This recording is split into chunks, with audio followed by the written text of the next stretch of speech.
is D1012020024000013, State of New Mexico versus Alexander Ray Baldwin. Parties state their name. Carrie Morrissey and Erlinda Ocampo Johnson on behalf of the State of New Mexico. And good morning, Your Honor. This is Alex Spiro. I'm joined by Luke Nikas, John Bash, Sarah Clark, and of course, Heather LeBlanc on behalf of Mr. Baldwin again. All right, thank you. All right, so we'll start with the defendant's expedited motion for court order excluding defense witnesses.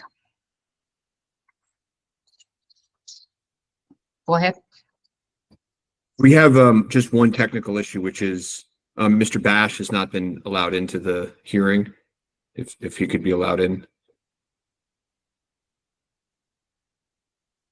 Thank you. I see Mr. Bash has joined. Ms. LeBlanc will be handling that motion on behalf of the defense.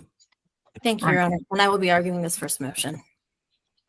So I know that the court has obviously reviewed the motions of the parties. I do want to very briefly, though, put into the record right now for the court the timeline again with respect to various filings that have taken place with respect to this motion, because I do think they are important for the court's consideration.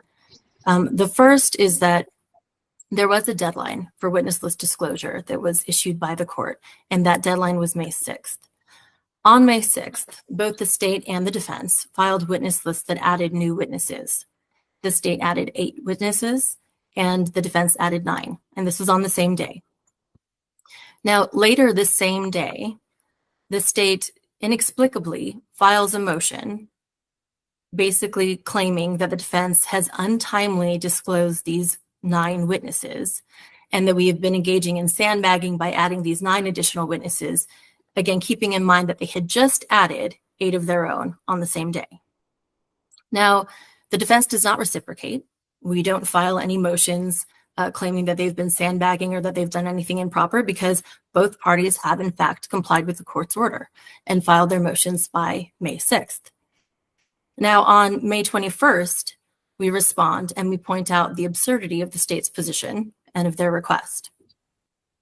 On May 31st, which is a Friday, the state files a reply. And in their reply, they are still calling for exclusion of our 9 witnesses who we listed on the deadline of May 6th.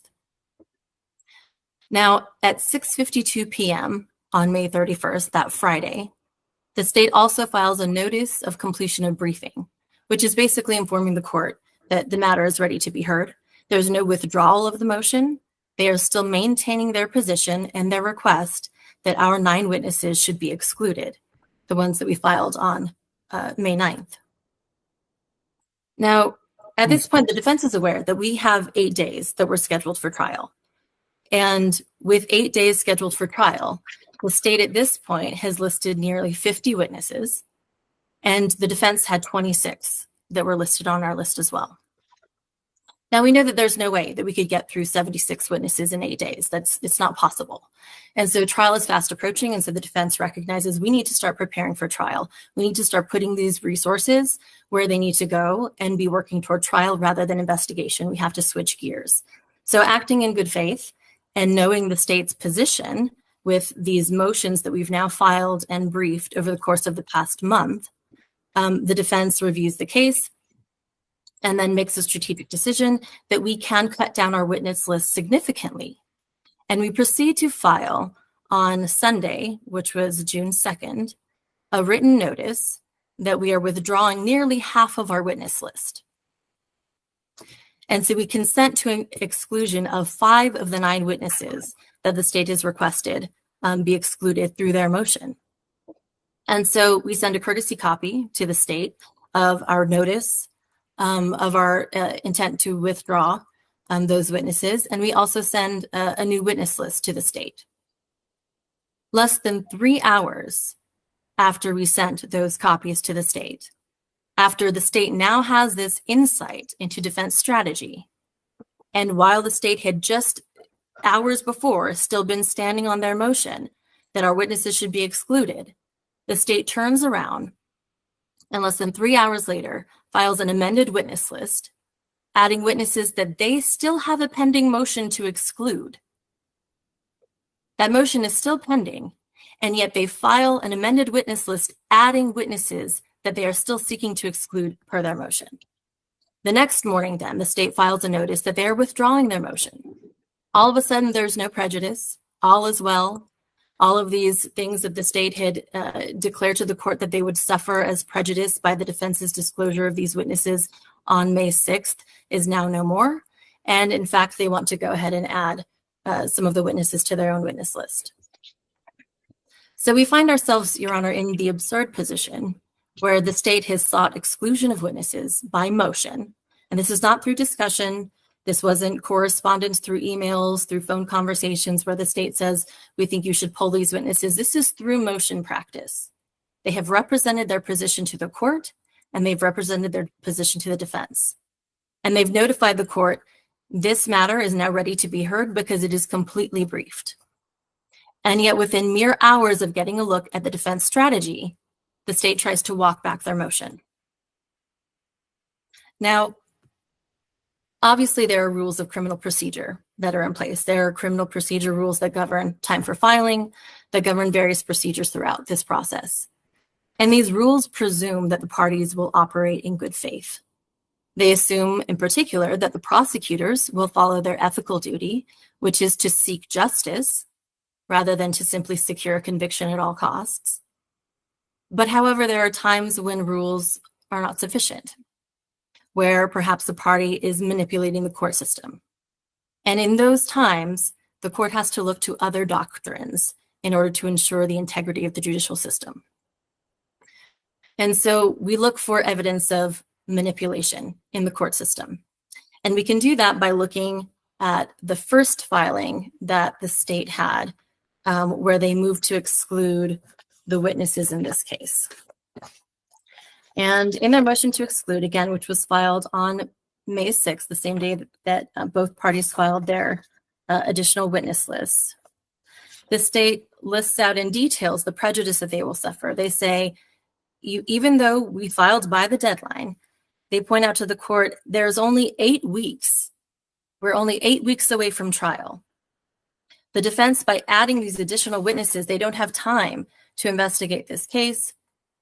And so the defense is engaging in improper tactic, and we're sandbagging the state. The state is prejudiced. These are their words. These are their terms. They also note in their motion and make really what are patently false statements. And what they say is that the state has, at this point, by May 6th, has made all of its witnesses available to the defense for pretrial interviews. That is false. That is not correct. In fact, we had the state's expert witnesses, multiple expert witnesses were actually scheduled to be interviewed after May 6th and were subsequently interviewed into late May. And then even more recently into June based on some new disclosures that have been had. And so that we had not interviewed all of the state's witnesses despite the representation in the state's motion. In addition, the state also told the court and asserted that pursuant to Rule 5501, the state not only disclosed its witnesses, but also has provided the defense with all witness statements and experts' reports, as well as underlying data and a summary of proposed expert opinions. That is also false, Your Honor, because, and the court will see through different motions that are going to be presented before the court, some of which will come before the court today, and others which we will be submitting to the court later. In fact, that is not true. We had not received numerous expert witness supplemental reports. Those had been withheld from us, including one that was particularly exculpatory by Lucian Haig. That had not been provided to the defense as of the May 6th filing of this motion. There were also statements by the state's other expert, Brian Carpenter, that had not been provided to the defense. And to this date, we have, as of this day, we have made numerous requests of the state that they provide these statements that have been redacted through an IPRA request that we had done to try to get a hold of different statements from various witnesses and things like that, communications with the state. And so we are in possession of some emails, for example, email correspondence that does indicate that there are opinions of the state's witness, Brian Carpenter, and yet those have been provided to us in a redacted format through IPRA. So we do not have the ability to see the contents of these statements, but we can see that they exist. Now, there are many, many of these documents, and we don't know fully what might be contained within these various email communications and correspondences between the state and their expert witness. And we've asked the state, in compliance with their affirmative duty to provide statements of their witnesses and statements of their experts and opinions of their experts to the defense, we've asked them to provide unredacted copies. And the response has been, you have to go ahead and identify for us which ones it is you need unredacted, and then we'll take a look at it. That's not how this rule works, Your Honor. The rule works that the state has a duty. They have a duty to go and look for and to exercise reasonable diligence to uncover statements and opinions of witnesses and expert witnesses, and they have an affirmative duty to provide those to the defense. And yet they're putting that burden again on the defense. We have also had disclosed to us over 150,000 pages of other documents. We had, as late as May 23rd, audio recordings that were taken by the state's investigator, Connor Rice, of various witnesses whom the state had listed on its witness lists that we had never been provided. And we only received them on May 23rd. And the list goes on, Your Honor. It includes then the state has now filed, as the court is aware, is pursuing use immunity for Halyna Gutierrez Reed. And in accordance with that, they have now provided over 361 recordings for our review based on statements that were made by Ms. Gutierrez Reed. Now, the list goes on. There's more. There's more that has been disclosed and that continues to come. But these statements that the state has made in their motion as officers of the court are not true. These are factually not true.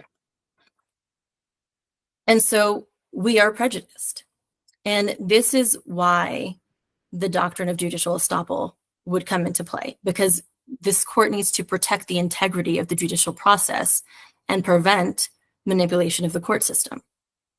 And so when the court looks at judicial estoppel, it's a three-pronged test.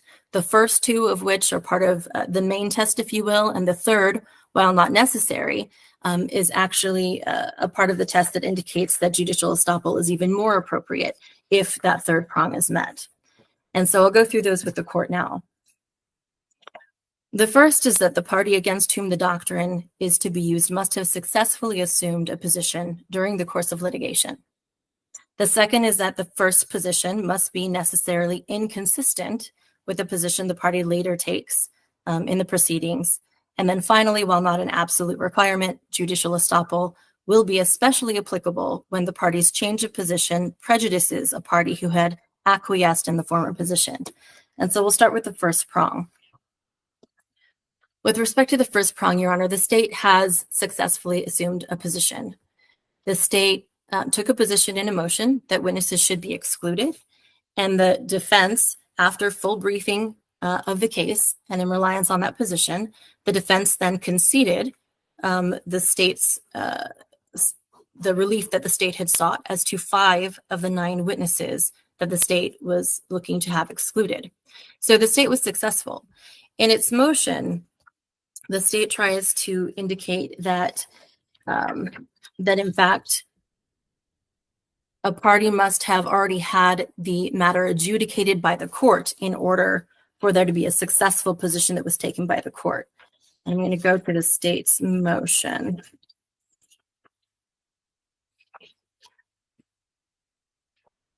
And so what the state says is that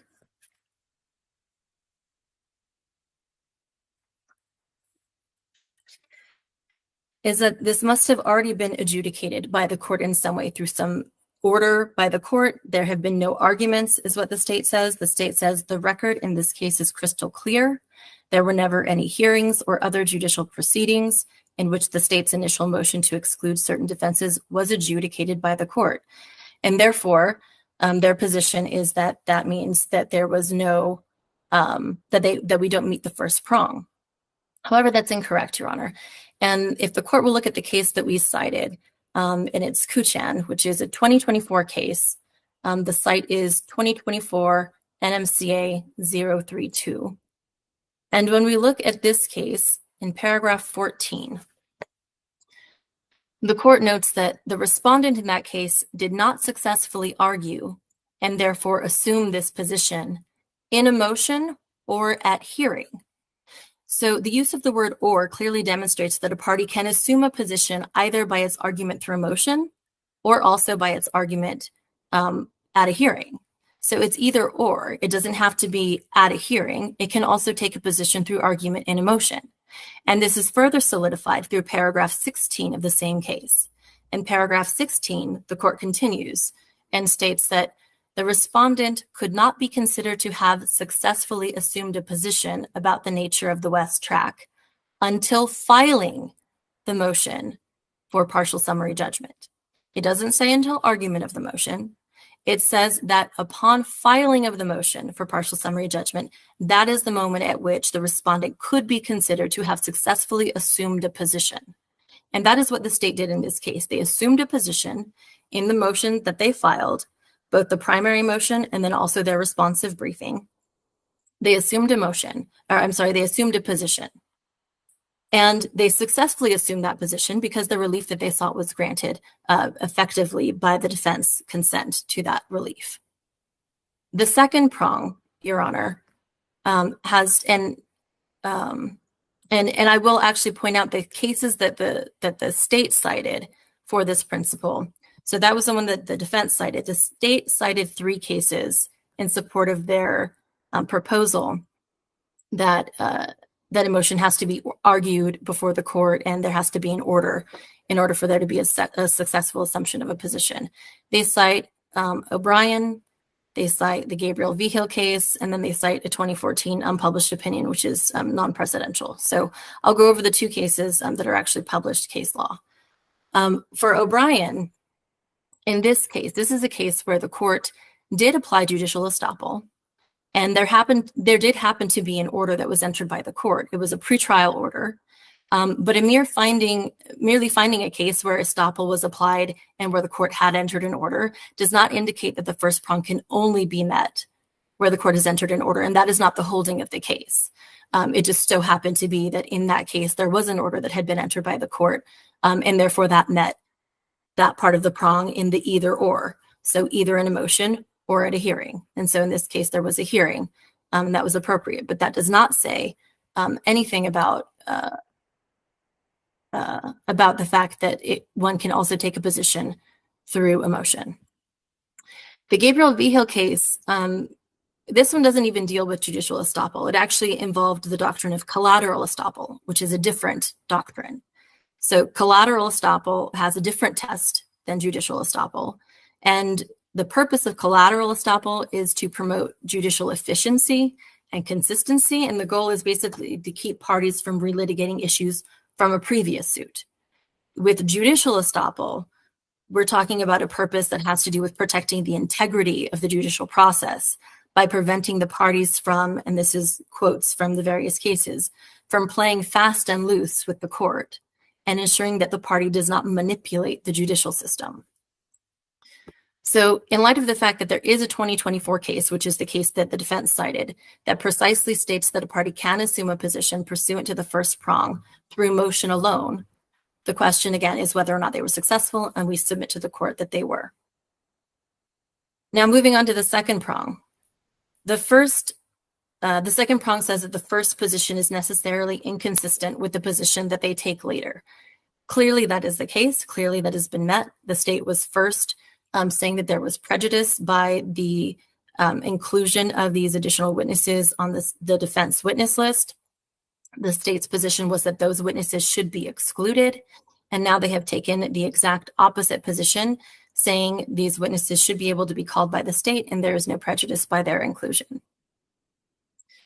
Now, even though only the 2 prongs are actually required, the 3rd prong again indicates that if the party's change of position prejudices the party who had acquiesced in the former position, then judicial estoppel will be especially applicable. And that is the case here. So the defense relied on the state's motion, which the state had told the court on May 31st in their notice of completion of briefing was fully briefed and was ready to be heard. And in recognition of that fact, and recognizing that we are scheduled for trial for 8 days, in an attempt to pare down our witness list substantially, we removed, again, almost half of the witnesses from our witness list, revealing significant defense strategy. And we also informed our witnesses. There were some witnesses who were scheduled to be interviewed the following day and then a couple of days later. We informed those witnesses that they were released from their subpoenas. And we did, in fact, release them from the subpoenas, and we told them that those interviews would be canceled. We sent, again, courtesy copies of our notice to the state along with our amended witness list. And then that's when, within less than 3 hours after seeing defense strategy, the state changed its position. Now, the state proposes that really they can just cure any prejudice to the defense by extending deadlines. But that doesn't cure our prejudice for a variety of reasons. Primarily, because you cannot cure the fact that we have already revealed defense strategy in reliance on the state's position, and the state has now walked that back. We cannot cure that. In addition, we're in a time crunch at this point, Your Honor, and we do not have further time available. The state, in their motion on May 6th, noted that that they were prejudiced by the fact that there was only 8 weeks prior to trial. We are now in the position where we only have 2 prior to trial. We did not receive significant information from the state previously, and the reason that that is relevant here in particular is because time is a finite resource. The recordings alone that were disclosed related to Halyna Gutierrez Reed are so significant and substantial that if we take an average of the time that it would take to listen to each of the calls, and we dedicated one whole person doing nothing else, taking no breaks for a full 8-hour day, it would take that person approximately 15 business days to listen to the recordings. But we don't have 15 business days, we have 10.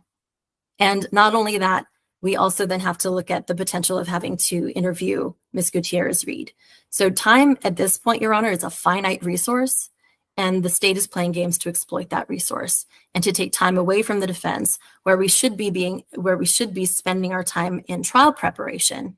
Instead, we are having to deal with the state's constantly changing positions, with their changing disclosures, with the new things that they're adding, and it's fundamentally unfair. And as the state notes in the state's own words, calculated sandbagging is not appropriate. And what they say in their own motion is that they say this kind of manipulation of the courts should not be permitted, and we agree. And so we are asking the court to therefore exclude the witnesses and to grant the defense motion.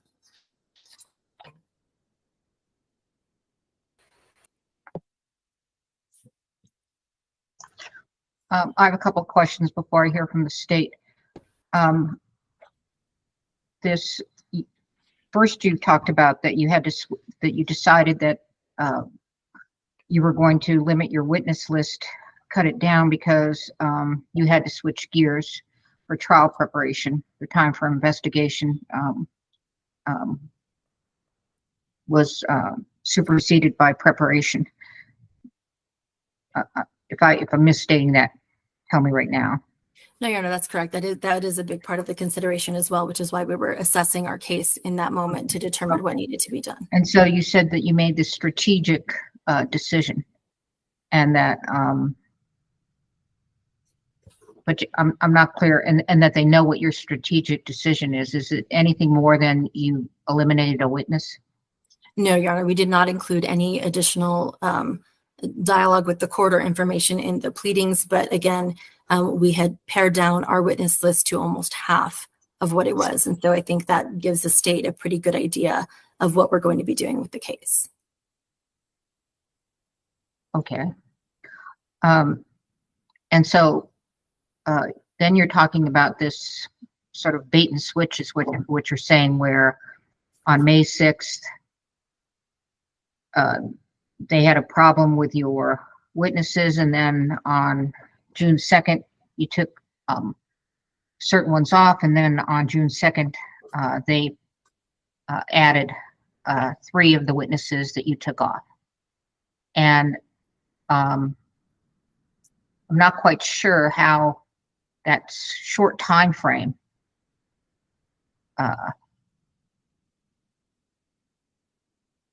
I know you're arguing a little more than short time frame, but that's quite a short time frame, right? A short time frame for what? I'm sorry, Your Honor, if the court would For the clarify. for them to have added the 3 witnesses that you deleted.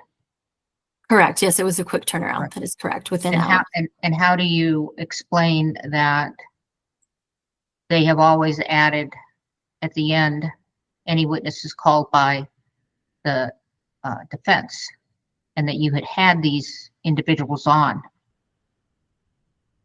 That's correct, Your Honor. And so it's a different position, I think, than we would be in if, let's say, the state had not filed a motion to exclude. That's the part that changes, I think, the analysis in this case, because at any point, of course, one party or another can remove witnesses from their witness list. We could not add any more witnesses based on the court's order, but we could remove witnesses from our lists. And there was the catch-all of, any witnesses who were listed by the defense or by the state, and that is correct. However, what's different about this particular situation than the typical instance in which a party may just decide to go ahead and remove witnesses is that we did so in advance of the final trial witness list, for example, that this court has, which I believe is Monday. And so we did so in advance of that in order to say, okay, we're not even going to finish doing these other witnesses. We know where our case is going to go. We're pulling these people off, and this is what we're going to do. And we did that in reliance on the briefing that was filed by the state. And so it's a bit of a different position because the state had already effectively indicated to the defense as well that they did not intend to call those witnesses by moving to exclude them. You can't move to exclude witnesses from trial for the defense, but then be keeping them for the state. That's not what they were saying in their motion. So what they were saying was these witnesses should not be called at trial. And so they're saying that they also will not call those witnesses. We then in reliance said, okay, fine, we agree to not call those witnesses. And so this is a different position than one party unilaterally just removing witnesses from their witness list because it was done in reliance on the state's briefing and on their motions. So the prejudice is what? So the You prejudice. you went into this whole thing that is not in your, it's more of your Brady violation motion. So what's the prejudice? So the prejudice at this point, Your Honor, is we already had canceled and released witnesses from subpoenas. So they were no longer valid subpoenas since we had already informed the witnesses that they no longer had to be there. The witnesses, even though some of them had already been interviewed, the problem is, and again, we don't want to go through an analysis of what each of the witnesses would be because we're not going to reveal further strategy to the state than we already have. And so we're not going to do an analysis piece by piece, to tell them what the import is or is not of each of the witnesses. But suffice it to say that we did an analysis of these cases as a group, as a whole, could be released and could be removed from our witness list together. If only some of them are now coming back, then that can again impact whether or not there need to be other witnesses who would still remain on the list whom we have not interviewed. And the state says, we can just extend the deadline, right? We can extend the deadline to take care of that issue. That's the state's proposal. But again, we have a finite amount of time and we are in full trial prep mode at this point. And so that's the prejudice, Your Honor. That you can't interview 3 more witnesses because you might have to interview some additional ones. And that's the thing is we made a decision and a call based on whether or not we might need additional witnesses. That's correct beyond that. But at this point, we don't have the ability to do that. And so that's the prejudice. So the prejudice is that you're preparing for trial and you can't do these pretrial interviews.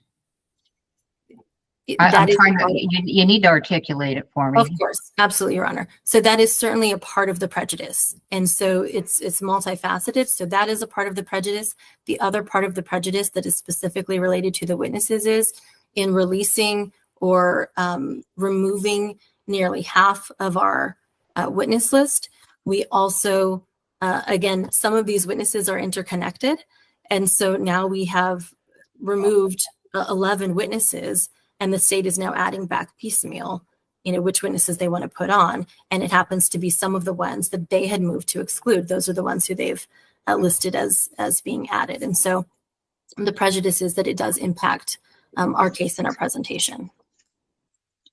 And then your judicial estoppel is talking about fast and loose, but you're also that, they took one position and then they took another position, but you're talking about all in the same, I don't know, what is it, 48-hour period? I mean, what they added them and then did their withdrawal, and you're talking about that constituting judicial estoppel? Yes, Your Honor, because it wasn't just that one moment either. It was the fact that this had been briefed over the course of a month as well, and the state had indicated that the briefing was completed. And these witnesses, in particular, they were very difficult for us to serve as well. We don't know that we would be able to get them back. We had difficulty serving them through our process servers, and they were hard to find. And then there was also one who was released who was actually an out-of-state subpoena witness. And those also take additional time that we don't have at this point. Appreciate it. Thank you. Yes. I don't know who's going to be arguing. It's me, Your Honor. Okay. Thank you. May it please the court. Your Honor, the case that actually governs this court's analysis is State versus Harper. And in State versus Harper, the New Mexico Supreme Court at 211 New Mexico Supreme Court 44 paragraph 2 noted that exclusion of witnesses requires an intentional violation of a court order, prejudice to the opposing party, and consideration of less severe sanctions. And when considering sanctions, prejudice to the opposing party is a central consideration. And in Harper, at paragraph 19, the Supreme Court noted that even when a party has acted with a high degree of culpability, the severe sanctions of dismissal or exclusion of key witnesses are only proper when the opposing party has suffered tangible prejudice. And in this case, Your Honor, first, I would submit to the court that prosecutorial discretion allows the prosecution to make decisions with regard to the evidence it plans to present at trial. Unless that faith is demonstrated, those decisions are generally not subject to review. I would submit to the court that in this case, what happened, Your Honor, is that on May 6th, there were a number of witnesses disclosed. Because that was the pretrial motions deadline, the state had no idea the defense was planning to call these witnesses. So we filed this motion. But then these witnesses were set for pretrial interviews, the ones that the defense now seeks to exclude. These witnesses were interviewed. These witnesses, then the state investigated the statements of these witnesses and determined over a period of that weekend that it would be there would be no prejudice to the state. So we went ahead and withdrew the motion. And so what's important for the court to know, Your Honor, is that Mr. Zach Sneesby, which is one of the witnesses that the defense fortuitously decided to withdraw, actually was interviewed the week before the last week in May. And during his interview, he revealed that he was standing very close to Mr. Baldwin when he shot and killed Halyna Hutchins. And Mr. Sneesby specifically said he saw Mr. Baldwin pull the trigger. And as you know, the defense position has always been that he didn't pull the trigger. Well, now there's an eyewitness who actually says he saw him pull the trigger. And he said this during his pretrial interview. The state conducted additional investigation and determined that it would then withdraw its objection or opposition to these witnesses. There was no bait and switch. There was no bad faith. And what's important, Your Honor, is that these were defense witnesses. It's not like these were state witnesses that were not made available for pretrial interviews. These were defense witnesses. Presumably, the defense had spoken to them, had investigated what they were going to say, and they disclosed them on their witness list. So for them to now argue prejudice is, I would respectfully submit, disingenuous, because they are seeking to exclude and claiming prejudice because they withdrew and didn't have time to set up pretrial interviews of their own witnesses. Well, if we're going to list witnesses on our witness list, we first interview them, find out what they have to say, and then we list them on our witness list if we believe their information or the evidence they're going to present is relevant.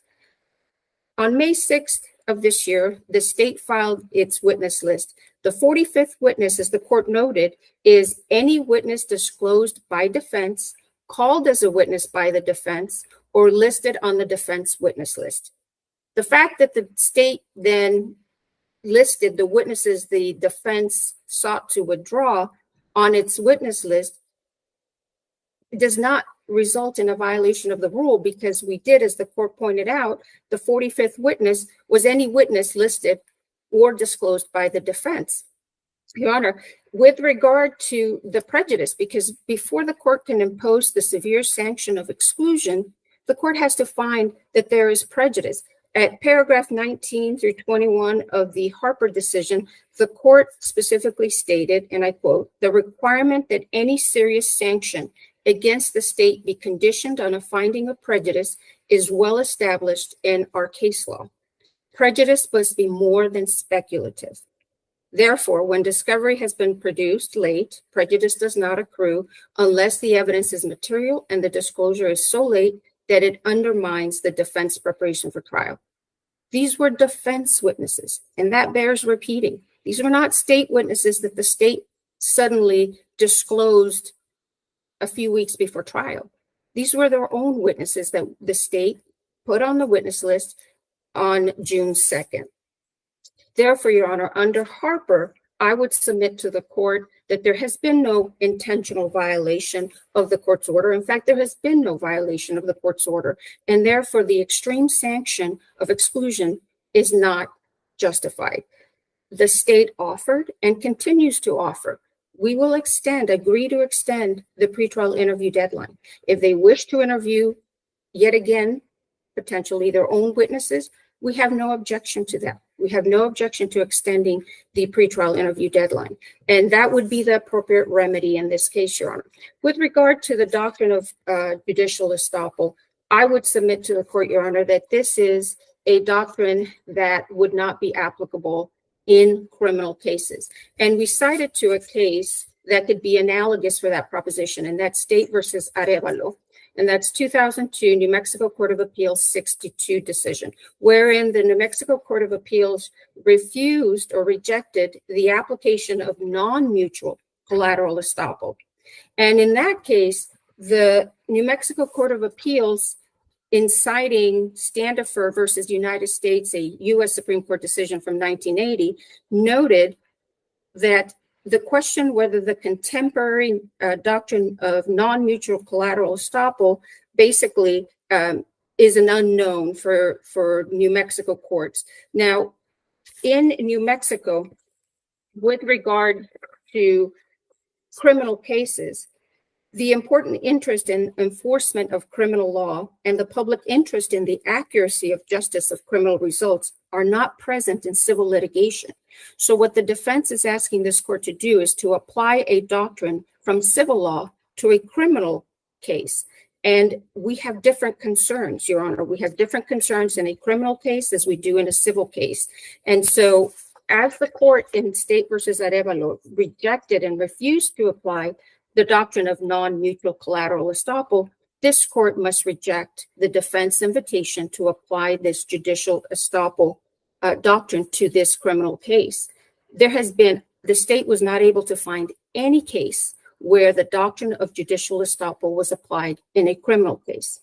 And that's because, based on Arevalo, the appellate courts in this state would likely reject the application of that civil doctrine to a criminal case. But assume even if the court were to consider applying judicial estoppel, the state respectfully submits, Your Honor, that the defense has failed to meet the requirements. First, The party against whom the doctrine is to be used must have successfully assumed a position during the course of litigation. Now, the defense argues that there need not be a judicial decision.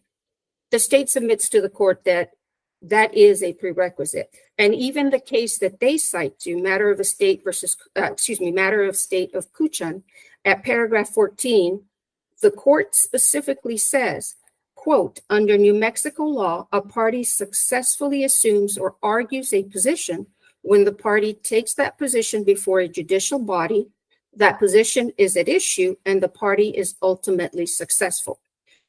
The Kuchan court cites to Wooten versus Vinson, and in that case, the court declined to apply judicial estoppel in a dispute over attorney's fees to the plaintiff's argument that the fees were reasonable, in part because the plaintiff did not ultimately convince the district court that her attorney's fees were unreasonable. This court had not yet ruled on the state's motion. So that prong of the judicial estoppel doctrine does not apply in this case. Counsel argues that, well, it's either a motion or they could have an order and the first prong is met. Given the language from the Kuchan case, the New Mexico courts, appellate courts, would likely find and did find in that case that there has to be some judicial decision as it relates to the position that was taken by the party. But assuming the court finds the first prong is met, I would respectfully submit that the defense has failed to meet the prejudice prong. And the judicial estoppel doctrine requires the defense to establish that they have suffered prejudice. There has been no prejudice in this case. Again, these were defense witnesses who were disclosed by the defense, presumably interviewed by the defense, and that's why they disclosed them, because they obtained information that they believe would be favorable to their position. So there is no prejudice in this case, and we're talking a very short period of time. And again, prosecutors' pretrial decisions carry or enjoy a strong presumption of regularity. Unless there has been a showing of bad faith, those decisions should remain in place, Your Honor. There is no prejudice to the defense as it relates to this particular issue. And as I noted, Your Honor, under Harper, the decision here would be to extend the pretrial interview deadline, allow for the defense to speak to their own witnesses, and any prejudice is cured. And we would respectfully request that the court deny the defendant's motion to exclude these witnesses. Reply, Ms. LeBlanc. Yes, Your Honor. I'd like to address a couple of the cases that the state has raised. First, with respect to Arevalo, State v. Arevalo. On this case, Your Honor, where they're talking about mutual collateral estoppel. Again, collateral estoppel is a different principle, but what the court was deciding in this case was there were two co-defendants, and they each had been assigned separate jury trial settings. At one jury trial setting, one of the co-defendants was found not guilty. Then the co-defendant who was set to go to trial second, then instead filed a motion for judgment of acquittal, asserting that because the other co-defendant was now found not guilty, that the same should apply to him. And so that was what the decision was, and the court, found that there was a lack of mutuality. So this is, a very different analysis than judicial estoppel. There is precedent, however, for the use of civil type doctrines or principles when we look at, for example, specific performance that derives from contract law. And we have cited cases in our motion as well that have to do with the proposition that when the state has made an offer of a plea agreement where the defendant detrimentally relies on that offer, even if it has not been yet accepted by the court, then the state has to engage in specific performance and leave that offer open. So there is precedent, Your Honor, for the inclusion of civil doctrines within the criminal context when it is appropriate. And in this case, it is appropriate in order to maintain the integrity of the judicial process. The other proposition that the state has put forth before the court was that basically criminal prosecutions and their discretion in initiating and conducting those prosecutions will not be disturbed, those decisions by the prosecutors. And for that proposition, they cited Blackledge v. Perry. And in this case that was cited by the state, actually the court did not say that the prosecutorial discretion would stand absent bad faith. They say the opposite. What they said was that even in the absence of bad faith, the state cannot indict on a felony after the defendant had been convicted on a misdemeanor and then appealed the conviction and got a trial de novo. And they said even where there was not bad faith, the prosecution cannot do this because, in fact, they don't want this to have a chilling effect on defendants who would be exercising their right to appeal. And so that is not accurate, that bad faith is the only way in which a prosecutorial discretion can be overturned. And I would ask the court to consider the fact, again, in the state's own words, in their motion that they filed on May 6th, the rules do not contemplate gamesmanship, and this court should not countenance such conduct. I will also point out as a couple of final points that the state talks about, the time the defense had to investigate this case. However, the state has had even longer. The state has had nearly 3 years to investigate this case. And somehow within that short window of, less than 48 hours between when the last witness had been interviewed on May 31st and then the moment that the defense had filed had submitted its courtesy copies and filed its notices of withdrawal of witness and also its new amended witness list. Within that period of time, what changed? What additional investigation was had that didn't already take place before? They have told the court nothing about any of those specifics. What changed was that the defense revealed its position and then they sought to take advantage. And in addition, the state says that they filed its motion to exclude as a placeholder motion. First, in order to file a motion, there has to be good faith. You have to have an actual basis to file a motion. The state in their motion claimed prejudice. That is different than a placeholder motion. If they're saying it's just a placeholder, then how are they making assertions of prejudice if it's just something there? So it sounds like the state is saying that those are just words that they included because that was the standard that they needed to meet, rather than actually determining that they had suffered prejudice because it was merely a placeholder. So we would ask the court, again, to grant the defense motion. Thank you, Your Honor. Thank you for your presentations, counsel. The court makes the following ruling, which will be followed up by a written order. The court denies the expedited motion for order excluding witnesses. I did not think that the defense has demonstrated the prejudice that is required under State v. Harper. The defense was on notice that the state may call defendants' witnesses through their May 6th witness list addendum. And given this notice, the court does not find that defendant was prejudiced by the later filed June 2nd, 2024 witness list addendum.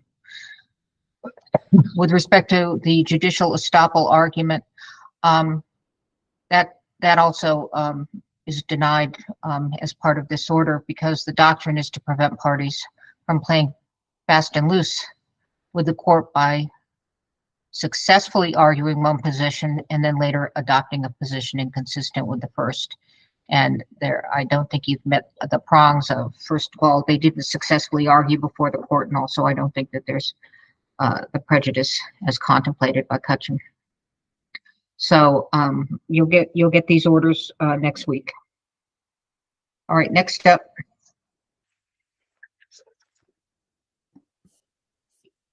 All right, this is the state's expedited opposed motion for use immunity. And That's me, Your Honor. all right, Mr. Bowles was trying to get on. No, this isn't his. Well, I was actually wondering why he wasn't on because he did file a response. That's Well, correct, Your Honor, and I believe the state's reply addressed both defendants' briefings as well. Well, but there's an issue there because the defendant, Mr. Baldwin, does not have standing to oppose use immunity for Ms. Gutierrez. That's outlined in the case law. I can give you the case. It's State v. Brown. okay, I didn't even call this yet. I just mentioned about Mr. Bowles. So let me try to see if staff can get him on now.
All right, next up is D1010-2024-13, State of New Mexico versus Alex Ray Baldwin. Again, this is the order denying state's amended opposed expedited motion for use immunity for Halyna Gutierrez, and parties that are arguing, state your name. Carrie Morrissey on behalf of the state.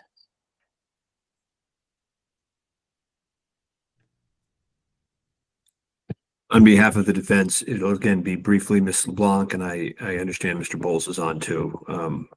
So I don't know if the court's waiting to hear from him. Okay, go ahead, Ms. Morrissey. So, Your Honor, as an initial matter, the defendant, Mr. Baldwin, has no standing to oppose use immunity of Ms. Gutierrez, and that's laid out in State versus Brown, 126 New Mexico 338. And I imagine that's the reason that their response indicated really that their complaint was that it wasn't timely and didn't really articulate any other objections. And that's because they're aware that they don't have standing to present any other objections. So to kind of back up, Ms. Gutierrez, as the court can see from the pleadings, was initially named on the state's witness list in February. She was then named on the defendant's witness list in April, and I believe she was also named on the defendant's witness list in May. She was scheduled for a pretrial interview after some difficulty, and I personally intervened and set up that interview, even though it was the defendant's responsibility. So we interviewed her, and as the court can see, when we interviewed her, I would certainly argue inappropriately, her attorney instructed her to assert her Fifth Amendment privilege to questions that did not trigger Just a minute. Is there a reason why the attorneys are not on video? Under our rules, you're required to be on video when we're doing hearings. I'm sorry, Your Honor, I just kind of lost my train of thought. So she was scheduled for a pretrial interview. We interviewed her. Mr. Bowles instructed Ms. Gutierrez to assert her Fifth Amendment privilege when questions were posed to her that didn't really trigger her Fifth Amendment privilege. The state is not seeking information from Ms. Gutierrez about her criminal conduct. The state is seeking information from Ms. Gutierrez about the criminal conduct of Mr. Baldwin. The court can see from the transcript of the interview, at one point, Ms. Gutierrez just asserted her Fifth Amendment privilege without the assistant attorney. And when I mentioned to Mr. Bowles, I said, you're not really advising her to assert her Fifth. She's just doing it on her own. And he said, well, I think she can do that. So we have Ms. Gutierrez, who doesn't understand the circumstances in which she gets to assert her Fifth Amendment privilege, just asserting it, and her attorney not counseling her on that. So the bottom line is, it took a long time to schedule the pretrial interview. That's the fault of Mr. Baldwin's counsel and Ms. Gutierrez's counsel, not ours. They listed her, I believe, initially on April 19th. We requested her pretrial interview on April 21st. We didn't create any delay at all. Her interview was scheduled, and Mr. Bowles did exactly what Mr. Baldwin's counsel wanted him to do, which was just have her assert the Fifth to everything, because they don't want her to testify. She is listed on their witness list, and they presented her for a pretrial interview, but they don't want her to testify. They want to get her statements in as exceptions to hearsay. And certainly what the state is arguing to the court is that the hearsay statements that the defendant wants to present to the jury, those are statements that have to do with Ms. Gutierrez's culpability, and they are absolutely exculpatory to Mr. Baldwin, and they go to causation in this case. It's perfectly appropriate for them to present those statements. I'm not objecting to that or arguing that point at all. But what I am saying is that in turn, the state is also allowed to present testimony from Ms. Gutierrez that goes to Mr. Baldwin's culpability. She has probably more information than any other witness with regard to Mr. Baldwin's culpability. We are simply asking that we also be able to present testimony and evidence from Ms. Gutierrez. The defendant intends to do it. There's no question about it. So the first thing that needs to happen here is we need to have some kind of a question by question determination from the court as to which questions Ms. Gutierrez even can lawfully assert her Fifth Amendment privilege. Once the court decides, okay, this is the category of questions where I believe she can assert her Fifth Amendment privilege, then we make a determination about whether or not she should have use immunity to answer those questions. That's not terribly difficult. Her pretrial interview, as the court can see, was relatively short. I think it was 20 or 30 minutes. So we need to have a hearing. We need to have the court determine, or the court potentially could even do it from the transcript. Have the court just determine what she needs immunity for. At this point, a lot of the questions that we would ask her, she doesn't even need immunity for. She's just a normal witness. She's on the witness list. She's been interviewed. We put her on the witness stand. We ask her the questions, and she's required to answer them under penalty of perjury. There's no reason when she's posed a question, for example, was Mr. Baldwin attentive during the firearms training that you provided? How does that trigger her Fifth Amendment privilege?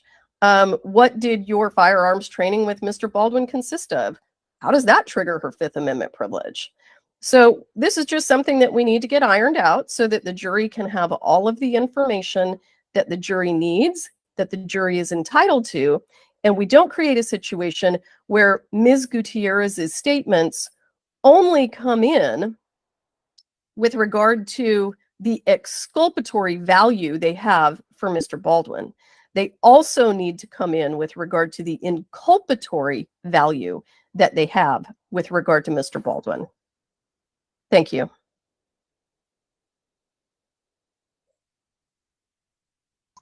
Mr. Bowles, sorry. Your Honor, and as a preliminary matter, Judge, can you hear me?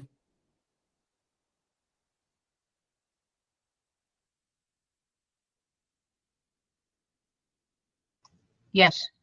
Judge, I want to make sure. Okay, I'm having poor internet connectivity, so I hope this doesn't affect it.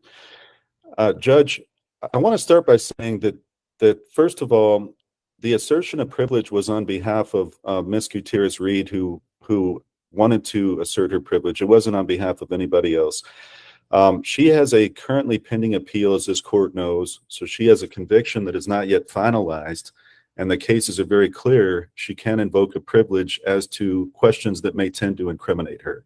I agree with the state. She cannot invoke as to all questions if those do not have a tendency to incriminate her. However, when Ms. Gutierrez Reed invoked it on her own at the interview, Ms. Morrissey also said in the transcript, and she left that out in the interview, I think she can invoke that. So that's what happened there.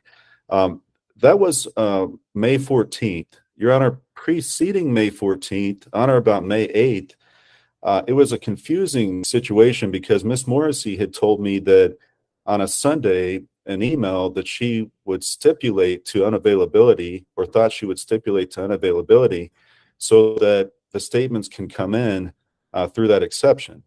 So I thought it was going to be a stipulation. Then there was confusion on the interview date. Then I had scheduling issues, so we got it set up. Next, Your Honor, on May 14th, we got the indication from Ms. Morrissey that she wanted to file a motion to force use immunity, which under Rule 5-116, this court unquestionably has that authority and discretion to do that. Now, Your Honor, in a normal case, and the cases cited in that rule, Bellinger and some others, this court can force use and derivative use immunity, which I do not believe should be selective, as the state indicates, because the problem we get in there is that on cross-examination, questions may be asked, then Ms. Gutierrez Reed may have to invoke in the middle of trial. If that were to happen, her testimony could be stricken. So I think if this court were to order use and derivative use immunity, it would have to be blanket as to the trial testimony and cross-examination, I would submit, to avoid those issues. But Your Honor, that's in the normal case. This will be most likely the most publicized trial in the history of New Mexico, or at least one of them. And because of that, we have submitted in our briefing, this is not the typical case. If Ms. Gutierrez Reed testifies, there's no current restrictions about what could be asked of her, including on cross-examination. That testimony will undoubtedly be watched by millions of people. Currently, Ms. Gutierrez Reed is set for trial in front of Judge Ellington in August. We have moved to continue that, Your Honor, but that is a separate matter involving alleged bringing a gun into a bar. There's no protections as to Ms. Gutierrez Reed on that trial, because even if this court were to order use and derivative use immunity completely, that testimony she gives will be watched and heard by potential jurors, and there's really no way to prevent that. Now, the government says we can do a motion to change venue if there's an issue. But again, that raises the issue, Your Honor, this is going to be widely publicized across not only the state of New Mexico, but the country. So that's a very real concern Ms. Gutierrez Reed has.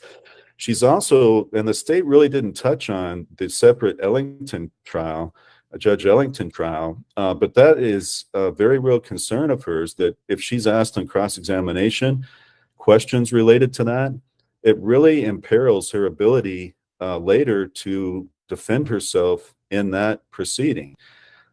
We also have the appeal, Your Honor, which we don't know what will happen on that, but if it's remanded, the state gets a complete opportunity to cross-examine or examine Ms. Gutierrez-Reed on matters she would have never had to say going into that trial. So while the court unquestionably has the discretion, I would submit, Your Honor, that because she is unavailable and statements can be introduced by both parties, there is another way the court can handle this and avoid the potential constitutional issues that may arise in the future with her right to a fair trial in front of Judge Ellington and perhaps in front of this court if the appeals court reverses this case.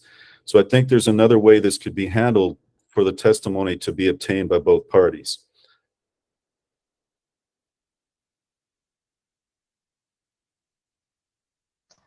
I'm going to allow the defendant to respond. I think that under State versus Brown, they can take a position. Let me read that case.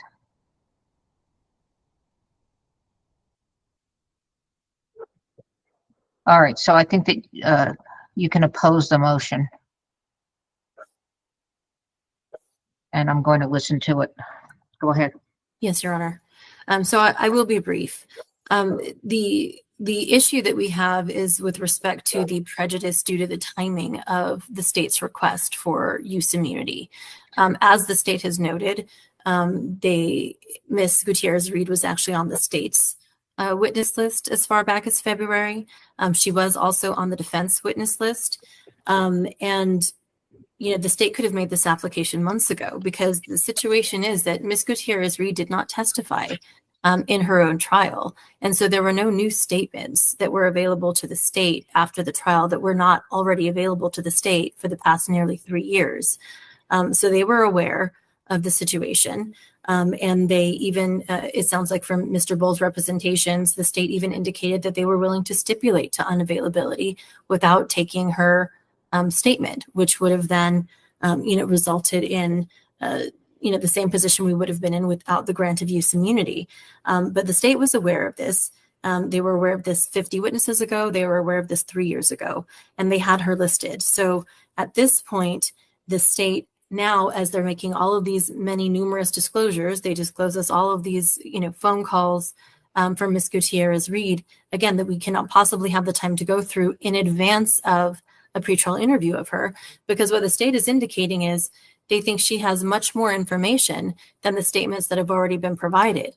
Well, we don't have access to those statements. We would need to interview her. So she's effectively becoming a new witness that now we would have to interview and prepare for her at trial. And so the state had every ability to do this sooner. And we would ask that the court consider some of the items that were also in that I know were contained in some of the other filings that the defense has submitted with respect to the volume of new disclosures that the state has made and the prejudice that the defense will suffer if we now have to approach this new, rather substantive witness when we're talking about just 10 days, 10 business days before trial. Additionally, the state has indicated that they requested her interview right away and they weren't responsible for any delay. I think that needs some clarification, Your Honor, because the defense initially had subpoenaed Ms. Gutierrez-Reed for a statement. There were some scheduling issues based on availability. The defense actually was working with and contacting the prison facility, and we did have that set up, but then the interview had to be canceled based on availability of Ms. Gutierrez-Reed's counsel, and she does have a right to have counsel present. So that had to be moved. In the interim, as we were setting up the next one, Ms. Morrissey indicated that she wanted a deposition instead of a statement. And so she needed to file a petition before the court. The defense took no position on that, but informed Ms. Morrissey that if that's something that she wanted, she would need to petition the court for that, as is the appropriate criminal procedure under the rules. She did not do so, but that did cause part of the delay. And then ultimately, the interview was scheduled with Ms. Gutierrez Reed, did take place, and the defense also provided the information to the prison facility with the links for her appearance. And so we would just ask the court to note that there was nothing that prevented the state from petitioning this court for use immunity. And that is our sole objection at this stage, is the fact that they could have done this while we still had the time to conduct a full investigation of what her statements would be without prejudice to the defense. But now here we are in the 11th hour on the eve of trial, and the state is making motions for use immunity that will basically provide this witness who would be one of the most significant of the trial. And we are definitely prejudiced by this late request, and we would ask the court to deny the state's application for immunity, at least specifically with respect to the timing and the prejudice that this would cause the defense of Mr. Baldwin at this stage. And he is entitled to a fair trial and to an opportunity to prepare and present an adequate defense. All right, before you reply, I have a question for Mr. Bowles. Is she going to use that use immunity, or does she just plan to not take advantage of it? And Your Honor, I really apologize. It noted that my internet was having connectivity. I heard part of the court's question. Does Ms. Gutierrez, all right, does Ms. Gutierrez, to your knowledge, have any intent to answer the questions if given immunity based upon that?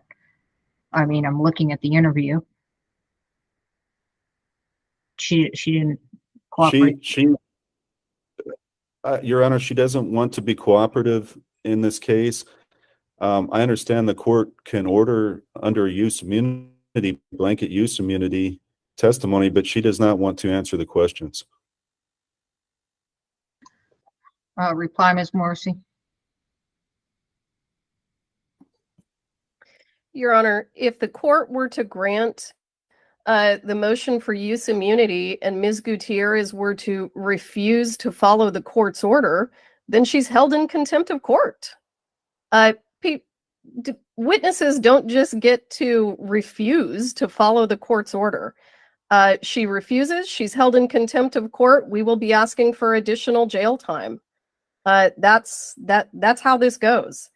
I will start by, it's baffling to me, absolutely baffling to me, that there is a defense attorney in this hearing opposing immunity for his own client. If that is not an indication that he is acting as an arm of Mr. Baldwin's defense team, I don't know what is. And listen, Your Honor, that's inappropriate. I think it's absolutely true. Okay, let's move on. It's keep going. actually not. You all, it's her turn. Let's keep going. Mr. Bowles has told the court, look, it's really complicated, Judge, for us to do it the right way, for us to put her on the witness stand and have her, outside the presence of the jury, or set a hearing and have her outside the presence of the jury, figure out what she can answer and what she can't answer. So you have to do it blanket. Okay, do it blanket. I'm not opposing that. Mr. Bowles' suggestion, if that's what he thinks is the best way to do it, you can absolutely issue blanket use immunity. She has to answer every single question under the court's authority. If she doesn't do it, she suffers the consequences of that. Mr. Bowles continues, even in the Baldwin case, to present information to the court that is patently false, and he's doing it again.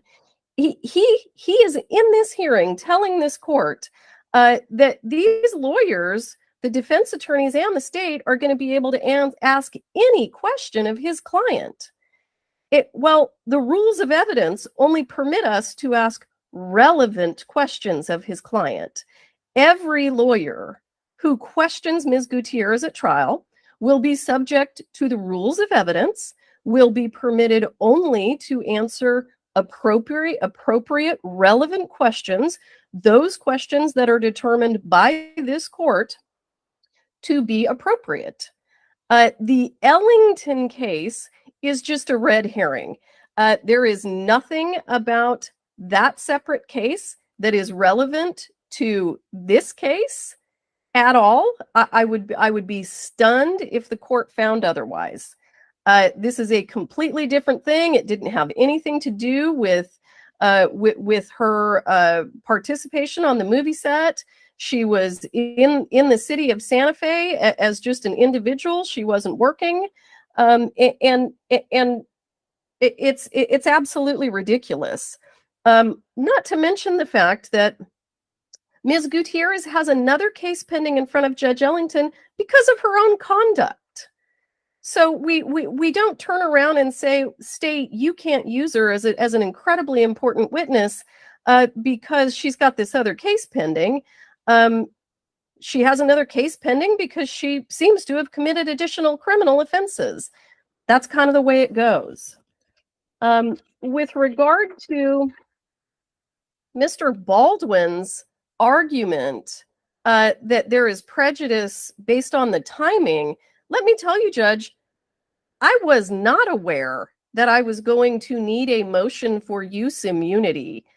I was not aware that Mr. Bowles was going to show up to a pretrial interview and instruct his client to assert her Fifth Amendment privilege to questions that do not trigger the Fifth Amendment privilege assertion. Now, based on my experience with Mr. Bowles in the Gutierrez case, maybe I should have anticipated that, but I did not. So I didn't learn of that until we finally got the pretrial interview done. Ms. LeBlanc's statement about the short period of time that the state was considering asking for a deposition, that didn't create any delay at all. At that point in time, Ms. Gutierrez was already scheduled for a pretrial interview. That pretrial interview was never canceled up until Mr. Bowles indicated that he had scheduling difficulties. So the pretrial interview was scheduled. We talked briefly about having a deposition. We reached out to Mr. Baldwin's counsel. We asked for their position on that. They said they took no position on it. And I said, okay, I guess we'll set her for a deposition. Then they said, no, we're not opposing it, but we think that you need to get the court's approval. I'm not creating that delay. They're creating that delay. And at the end of the day, we said, look, we'll just go ahead and interview her on the day that she set, which was May 9th. Actually, I think it was May 10th. So we agreed we'd go ahead and interview her on that day. The interview was never canceled. Mr. Bowles canceled the interview. We got her scheduled on the 9th. Mr. Bowles canceled the interview. We were trying to get her reset. And because I sort of had this feeling like if you want something done right, you better do it yourself, I did it myself. And I finally ended up getting my pretrial interview, wherein Mr. Bowles unlawfully instructed his client to assert her Fifth Amendment privilege to nearly every single question that was asked of her. So to say the state should have just been able to anticipate this roller coaster ride is absolutely ridiculous. Now, with regard to the jail calls were provided weeks ago. I know how long it takes to listen to the jail calls because I've had to pay my investigator to do it. There are 2 lawyers on the state side. There are 10 lawyers on the defendant's side, and they have at least 1 investigator. So if they can't get that under control relatively quickly, I'm not sure what to say. We are not, I want to make clear, we are not asserting that Ms. Gutierrez has a whole bunch of additional information that nobody's ever heard of. She is specifically being called by the state so that she can simply give the jury the information that she already provided to law enforcement and to OSHA with her lawyer's advice to waive her Fifth Amendment privilege. So those are the things that we're asking to get in through her testimony. There's one other statement that she made in a jail call that was specifically provided to the defense. They don't need to go listen to 300 and some of them to find that. We gave them the number. We showed them exactly where it was. Now, at the end of the day, when the defendant comes to court and says, Judge, we don't have enough time, we're prejudiced because we don't have enough time, I want to take the court back to the hearing that we had on February 20th, where we were talking about scheduling. And the court suggested that the trial be scheduled in October. And the state suggested that the trial also be scheduled in October. And it was Mr. Spiro, it was the defendant, who said, no, we need to have a trial in June. They wanted a trial last month. They got a trial this month, and they continue to come to court and say, Judge, we don't have enough time. They don't have enough time because they asked to have the trial set too soon in a case that has massive discovery. With regard to any of their complaints about all of these documents that have been provided, I have to tell you, Judge, when they indicate in their arguments that they received this massive amount of discovery, what happened was we realized that not all of the lapel videos were in our possession, and therefore were not in the defendant's possession. So as soon as we realized that, we got those videos from the sheriff's department, we uploaded them, we provided them, and we realized that the vast majority of those videos were duplicative. So what was happening is 2 police officers were conducting an interview. The defendant didn't have the lapel camera from one of the officers, but they did have the lapel video from the other officer who was present for the interview.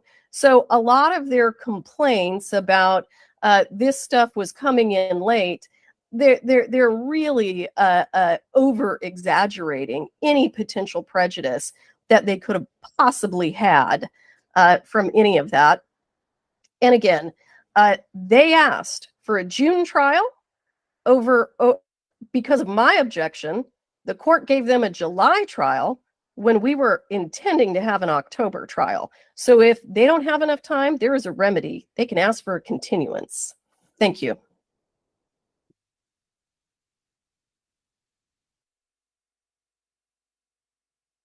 All right, the court makes the following ruling to be followed up by an order of the court to be filed next week. The state denies the state's amended opposed expedited motion for use immunity for Halyna Gutierrez. It's pretty clear that she does not intend to cooperate. The court may grant use immunity pursuant to Rule 5116 if the court finds the testimony may be necessary to the public interest and the person has refused or is likely to refuse to testify. So it's really the public interest portion that I'm going to address because she has indicated that she won't testify.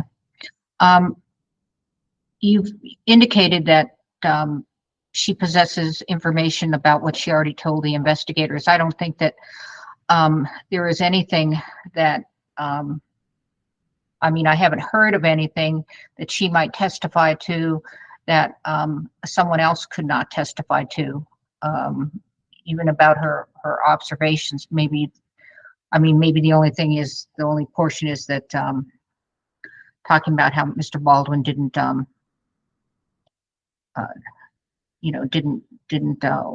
want to be trained, things like that, which she could probably answer without the use immunity.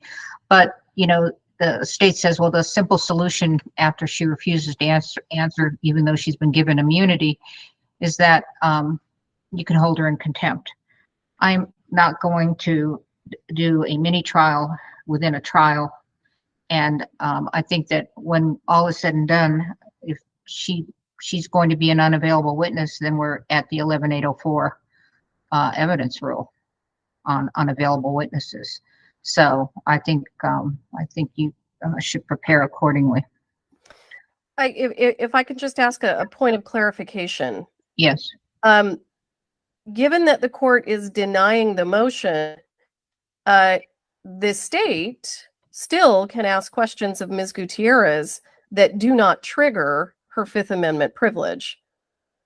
So we can still have her transported. We can still put her on the witness stand.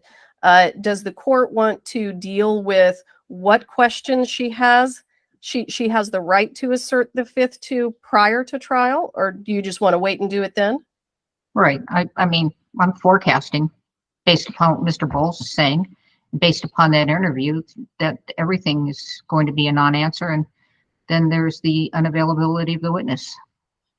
Well, and we certainly will be renewing our motion, but I hear your ruling, and I'm not arguing with it. Thank you. All right. Thank you. We're in recess in this case. Do you all want to take a break, or are we continuing?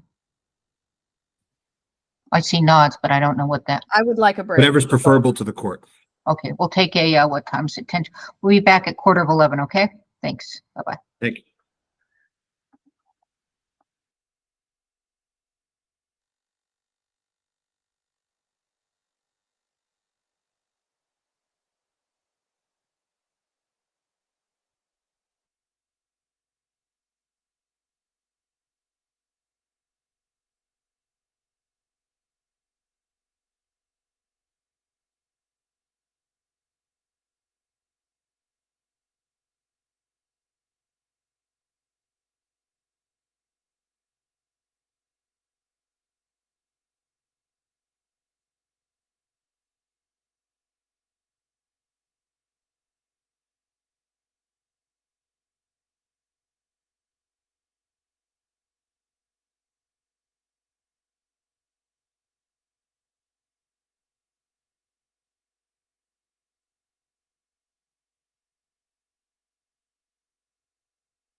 All right, we're back.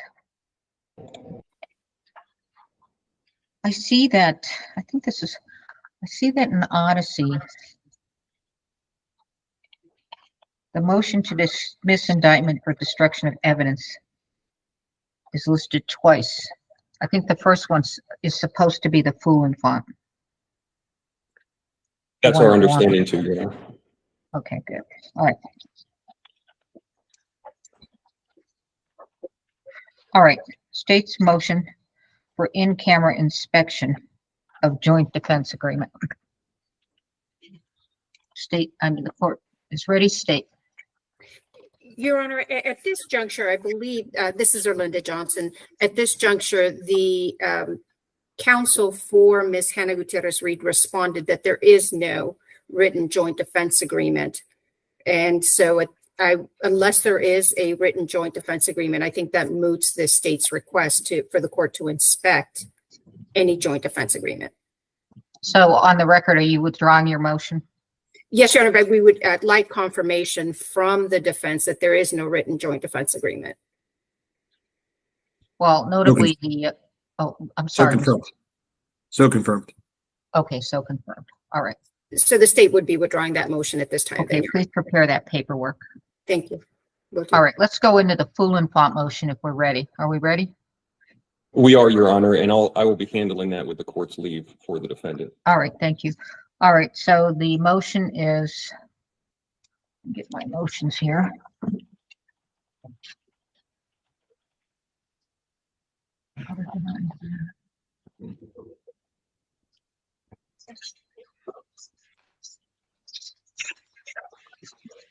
All right, this is the motion, defendant Alec Baldwin's expedited motion for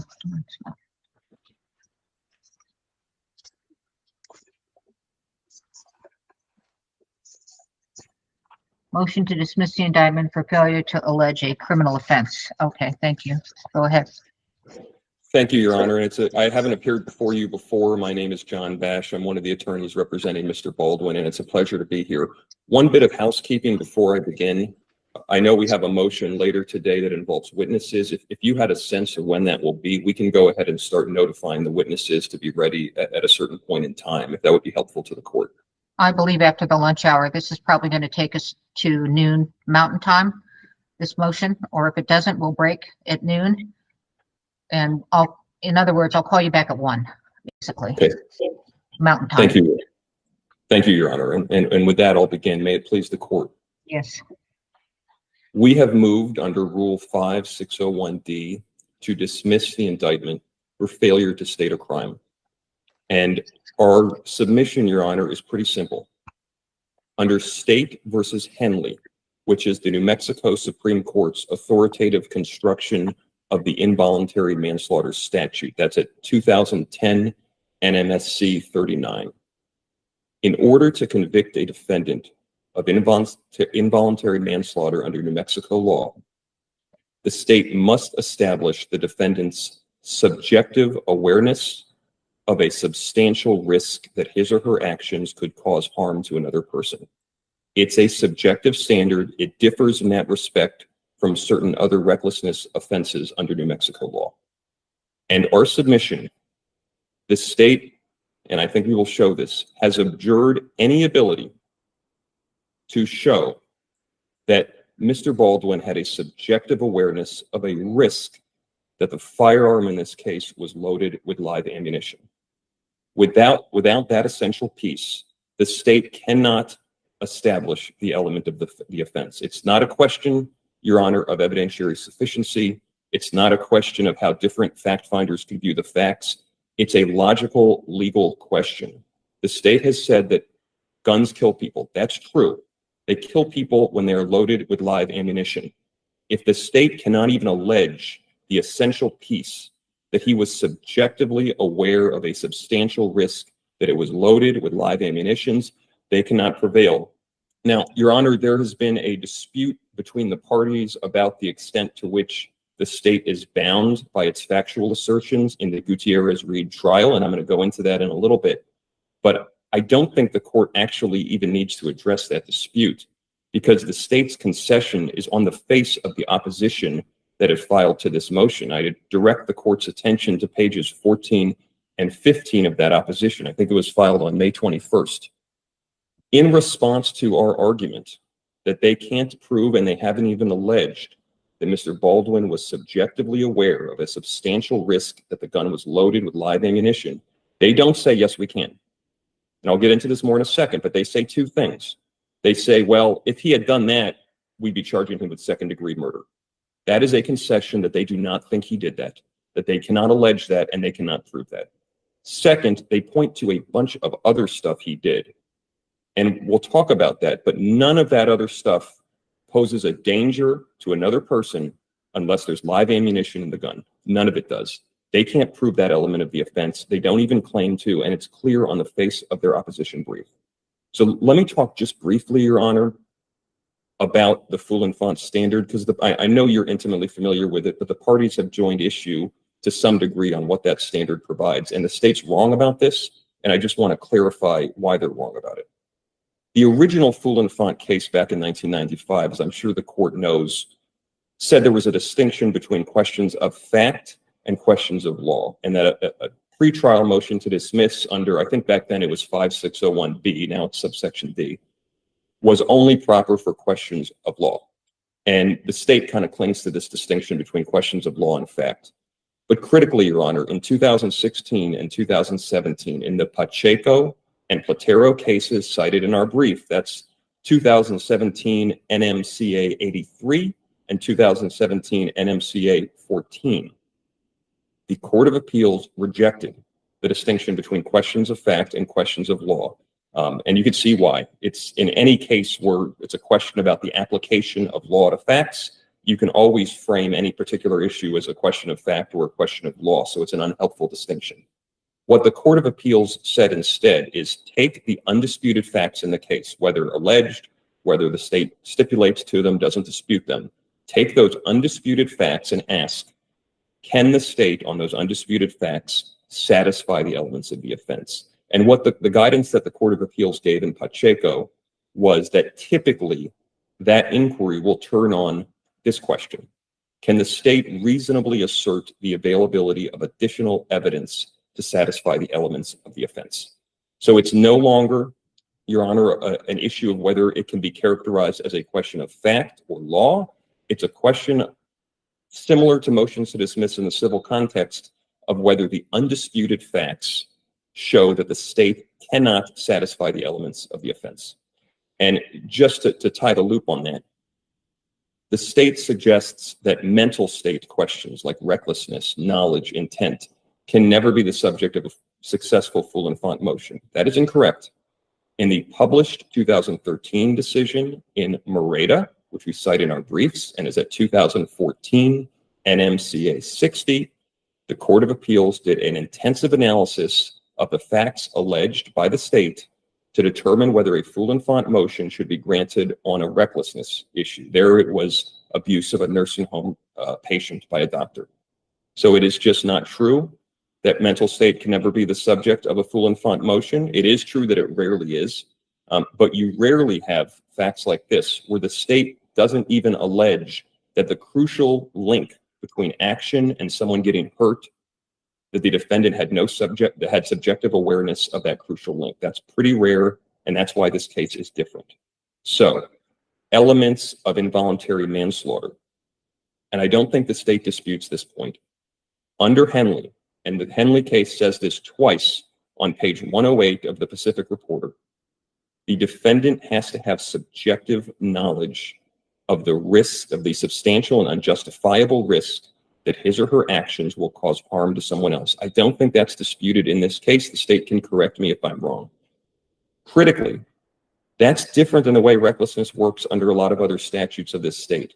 For example, the child abuse statute, which the Supreme Court just addressed a few months ago in the Taylor decision, has an objective standard. So it's what the defendant should have known.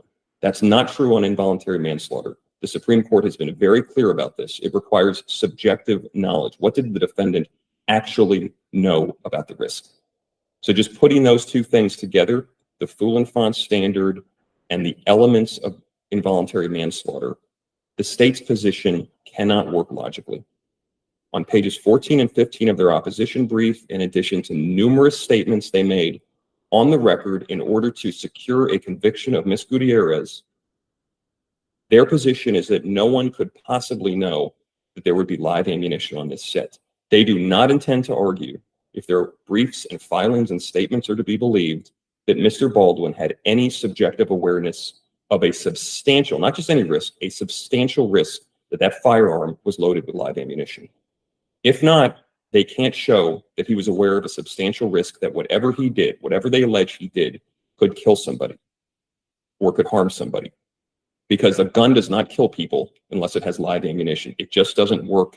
It doesn't make sense logically, and they have no answer to that basic problem. Now, we've given the court a number of cases from New Mexico and elsewhere analyzing involuntary manslaughter in the context of a particular weapon or object.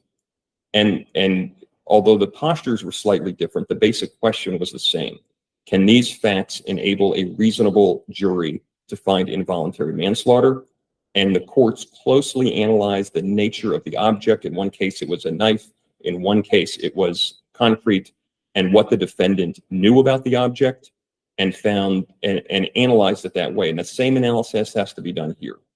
And if the state doesn't, as they don't, contend that he had any idea there was live ammunition in that weapon, he is not guilty. He's not guilty as a matter of logic and law. And the trial is not going to be able to overcome that. Whatever other things they alleged he did, if he didn't know it had bullets in it, he cannot be guilty. If he didn't know the substantial risk that it had live ammunition in it, he can't be guilty. Now, the state, Your Honor, essentially has three responses to this, and I'll just go over them briefly. One, the state links its position to an unpublished decision of the Court of Appeals in the Serna case. And in that unpublished and therefore non-precedential decision, the court canvassed a number of standards that it had previously used to resolve full and font motions. And the first one it canvassed or discussed was the question of fact versus law, and it said the defendant would lose on that standard, and the question in the case was recklessness in connection with reckless driving. But as I've discussed earlier, that standard has now been rejected in published decisions in Pacheco and Platero. So that is not a good standard. That was a non-precedential decision. It went on to apply the correct standard in the alternative, which was whether the undisputed facts show that the state cannot prove its claim. And there, the facts were clearly disputed. The state disputed whether she had accelerated when she hit the pedestrian. There were disputes. Here, of course, at trial, we're going to dispute a lot of facts if it gets to a trial. But for purposes of this motion, we can take all of the state's factual assertions as undisputed, but they simply have not claimed that they can prove he had a subjective awareness of a substantial risk that the firearm had live ammunition in it. The second thing the state says, and they've said this a few times now, Your Honor, they say, well, if he had that knowledge, it would be second-degree murder. Okay, so a few things on that. One, they're just wrong about that. Second-degree murder requires a strong probability of death. If he knew there was a strong probability that there would be live ammunition in the gun and he fired it and pulled the trigger, which of course we dispute, that would be grounds for a second-degree murder charge. But substantial risk is a lesser standard. There's a significant delta between substantial risk and strong probability. So what they need to prove for this charge is that there's that he was subjectively aware of a substantial risk that the firearm contained ammunition. They don't even claim they can prove that. That's why it's not involuntary involuntary manslaughter. The other point on that, Your Honor, is that there's no rule that says any given factual scenario has to be able to satisfy every gradation of homicide. I mean, there are certain scenarios that are murder or nothing, based on the facts. And even if they were correct, which they're not about the second-degree murder point, that would not establish that they can show involuntary manslaughter without showing anything about his subjective awareness with respect to the risk of live ammunition. What's really, I think, telling about the second-degree murder argument is what I alluded to earlier, which is that argument shows that the state does not contend it can prove that he was subjectively aware of a substantial risk that the firearm contained live ammunition. They said it in black and white. We would have charged him with second-degree murder if that's what we thought. They can't prove it. They don't pretend to prove it. As a logical matter, they simply cannot prove the legal elements of this offense. The last point they make, Your Honor, is they refer to a bunch of other alleged actions by Mr. Baldwin. And they say that those alleged actions are enough to satisfy the elements of the offense. So there's two things to say about that. One, none of those alleged actions pose a substantial risk to the life of another person if the gun is not loaded with live ammunition. They say he knew it was a real gun, okay? They say he pointed it and pulled the trigger. They say he didn't participate in a safety check. Again, this is not a civil suit for under the ordinary negligence standard. This is not a suit for violation of the SAG guidelines. This is an involuntary manslaughter charge.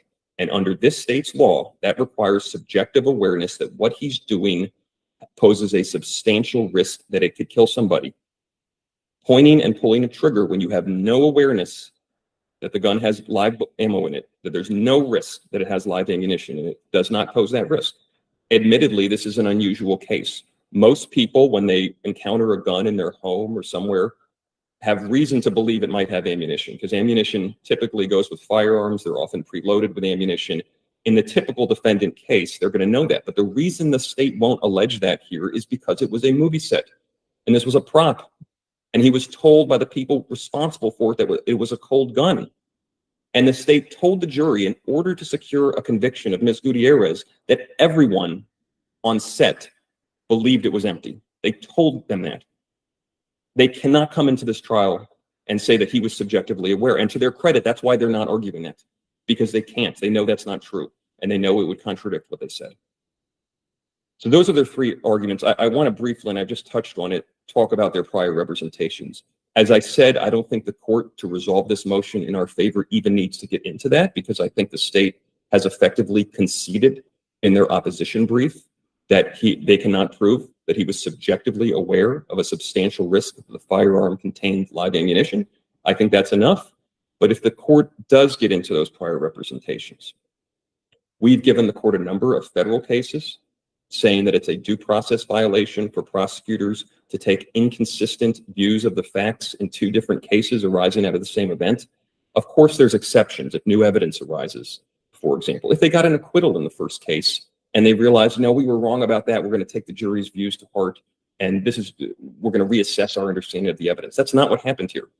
They used a series of representations to secure a conviction of a person. And they sort of stunningly come into this court and say they're free to walk away from those and adopt totally factually inconsistent positions. I was head of a prosecutor's office for 3 years right across the border from El Paso to Austin. And I can't imagine us ever saying in a court filing, we can take diametrically opposed positions on the facts of two criminal defendants. I would never let an AUSA do that. We've quoted them in our brief, and I won't go on extended about all the ways in which what they're saying now is inconsistent, but just a couple, Your Honor. In their opening argument, and this is at Exhibit F of our motions in this case, they told the Gutierrez jury in opening that the prospect of live ammunition on that set was incomprehensible. You can't square that with saying that he had a subjective awareness that what he was doing could kill somebody. It was incomprehensible to everybody. They said it's a hard and fast industry rule that live ammunition should be miles away from a film set at all times. They said the gun was checked right before it was handed to him. This was in summation. Ms. Morrissey told the jury in order to secure a conviction of somebody that when Halls announced cold gun, that led everyone to believe the gun contained only dummy rounds. She said the crew didn't believe there were live rounds on set. They believed that she was going to do her job. They believed that she did her job. She said, imagine I hand you a gun and I tell you it's basically empty and I walk away when in fact I put live ammunition on that.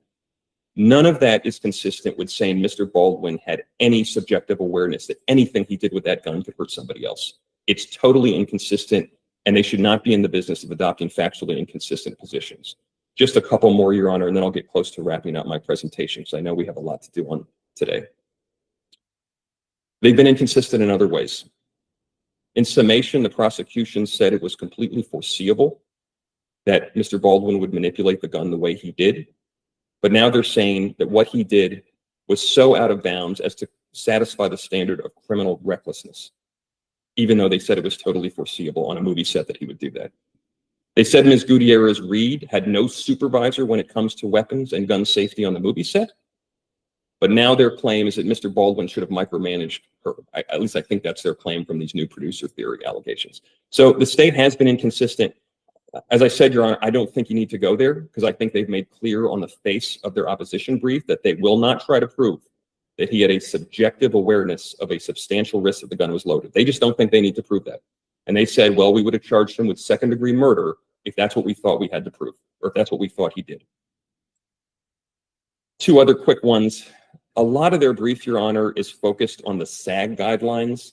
And it's a very, very strange sequence of arguments because they spend a number of pages saying that he was supposed to attend the check under, it's like Rule 12 of the SAG guidelines that are in the record.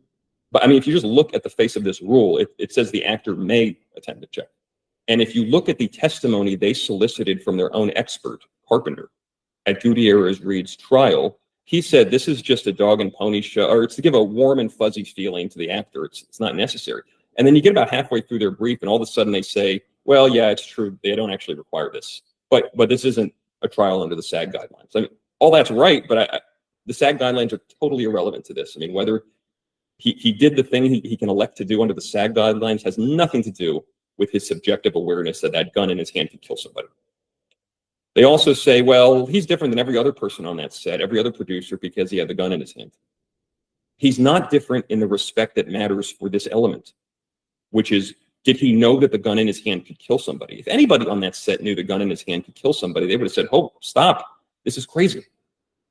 And that gets, I think, to my final point before I briefly address this new producer theory, which is that each of the actions, Your Honor, that they say shows his recklessness and shows that they can satisfy the elements of the offense, pointing the gun allegedly at somebody and pulling the trigger, not attending the safety check, he knew it was a real gun, all those alleged facts that they assert in their motion. It's not only that they don't they don't satisfy the element of subjective awareness, it's that they cut exactly the other way. No one thinks Mr. Baldwin or anyone else on the set wanted to hurt anybody. The fact that they assert, some of this we can test, but the fact that they assert that he was pointing and pulling the trigger, that confirms that he had no subjective awareness that there was a live round in the gun. No one thinks he wanted to hurt anybody on the set. The facts they cite as satisfying their burden under that element show exactly the opposite. They show that they absolutely cannot show that he had a subjective awareness that that gun could kill somebody. No one thinks he would have pointed and pulled the trigger if he knew that, if he knew there was any risk of that. So the facts they cite show exactly the opposite of what they cite them for. Last point, Your Honor, they've raised this new producer theory. It's not totally clear to me exactly what they're saying, but I think they're saying one of two things. The first one is they might be alleging some sort of supervisory liability, even if Mr. Baldwin had no awareness. He was negligent in supervising Ms. Gutierrez Reed. Now, there's a ton of factual problems with that. That wasn't his responsibility, but those are not relevant for this motion. What's relevant here is that there is no supervisory liability criminal statute. You can't establish the mens rea, the subjective awareness based on a supervisory theory. That can't possibly work. The other thing they might be saying is that he should have known the gun was loaded or something. They haven't articulated this, but it seems to be what they're saying. But again, it's not that standard. He must be subjectively aware. He must have subjective knowledge of the risk. And that's clear as day in Henley. That decision's controlling. And for that reason, they can't meet their burden on this. So we reserve time for rebuttal, of course, but we respectfully ask this court to dismiss these charges because Mr. Baldwin is innocent as a matter of law. Thank you. All right, before the state responds, I have a couple of questions over some of what you presented. So you said that that you can take the undisputed facts under full and font. And I'm interpreting that to mean that you can ignore the disputed facts. And I don't read full and font to be that. No, Your Honor, the way I would describe it is you give the state everything they're alleging. So some of those facts are undisputed and some of those facts may be disputed. So for example, there's a dispute about whether he pulled the trigger. Give the state that, obviously not at the trial, but for the purposes of this motion, give the state those disputed facts. Assume they can prove. The way Pacheco describes it is there a reasonable probability that they can obtain evidence to prove those elements. So if they, as long as it's not totally ridiculous, if they say this is a disputed fact, we think he pulled the trigger, give them that for the purpose of the full and font motion. Can they prove the elements even with that? And our submission is that no, they cannot, because they don't even attempt to allege that he had a subjective awareness of a substantial risk that that firearm was loaded with live ammunition. So give them everything else they say. Give them the disputed facts. They don't dispute that. It's clear on the face, pages 14 and 15 of their op. They do not dispute that. What about the disputed facts? You talked about that they've raised additional facts. What about all the case law that says if you have disputed facts, it's for the fact finder? It is not for the court. Your Honor, that's true only where the disputed facts, if resolved by the fact finder in favor of the state, could satisfy the elements of the offense. Our submission today is that assume the fact finder resolves every disputed fact in the state's favor. They do not contend he was subjectively aware that the gun in his hand could kill somebody, because they don't contend that he was subjectively aware that there was any substantial risk that it had live ammunition in it. So give them everything else they say. Give them they pulled the trigger. Give them he didn't attend the safety check. Give them all that for the purpose of this motion. Assume the jury resolves all of that in their favor. They still can't meet the elements of the offense. And that is the essence of a full and font. I would call it a Pacheco motion, because Pacheco really refined the standard. But that's the essence of the motion presented to the court right now. All right. Well, let me read from Henley, because you read a certain portion of Henley, but there's more to Henley. And it says, criminal negligence required for involuntary manslaughter for a jury instruction includes the concept of recklessness, in which a defendant consciously disregards a substantial and unjustifiable risk that harm will result from his conduct. The Uniform Jury Instruction on Criminal Negligence incorporates this definition, defining criminal negligence as existing when a person acts with willful disregard of the rights or safety of others and in a manner which endangers any person or property. UGI 14133. Likewise, the instruction on involuntary manslaughter states that the defendant should have known of the danger involved by his or her actions. 14231. To be convicted of involuntary manslaughter, a defendant must have been aware of the risk caused by his or her conduct and continued to act. So I'm curious as to how you're narrowing that, because they're broadening that. And they're saying, look at all this other evidence that shows that he should have known. Number one, he had a bad armor that he's responsible for hiring. He should have known that she was a bad armor. Number two, he was aware that Halls periodically checked the gun, which implies that he also knew that he didn't check the gun from time to time. I'm trying to remember what else. The SAG guidelines that they don't completely rely on, and I think you said that they rely on. If you said completely, they rely on them in part, and they're saying that as an actor, he, despite all that other information, that as an actor, he is not supposed to be pointing a gun at someone, and there's no need to use the gun, and that he pulled the trigger when he was pointing a gun that he didn't need to point to. So I'm curious as to how you have limited it to he has no knowledge because he got to rely on his armorer, he got to rely on David Halls, and you're ignoring all this other information that circumstantially, which is allowed, would indicate these elements. And that seems to be the core of what the jury is going to decide. And I'm not clear on how you're reconciling these kind of cases. A defendant's not, in fact, Murrieta, which you rely on very heavily, it says, State versus Murrieta. Defendant's argument both below and on appeal amounts to a disagreement as to how the fact finder should interpret the facts alleged. Such interpretations benefit from the opportunity to observe the testimony of witnesses, judge their credibility, weigh the evidence, and hear the parties' arguments after the close of evidence, as a jury would have. Such contested facts, questions of fact in criminal cases rest within the exclusive province of the jurors. And then also in Murrieta in paragraph, that was 17 in paragraph 18. Furthermore, defendant's knowledge of intent generally presents a question of fact for the jury to decide. So to me, and you did acknowledge that they added that they have additional facts, and under the case law that I'm reading, additional facts can equal disputed facts, and if you have disputed facts, you don't get full and final. And these additional facts are disputed facts, regardless of whether the state says, well, these other ones we dispute now. I'm just concentrating on the additional ones.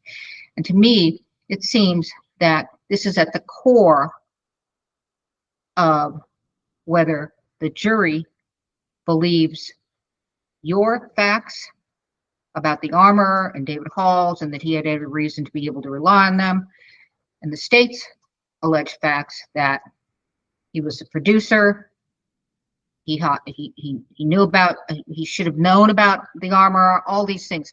I'm not getting into whether it's true or false. I'm just wondering how you're reconciling these things. Let me take a stab at that, Your Honor, and let me give you the short answer and then the slightly longer answer from both case law and the record. The short answer is add up all the facts that they say are disputed. Assume they win those. It still doesn't meet the legal elements of the offense. So you could imagine even easier cases than this, where something ridiculous. You know, there's a murder charge, but the person's not dead. And no matter what else is disputed, they're obviously not going to be able to prove a murder charge if the person's not dead. It doesn't matter if there's disputed facts. In this case, and let me pick up on Henley, Your Honor quoted the carryover paragraph from pages 107 to 108 in the Pacific Reporter. The very next sentence, the first full paragraph on page 108, gives the standard that's at the heart of our motion. It says, our case law has long interpreted the requirement of subjective knowledge into the the requirement of subjective knowledge into the showing of criminal negligence required by our involuntary manslaughter statute. Later in the same paragraph, it says criminal negligence in the context of involuntary manslaughter requires subjective knowledge by the defendant of the danger or risk. So the parts that Your Honor quoted are the model instruction. You know, we don't take issue with any of that. They may also have to prove objective knowledge, which is the should have known standard.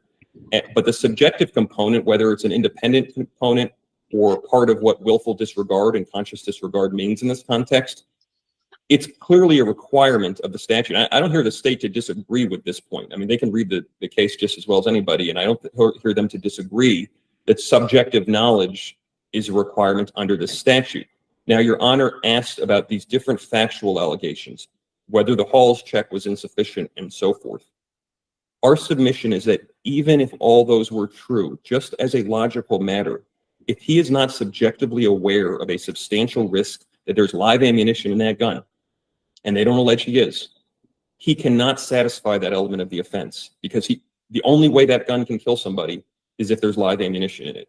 They can allege whatever else they want about he violated the SAG guidelines or he did this and that, but if they can't allege that he has plausibly, that there was he was subjectively aware of a substantial risk that the firearm contained live ammunition, they simply cannot meet the elements of the offense. I know Your Honor asked about Moreta.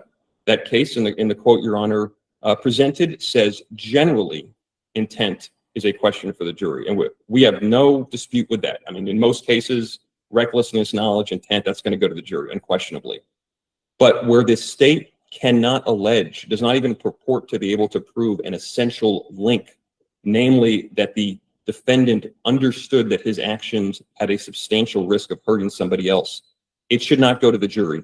The Rule 5601D standard is there because the judge is a critical gateway on allowing defendants to be prosecuted for things that are not crimes. What they have alleged here is not a crime. You cannot be guilty of involuntary manslaughter if you had no awareness of a substantial risk that what you were doing could harm people. And in the case of a gun, in this very unusual case of a prop on a movie set, where everyone, according to the state, believed it was empty, you cannot satisfy the mens rea for involuntary manslaughter. Thank you. State's response.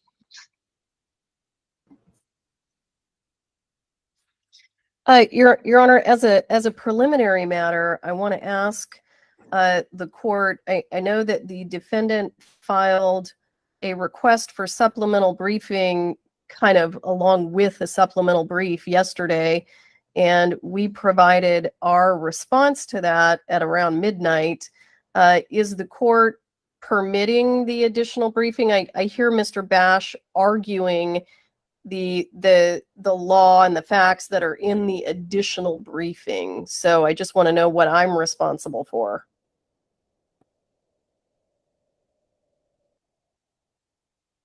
No, I did not see that, and it's late. So, Okay. Your Honor, can I just respond? I mean, other than the brief mention of the producer theory, I don't think anything I argued had anything to do with the supplemental briefing. So he's right, but that's important because he said the state's new theory of him being a producer. Judge, you even know about it, so it's not new because I believe it came out during the Gutierrez trial, and as we indicated in our response, here's what we're doing. Here's what we're doing today. What I received and what I set for hearing. So a supplemental briefing that arrived yesterday is not on the table in my decision. Understood. Thank you. I'll go ahead and proceed with my response. The circumstantial evidence that the state intends to present that goes squarely to this issue is Mr. Baldwin knew he had a real gun in his hand. Mr. Baldwin specifically asked for the biggest gun that was available. Mr. Baldwin knew and understood that dummy rounds look identical to live ammunition. That's the foundation. So before Mr. Baldwin has ever even encountered training by Ms. Gutierrez, that's where we are. He then arrives to his training with Ms. Gutierrez and doesn't pay attention. Not only did Ms. Gutierrez indicate that he didn't pay attention, Ms. Zachary actually took a video of him not paying attention. And it's one of the exhibits that will be used in the destruction of evidence motion later today. So he decided not to pay attention during his training. Then, and look, anybody who looks at Ms. Gutierrez understands that Ms. Gutierrez hasn't been alive long enough to legally own firearms. So there has to be some question about, is this person really qualified to have this job? Any reasonable human being would have that concern, and many of the crew members actually mentioned that to the producers. How can this lady be our armorer? She's like in her early 20s. So Mr. Baldwin certainly understood that. He had a bad armorer. She wasn't doing proper safety checks. His experience in the film industry is absolutely circumstantial evidence that he knew that when she was doing these safety checks that she wasn't following the rules. Absolutely, the court is right. He also understood that Mr. Halls was not checking the gun with Ms. Gutierrez every single time. We know that he knew that because that's what he said to law enforcement on October 21st. So we get to this point. Now let's take into consideration that there are two other actors on set that Mr. Baldwin can see dry firing their guns into the ground 10 times after the gun is handed to them by Ms. Gutierrez to ensure that every single round is inert. Are those actors on my witness list? No. Do I have plenty of other witnesses who are going to come in and say, we saw those people dry fire their guns into the ground every time she handed it to them? Absolutely. Plenty of witnesses are going to testify to that, and Ms. Gutierrez herself should be able to testify to that based upon the court's ruling, because that certainly wouldn't be anything that she could assert her fifth to. So that's where we find ourselves at this point in time. Now, what Mr. Bash is telling the court, which is absolutely false, What he's telling the court is, unless this gun has a live round in it, it is completely harmless. And he didn't realize that there was a live round in it. Patently false.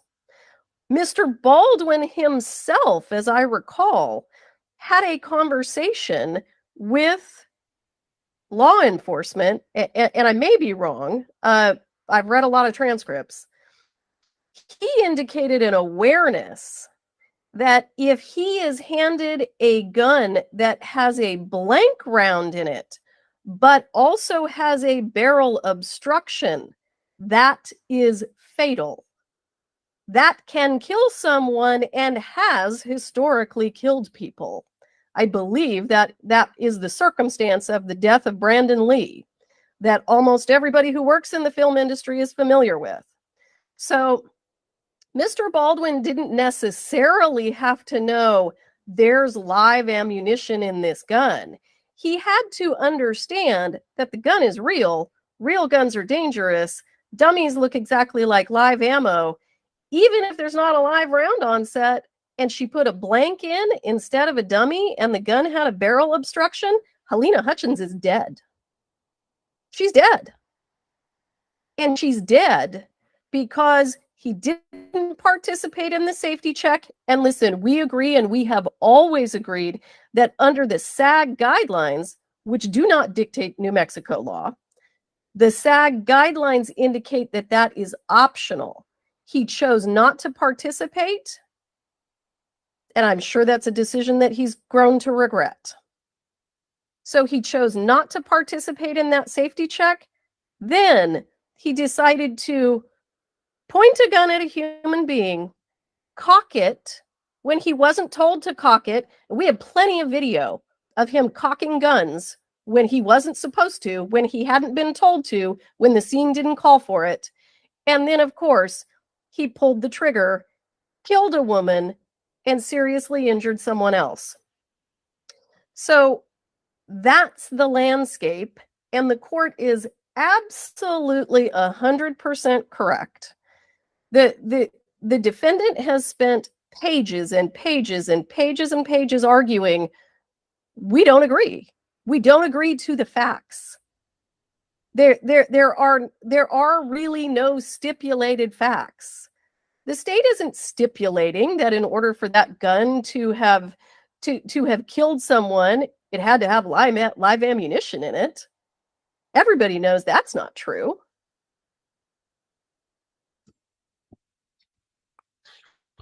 Now, let me clear up a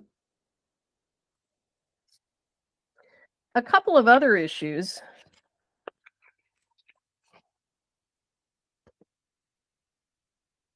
The reason that these safety rules exist, the entire reason that the SAG Safety Bulletin #1 exists, is because of the risk that live ammunition could find its way on set. If there was absolutely no chance that live ammunition could ever find its way onto a movie set, why have these rules at all? You've got two actors standing right next to Mr. Baldwin who certainly understand that there's a significant risk of live ammunition, or they wouldn't be firing their guns into the ground right in front of him. Now, our expert, Brian Carpenter, will testify and testified before the grand jury, and I think he even testified during the Gutierrez trial, that as an armorer, he himself has found live ammunition on a movie set. So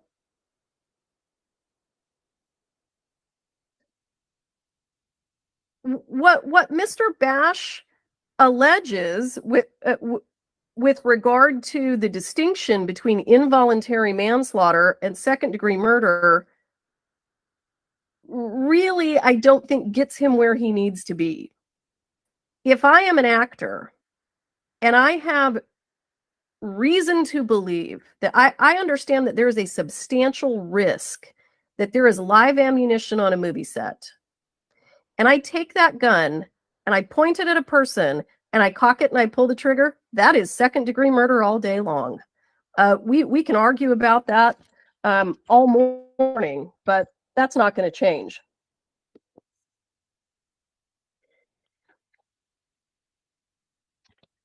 you know, I think that where the parties disagree here is when Mr. Bash was talking about the link, you know, the link between the subjective knowledge and the offense, the link between the conduct, the subjective knowledge and the offense. We disagree on what the link is. Not only do we disagree on the vast majority of the facts, we disagree on that link. This motion by Mr. Baldwin absolutely cannot be granted by this court. There is a plethora of case law that says you can't do it. And what is happening here, which is what frequently happens in this case, is the defense attorneys are coming forward to the court and they're saying they're making statements that are not at all based on the evidence or the future witness testimony. One of those statements that was given today, of course, is Mr. Bash's statement, this gun can only kill someone if it's got live ammunition in it. Absolutely false. And Mr. Baldwin knew that was false. So we need to simply rely on New Mexico law. We have an extraordinary amount of circumstantial evidence that goes directly to this point. Some of that evidence you may see this afternoon because it's relevant to another motion. If the court in Cerna, which is the unpublished case that the defense, that the state cited, that the defense was certainly aware of. They were aware of Cerna. They were aware of Gomez. They didn't cite him because they were hoping, I guess, we wouldn't find him. So when you look at Cerna, there's a video. There is a video of a person driving and a pedestrian stepping out in front of them. And the only dispute between the parties is exactly what Mr. Bash is bringing to the court's attention today, which is, with substantial risk, how can you get there when you look at this video and all this lady, she wasn't speeding. All she did was just kind of make this turn and hits this pedestrian. And for heaven's sakes, it was an accident. And in that circumstance, the court said, no, there are disputed facts. There are disputed facts here. And we are asking the court to follow well-established New Mexico law and deny the defendant's motion. Thank you. Response, Your reply, Mr. Bash. Thank you, Your Honor. Much of what the government just said is incorrect, but as an umbrella point, much of what the government just said is waived. It appears nowhere in their opposition brief the point about blanks, the point about what two other actors were doing on the set.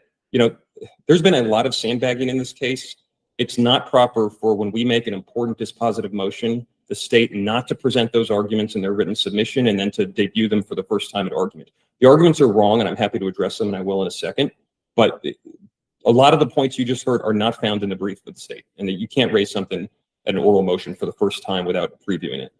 So let me take each of those points in turn. Ms. Morrissey went over a lot of their allegations, and some of them just have obviously no bearing on the issue before the court. Whether he selected the biggest gun, whether Ms. Gutierrez looked too young for the job, that has no bearing on whether he had a subjective knowledge of a substantial risk that the gun in his hand could kill somebody. They've given a lot of facts. Let's give them all those facts. Let's give them all the jump balls. Let's say that they're right about everything they say. That does not establish the element of the offense. And we've been over some of those in the opening presentation, that he had the gun in his hand, that he knew dummies look like live rounds. The fact remains that they told a jury to secure a conviction that everyone on that set did not believe there were live rounds in that gun, and that it was inconceivable that there could be live ammunition on that set. And everyone includes Mr. Baldwin. Now, they've raised two arguments. I guess they've realized that they have a big problem, because if they can't show that he had a subjective awareness that that firearm was dangerous in his hand, they can't prove their case. And so they've raised two totally new arguments, which were not in the opposition brief. Someone can correct me if I'm wrong. I'm doing it from memory, but I don't remember seeing these arguments in the opposition brief. First, they say that Mr. Baldwin saw two actors dry firing their guns, but they're not going to call those actors, but they saw it. I don't see that anywhere in the brief. Second, they say that it's not true that you need a live round. In certain circumstances, a blank could kill someone because there could be an obstruction in the barrel and it could go off. But no one contends, Your Honor, that he thought there was a substantial risk that that gun contained blanks, because as everybody knows, and I'm sure the court is very familiar after sitting through the Gutierrez trial, they look completely different than dummy rounds. Dummy rounds are the ones that look like live rounds. Blanks look totally different. And I'm not aware the state has ever contended that Mr. Baldwin was aware of a substantial risk that Mr. Halls or Ms. Gutierrez loaded blanks into that gun, which looked totally different. It's not even remotely realistic that that was a risk after two professionals loaded the gun, that they accidentally loaded it with blanks. So that is an argument that the state just made up at argument. They didn't even include it in their written briefs, and it's completely preposterous in light of the reality of what blanks look like. It's an argument to try to get past a dispositive motion that doesn't actually have any weight. I would just add that I think they would have a huge problem with the foreseeability element if their theory was that he foresaw that there could have been obstruction that could have injured somebody, but actually what happened was totally different, and so he's guilty. I don't think they could satisfy foreseeability, but at any rate, the argument's waived, and it's factually ludicrous given that these things look different. There's no way he could have had a subjective awareness that there was a risk they were putting blanks into that gun. Ms. Morrissey referred to the SAG guidelines, and they say we have these prophylactic rules under the SAG guidelines because, there's some chance of live ammunition, and so you can never say there's no chance. Again, let's assume she's right about all that. I don't want to get into whether she's right about the purpose of the SAG guidelines. The standard is not no chance. The standard is a substantial risk. You heard it again. They can't argue substantial risk. They can't argue subjective awareness of a substantial risk. They would have charged second-degree murder if they thought they could argue it. So they moved the goalpost. And they've moved the goalpost to, well, we can't say there's no chance. I mean, there's always some 0.0001% chance of anything happening. But that's way far away from the element of this offense, which is substantial risk. She doesn't argue that properly because she can't argue that. She changed the goalpost. I heard her say something about the second-degree murder. Well, you're just wrong about that. Mountains of case law say you're wrong. There was no case law cited. There was no logical reason given. Second-degree murder in this state requires a substantial probability. If the state could allege that Mr. Baldwin thought there was a substantial probability that there was live ammunition in the gun and it could satisfy all the other elements, that would be a different story. But what we're saying is they haven't even alleged a substantial risk. There's a big delta between strong possibility and substantial risk. And if they can't even allege that, then it's not involuntary manslaughter. It's an accident for which he's not criminally liable. I heard Ms. Morrissey say that there's a plethora of case law that says you can't do a full and font motion in these circumstances. There's not. They don't cite it. They just keep saying there's a plethora of case law.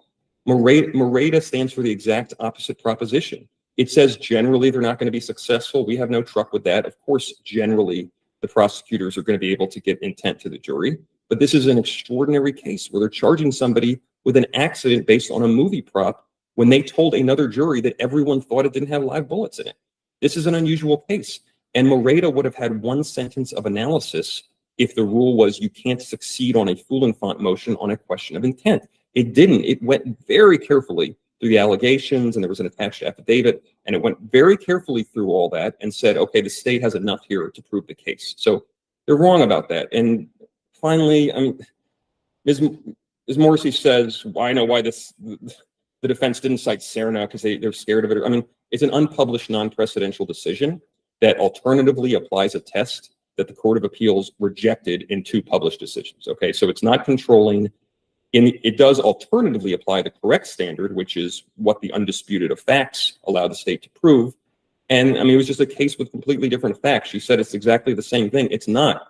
One of the facts disputed in that case, which was a vehicular case, a reckless driving case, was whether the defendant had accelerated at an unreasonable rate right before she hit the pedestrian. That was an actual factual dispute that goes to recklessness, and that could be dispositive. In this case, the state does not claim that he had a subjective awareness of a substantial risk that the firearm contained live ammunition. It's not disputed. For everything that Ms. Morrissey just said, they are not disputing that. She was candid. She did not sit here and say they can dispute that. There's a reason she didn't. They know they can't prove that. They know it would be inconsistent with what they told a jury to get a conviction of somebody else. They can't prove that. If they can't prove that, they can't establish the elements of the offense. And with that, I'll sit down, Your Honor.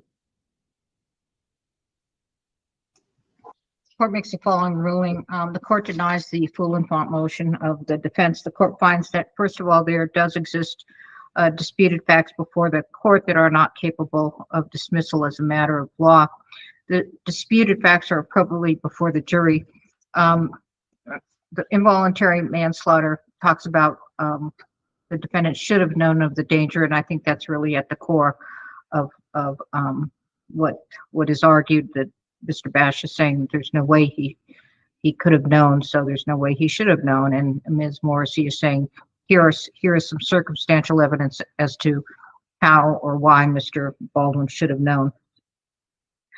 With respect to the inconsistent theories of prosecution, you didn't really bear that out. I don't think you've met your burden. I think that the 10th Circuit, U.S. versus Negro, is on point where it's got to go to the core, prevail on due process claim. It's got to go to the core, and that it's got to be which is so inherently contradictory. And I think that I think part of what the state's relying on is what Ms. Gutierrez didn't do. Okay, and the court will prepare that order as well. I will see you back here at 1 o'clock. Does that work for everyone? Your Honor, before we recess, I just have a question. The defense mentioned that I'm going to be arguing the Trombetta motion. We have 3 witnesses. The defense indicated they have witnesses. May we ask who they plan to call for that? I don't know if their witnesses overlap. Yes, Your Honor. As always, it somewhat depends in part on who the state calls. It may be that we don't have any witnesses if they're calling the same witnesses. So we notified Corporal Hancock, Mr. Ziegler, and Mr. Haig. But if that's the same set of witnesses that the state's calling, we, of course, will be efficient with the court's time and not recall people. They are, Your Honor, same witnesses. Okay, very So then good. we will, yep. All right. Thank you, Your Honor. Thank you, Your Honor. Real quick, Mr. Spiro, are you referring to Michael Haig or Luke Haig? Luke Haig. Okay. All right. Thank you. All right. Thank you. Thank you. We're in recess.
based on the state's destruction of evidence.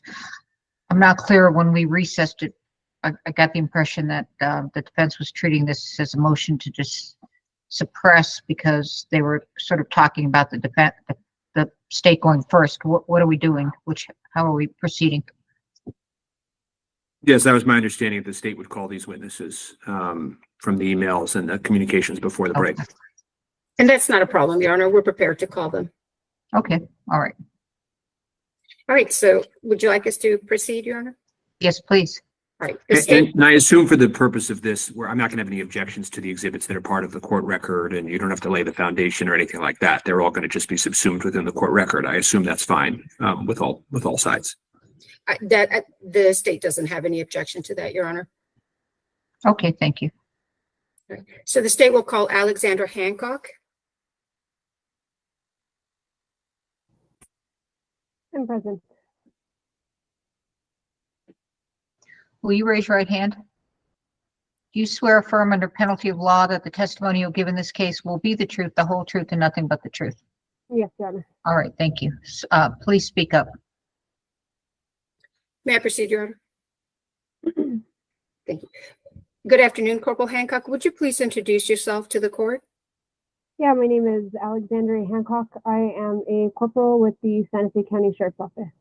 And how long have you been with the Santa Fe County Sheriff's Office? A little over 6.5 years now. And currently, what are your duties? I am currently a corporal assigned to the Graveyard Division Patrol. And on October 21st, 2021, what were your duties with the Sheriff's Department? On October 21st, 2021, I was a detective. I was assigned to the Violent Crimes Division in our criminal investigations. Corporal, would you mind, I don't know if everybody else is having the same problems. I'm having a little bit of a problem hearing you. I'm not sure if you can adjust your volume or your mic. You're somewhat muffled. I can try to do it on a phone instead. I'm on my laptop now, so I can try to switch a device. If you could just speak up and maybe turn the volume up, that would. I don't have a way to turn it up.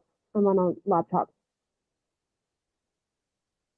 Would you like her to change, Your Honor, or just proceed with this? If everybody can hear. All right. All right. So on October 21st, 2021, were you assigned to be the case detective involving the shooting of Halyna Hutchins?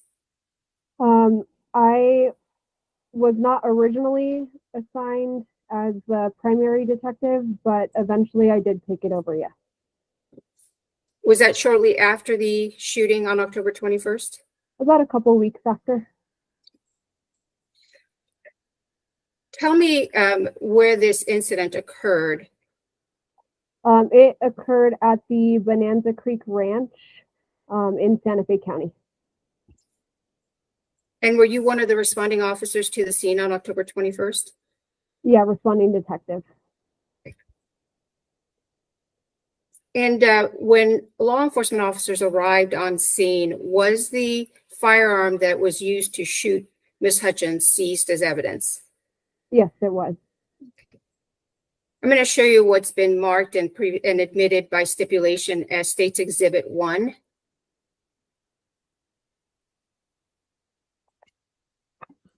I'm sorry. Just give me a second. I need to present that. I apologize. That came up faster than I thought it would.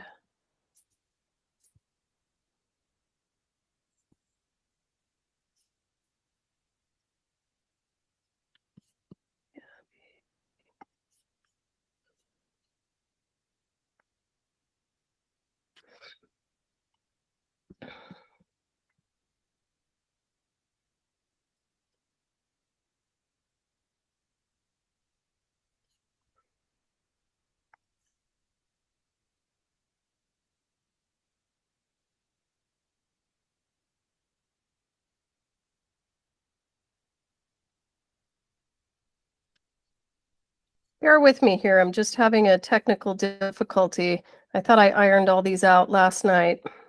Stand by. Well, let me proceed while you pull that exhibit up. Corporal Hancock, when you and other detectives arrived on scene, who did you understand was involved in this incident? The, I guess, main parties that were involved, I was told that the shooter or the handler of the firearm was Alec Baldwin, and then the armorer for Rust was Halyna Hutchins.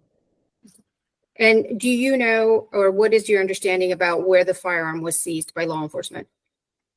It was, my understanding was that it was handed to Lieutenant Benavidez from Hannah.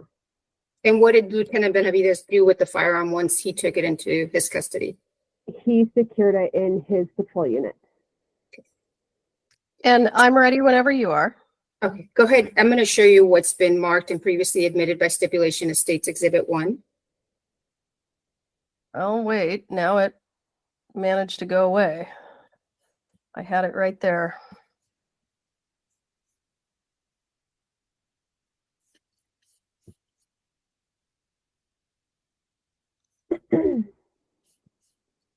For what it's worth, this is obviously not a major point of contention from the defense, the photograph. So, Linda, if you wanted to proceed, we're not going to make an issue of this photograph.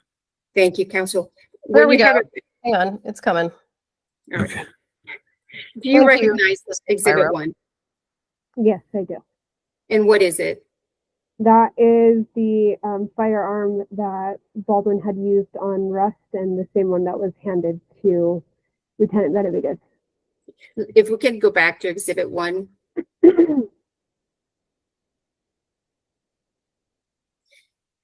Does Exhibit 1 depict the condition that that revolver was in when law enforcement seized it? Yes. And when law enforcement seized it, was there anything about the condition of this firearm that led you or other law enforcement officers to believe that it may be malfunctioning? No. Was there anything that was apparent to you upon looking and examining this firearm when law enforcement seized it on October 21st that it was modified or broken in any way? No. And you testified earlier that you understood that the person who was handling and utilizing this firearm when Ms. Hutchins was shot was Mr. Baldwin? Yes, that's correct. And as part of your investigation, Corporal Hancock, did you interview a number of witnesses? Yes, I did. Did any of these witnesses indicate to you or other law enforcement officers that this firearm had been malfunctioning either on October 21st or on the days leading up to October 21st? No. Did you also review statements provided by an individual by the name of Alessandro Pieta? Yes. And who is Mr. Pieta? He is the manufacturer of this firearm. And did Mr. Pieta provide information about his particular work as it relates to this firearm? Yes. What did he say? That he, essentially that this gun is not modified and it is shipped as they produce it to the seller, or to the buyer, I'm sorry. Did he indicate to the defense and the prosecution whether or not he was involved in the actual manufacture of this particular gun? I don't recall. Have you reviewed the transcript of the pretrial interview that was provided by Mr. Pieta? Yes. And do you have that in front of you? I do. And would reviewing that transcript refresh your memory with regard to what he said about his involvement in the manufacture of this firearm? Yes. If you could just take a minute and look at this, the transcript that was provided to you.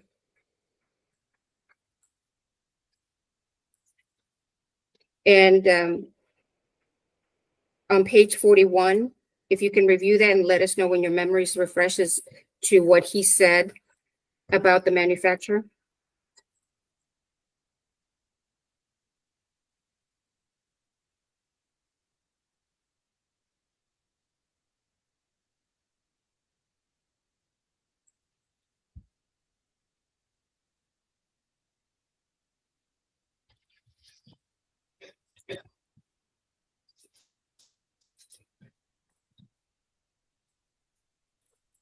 Okay, I'm refreshed.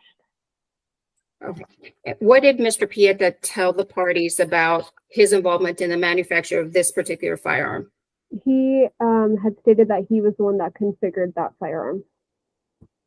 Did he also indicate whether or not when this firearm left Pieta Firearms, it was working perfectly fine and as intended? Yes. You can take down Exhibit 1, Ms. Morrissey, thank you. Did you also review statements, or let me ask you about other statements Mr. Pieta made. Did he indicate who the firearm was sold to by Pieta Firearms?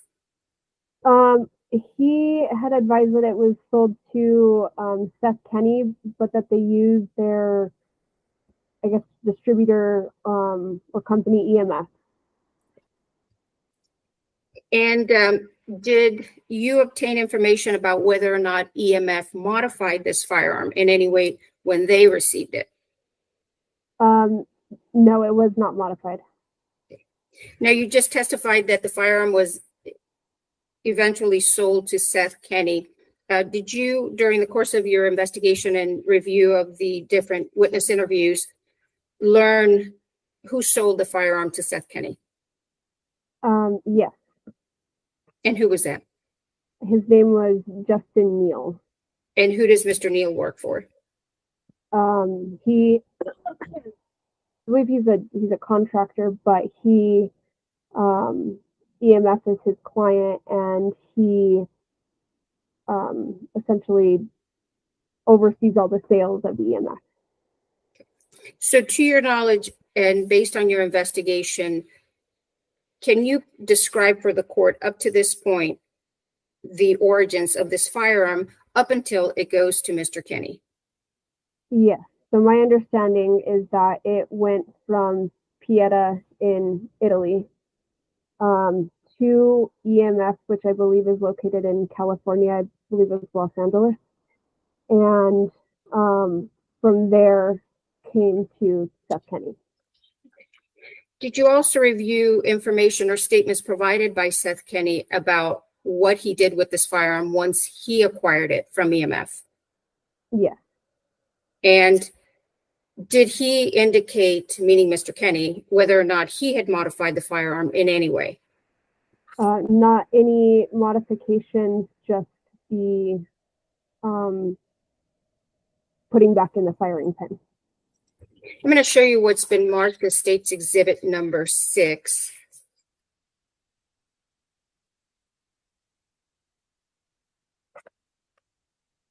And for the record, it's been admitted by stipulation as well.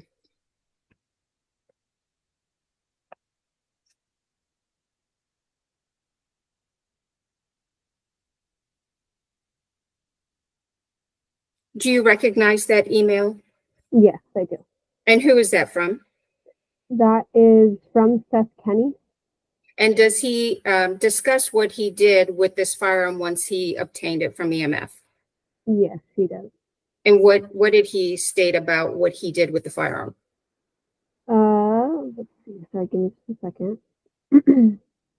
So the removal, reinstallation of the original firing pin and retaining pin is not, in my opinion, a modification.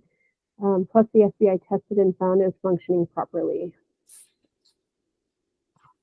So, Corporal Hancock, did you also interview Mr. Kenny about whether or not he had modified this gun? Yes, I did. And what did he tell you? He stated that he did not modify it in any way. What, based on your investigation, what did Mr. Kenny do with this firearm once he acquired it?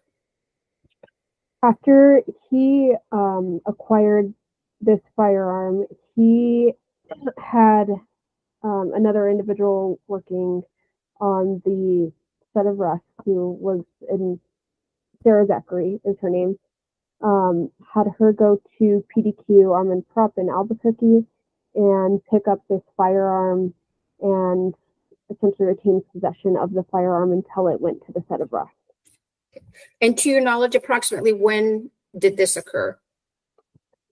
I believe it was just a couple days before they started filming. Was that in 2021? Yes, it was. Okay. And do you know how long Miss Zachary had this firearm in her possession? I believe it was overnight until they could secure it on the set. And then who, based on your investigation, who did Miss Zachary then transfer the firearm to? To Halyna Gutierrez.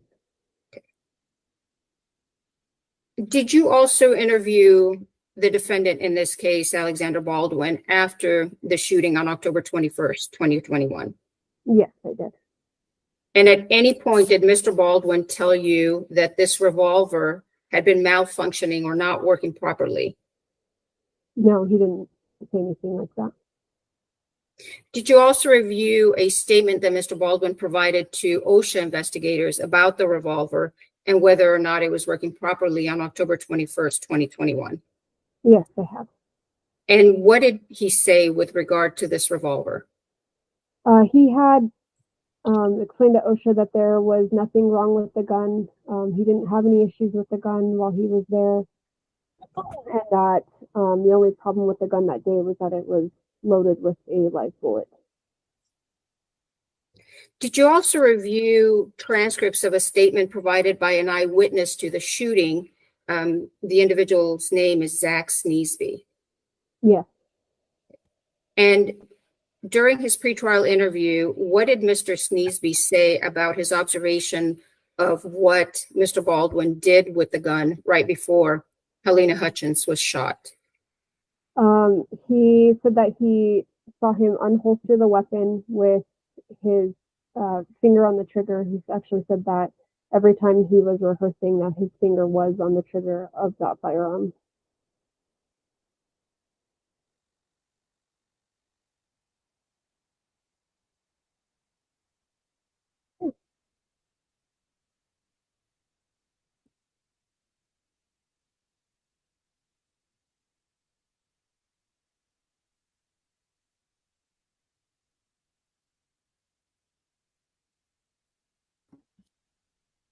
I think we lost Ms. Johnson. Ms. Johnson, can you log in again, please? I'm going to send her a text message.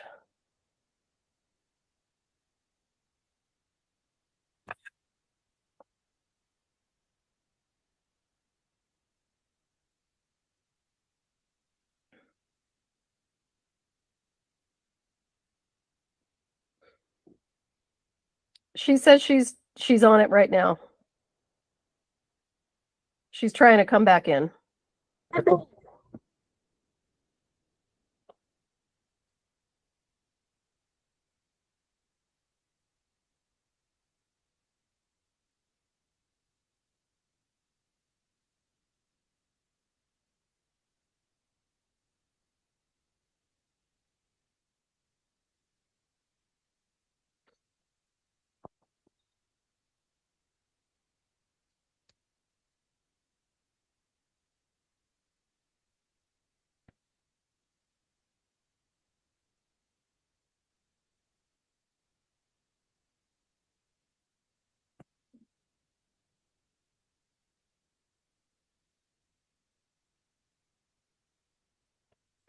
I'm going to mute myself and let me have a quick conversation with her.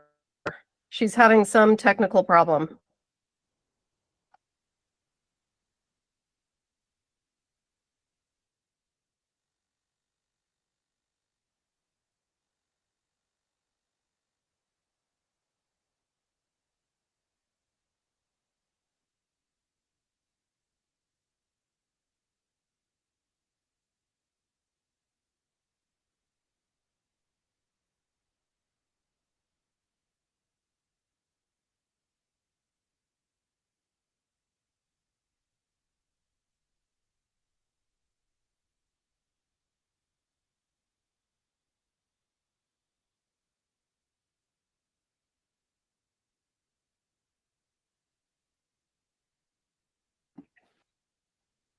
Okay, apologize for the delay. I think that's resolved. Is Ms. Johnson back on? There she is. Okay, great. Okay, continue, please. Your Honor. Technology, I apologize. Excuse me, Corporal Hancock, we were talking about the statements provided by Mr. Sneesby and his observation. Did he also indicate whether or not he saw Mr. Baldwin pull the trigger? Yes, he did say that he observed Mr. Baldwin unholster the weapon, point it, and then pull the trigger. As part of your investigation, did you request that the FBI conduct any testing or analysis of this firearm? Yes. And why was that? We wanted to ensure that it was the gun that was used in the shooting. So essentially confirm that, and yeah. And was there someone from the FBI office in the Santa Fe area that you were dealing with? Yes. And who was that? His name was Special Agent Jose Cortez. And what was his role? He acted as a liaison between the Santa Fe County Sheriff's Office and then the FBI lab in Quantico with our evidence testing. What testing did you and your department initially request that the FBI conduct? For the firearm, it was initially, I believe, DNA testing. Was there anything else besides DNA testing with regard to the firearm initially? And functionality of the firearm. I'm going to show you what's been marked and admitted by stipulation as State's Exhibit 2.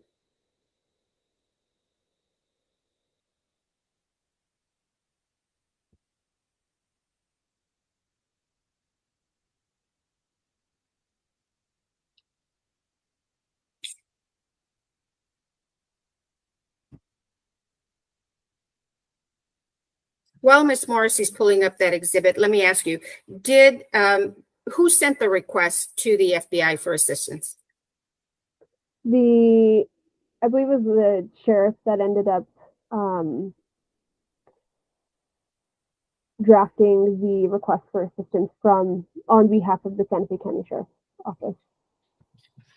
Did the sheriff or anyone at the Sheriff's Department initially request that the FBI conduct a test called the accidental discharge test? No, that was not in our initial request. Was an initial request made for any destructive testing to be conducted on this firearm? No. We have State's Exhibit number 2 up. Do you recognize that? Yes, I do. And what is that? That is the letter that was drafted from the sheriff requesting assistance from the FBI for evidence testing. Anywhere in this letter, does the sheriff ask for destructive testing to be done on this firearm? No, he does not. In fact, at the time that you and the Sheriff's Department requested assistance from the FBI to conduct functionality testing and DNA testing on this firearm, were you aware that they could do an accidental discharge test? No, I wasn't aware of that test initially.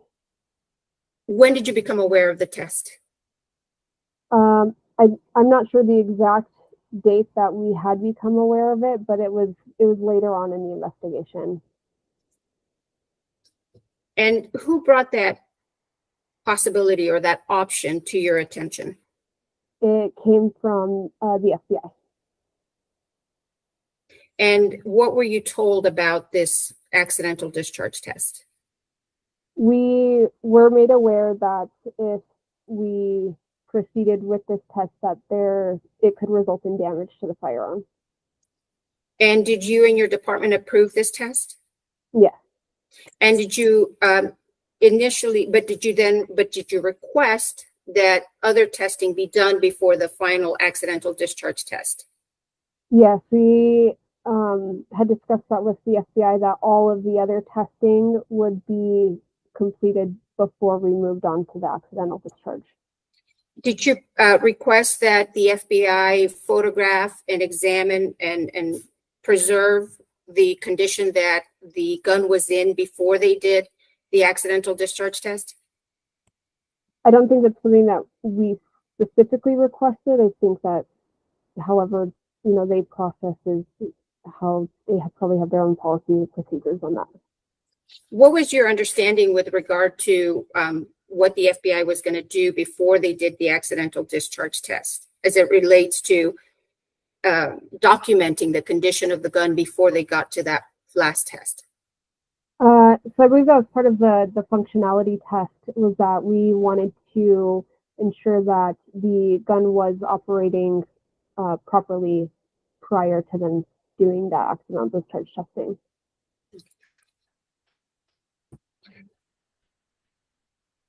Do you recall approximately when this testing was done by the FBI? I don't recall the exact date. From October 21st, 2021, up until the point that the FBI suggested this accidental discharge test, had you been asked by Mr. Baldwin or his attorneys to conduct independent testing on this revolver? No, we didn't have any other requests. Were you notified, or anybody in law enforcement, to your knowledge, notified by either Mr. Baldwin or his attorneys that the gun may have been malfunctioning prior to October 21st, 2021? No. What did when you interviewed Mr. Baldwin on October 21st, 2021, did he tell you that he did not pull the trigger? I don't believe he stated one way or the other in regards to pulling the trigger. Did he use any terminology when he was describing what happened right before the shooting, or when the shooting occurred? I'm sorry, can you ask that again? Did he explain to you how the shooting occurred? I think the statement that he made was that the gun just went bang, or just went off. I'm sorry, I don't know the exact words, but something to that extent. Did you interpret Mr. Baldwin's statement that the gun went off to mean that the gun was modified or altered in any way? No. Did you interpret that to mean that he did not pull the trigger? No.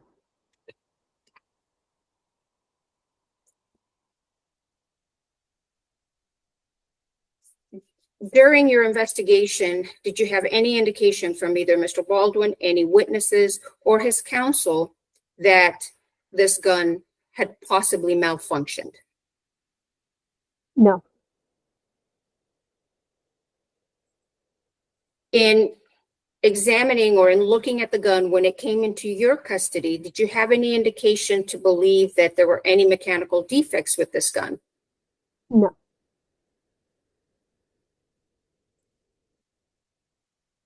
Did you have any indication that the gun could have or previously had fired without a pull of the trigger?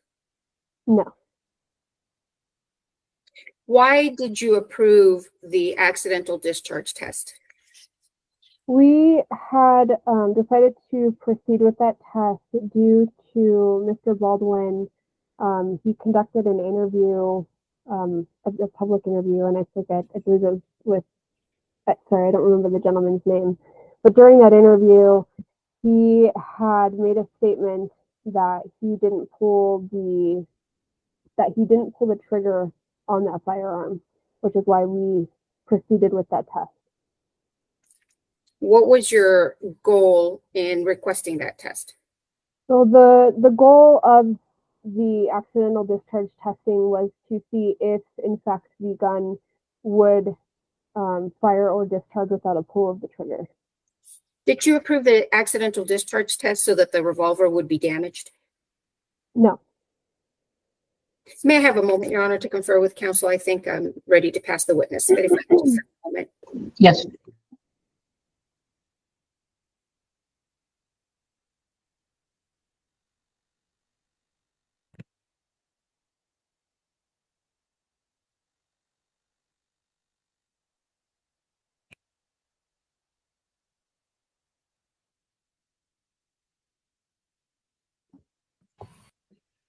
At this time, Your Honor, I have no further questions. I'll pass the witness. All right, Thank you. cross-exam. Yes. Good afternoon, Corporal. Good afternoon. Can you hear me? Yes, I can. Okay, great.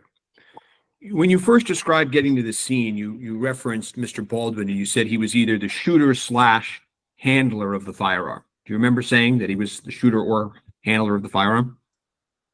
Yes. And the truth of the matter is, at the time of the destructive testing that we're here about, you weren't certain that he pulled the trigger of that firearm, true? That is what I was told that he had pulled. That he was handling the firearm. No, that's not exactly my question. My question is, at I, the time I missed that answer. I missed that answer. you want to repeat the answer? Sorry, Corporal. It was a little hard to hear it for me too. Yeah. So my knowledge was that he was handling the firearm. Right. Simply that he was handling the firearm. You were not certain at the time of the destructive testing that he had pulled the trigger of the firearm, correct? That is correct. And in fact, at that time, it was quite possible in your mind that the gun had just gone off and that he hadn't pulled the trigger, true? That was the theory that we were testing, yes. Now, you talk about the moment that the gun was recovered, and you sort of traced from that moment of the firearm all the way through the different phases that the firearm went through, the hands it touched, whatnot. You recall that part of your testimony? Yeah. Okay, I want to go back to the very beginning when you talked about, observing the gun being recovered. You didn't see the gun being recovered, did you, Corporal?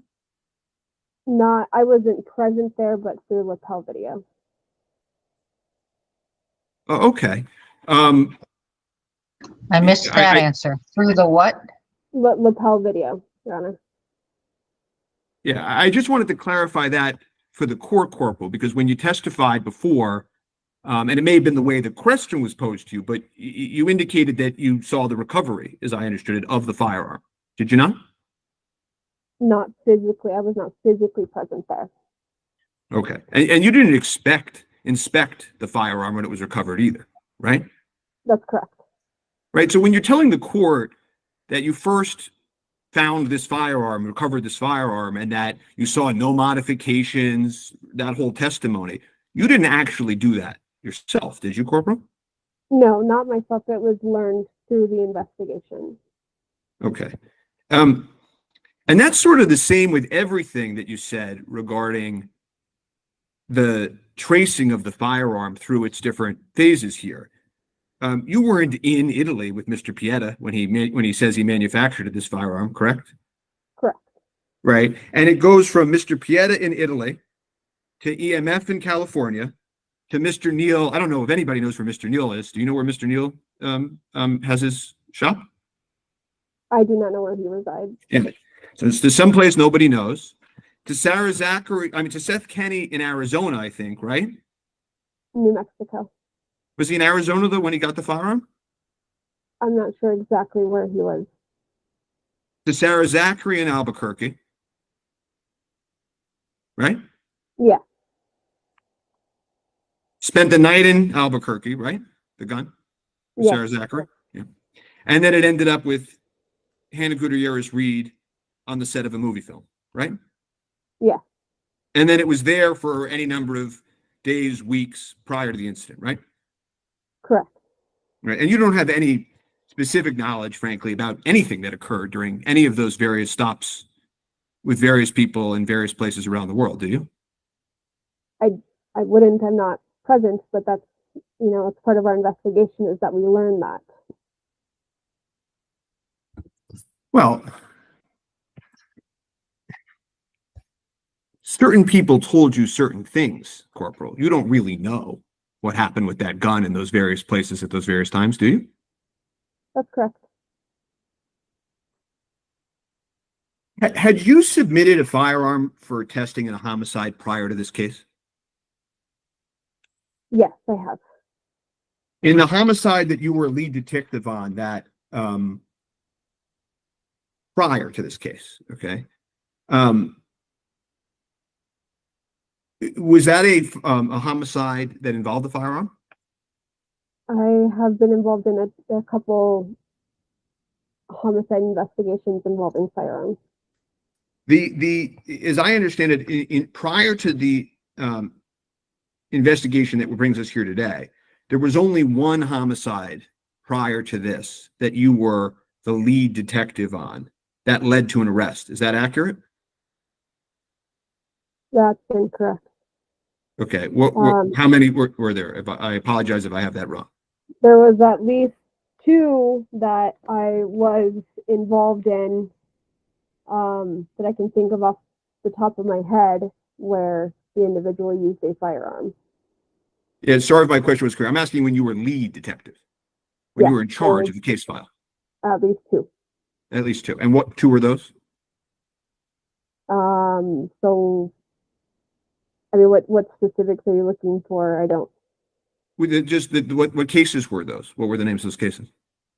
So one I had up in the Sanai area, and I don't recall the name of the suspect in that case because he is deceased.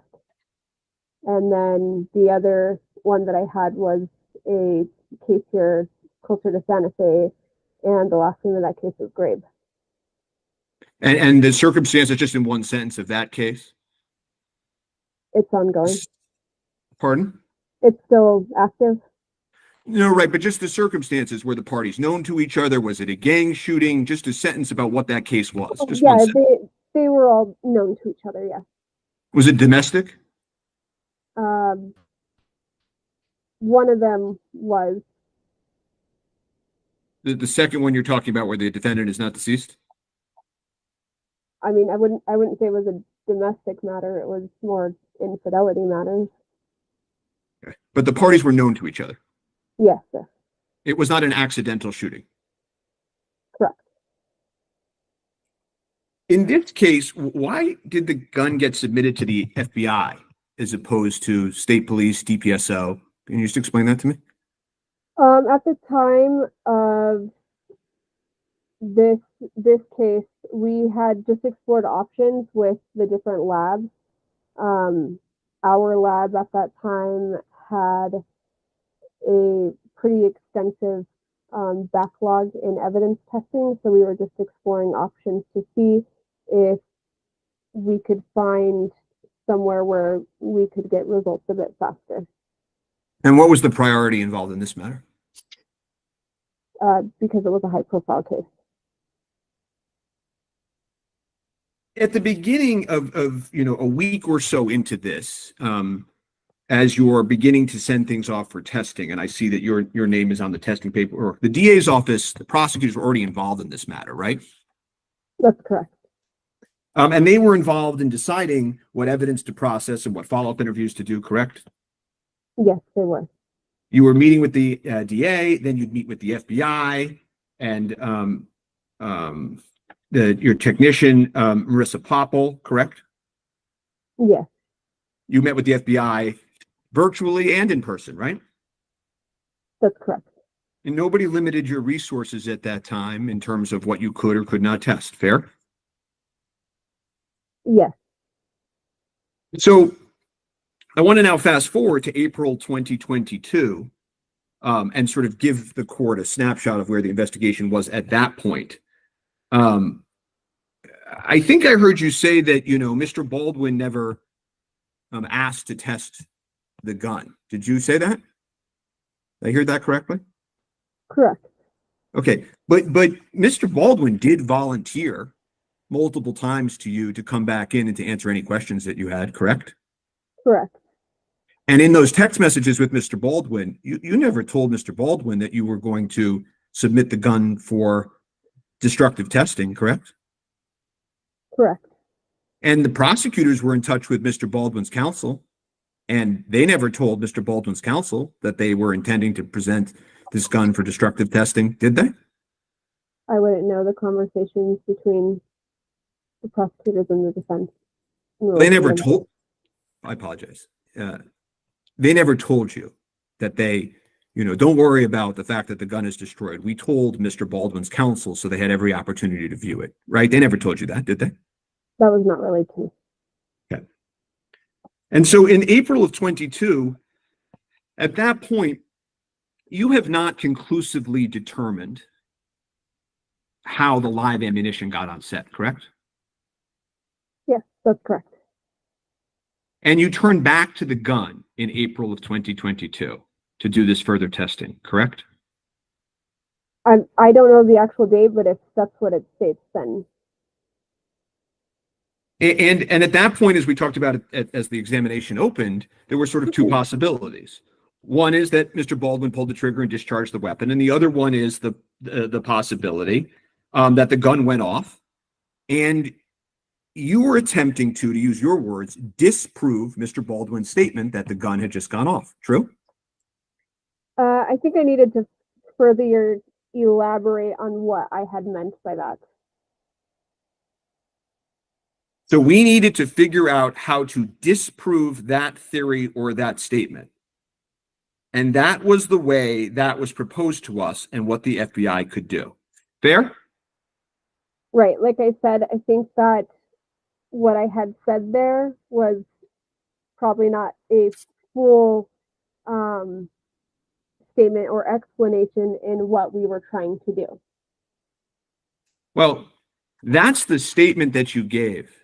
I understand that that's the statement that I gave. However, I needed, if, I had given time to further elaborate, or if I was able to further elaborate, then what would have been explained was that we were testing the theory due to the statement he made that he did not pull the trigger.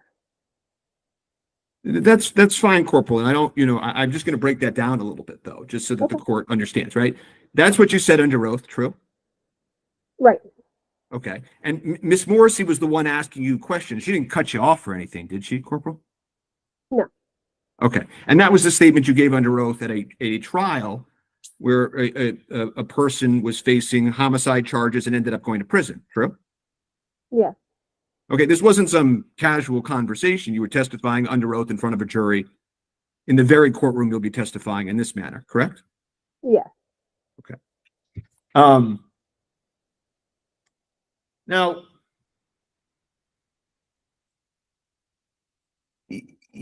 you talk about this statement that Mr. Baldwin made on national television where he denies pulling the trigger. You talked about that, right? Yeah. Okay. What I've always wanted to understand is if he made that statement in December, of 2021, why did you wait until April of 2022 to order the destructive testing? I don't know when it was actually ordered or when that conversation came about.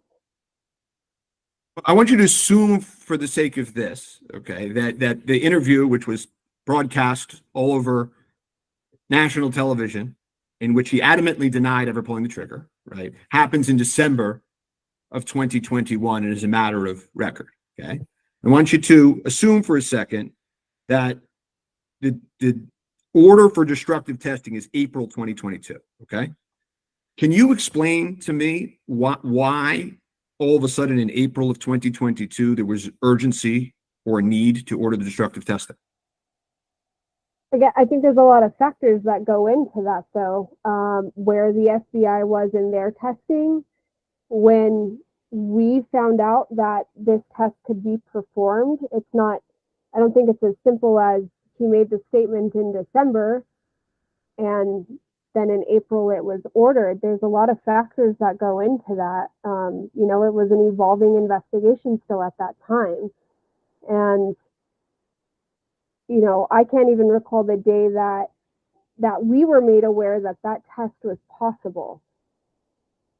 Okay, well, we're going to pull up that email in a minute, but rather than talking in hypotheticals, can you give this court any information about why the delay actually occurred? Right? You said, well, they could have been backed up on testing, or we could have not known about the testing. When did you, lead agent on this case, begin to explore the possibility of the destructive testing? How long after the very public interview that Mr. Baldwin did? I would have to know when that option was presented that could be done. And I think I understand your answer. So what you're telling me is, until somebody gave you the option of a destructive test, you did not seek out that option. Is that am I understanding you correctly? I did not know that option existed. Okay. And as we talked about before, you had supervisors working with you, Sergeant Zook, Lieutenant Martinez, right? I do believe that they were the supervisors at that time. Right. And you had the DA's office working with you, right? Correct. And you had their investigators working with you? Yeah. Right. You weren't the only one that came up with ideas and things that could progress this investigation, Corporal Hancock, right? You guys were making group decisions and talking about possibilities to further this investigation. Isn't that true? Yeah. Now, you say at the moment that he denies this, that he ever pulled the trigger, which is this December national broadcast statement. Have you reviewed that statement? I have, yes. And you reviewed it when it happened, right? As he was giving it? In the days and weeks that followed. You reviewed it contemporaneously, right? Yes. You've reviewed it many times, fair? Several, yes. And you would agree with me that he adamantly denies pulling the trigger, fair? Yes, he does. And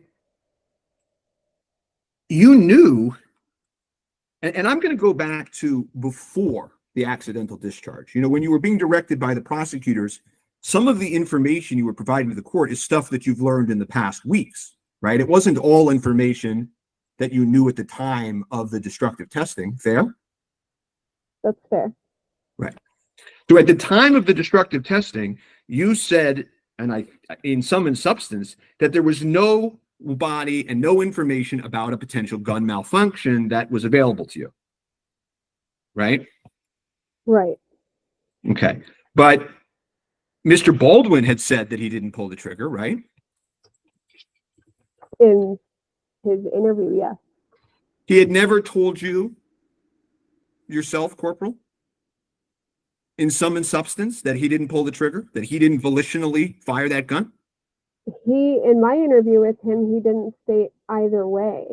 So.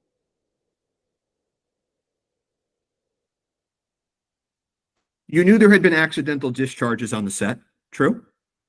Yeah. You knew that those had included accidental discharges with revolvers, correct? Yeah. You knew that Seth Kenny provided those weapons and confirmed to you that there were accidental discharges with those weapons, right? I'm not sure if he's the one that confirmed it, but through interviewing the people that were around at the time, they confirmed it. And in your mind, as you've already testified, there was a possibility that the gun had just gone off, right? And that's why we tested the theory. Right, but in terms of this concept of whether or not there could have been a malfunction, and this is your word, the word malfunction. Mr. Adiago had told you that from his vantage point, the gun had just gone off, right? I don't know his specific wording. Duran Curtin had told you the gun had just gone off, right? I don't recall interviewing either of those two people, so. Well, when you were talking to the prosecutor, you used information that not only you yourself learned, but that you had learned during the course of the investigation, Corporal. Don't you know that the witnesses the night of the shooting pretty much uniformly said that the gun just went off? That's potentially, but your statement was that they told me that. They did not tell me that. So let me withdraw the you that, okay? Again, that's when you were testifying on direct and you were saying how you recovered the weapon, there didn't seem to be an issue, but that's fine. You understand from reviewing police paperwork that the witnesses that were interviewed the night of the 21st, okay, indicated that the gun just went off. True? If that's what they said, I don't know their exact statement. Okay. Are you aware as you sit here whether any of the witnesses the night of said verbatim the gun just went off? I think that's kind of in the Your Honor, I'm going to common. object. It's been asked and answered, and counsel's getting argumentative with the witness. She appears to be able to answer this. Let her answer, and then we'll move on. You are aware that witnesses that night indicated to members of law enforcement that the gun just went off. True? I think that's been a common phrase used. Yes. It was a common phrase used, correct? Right. It was what? A common, common phrase. phrase used. Oh, common phrase.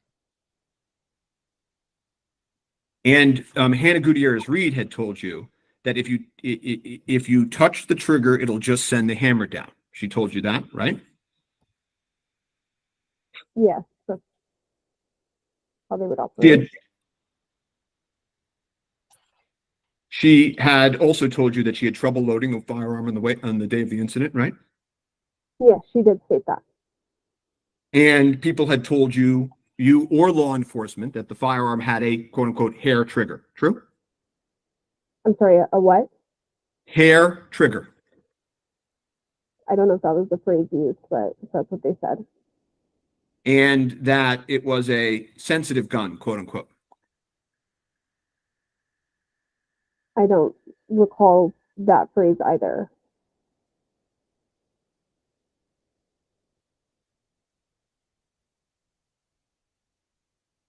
You knew that the gun was an important piece of evidence, true? Yeah. And in deciding whether or not to go forward with the test, who was involved in making that decision? I don't have specific names, but again, it was discussed with members from the sheriff's office, our evidence team, the FBI, and the district attorney's office. And who ultimately made the call? Again, it was a group or a collective effort in proceeding with it. Did you do any research into the ramifications of this testing? I was made aware that the test could damage the firearm. Did you look into other options? No. Did you confer with any experts, you or the prosecutors? No. Anything else at this point that you did to answer this question in your mind of whether or not to move forward with this test?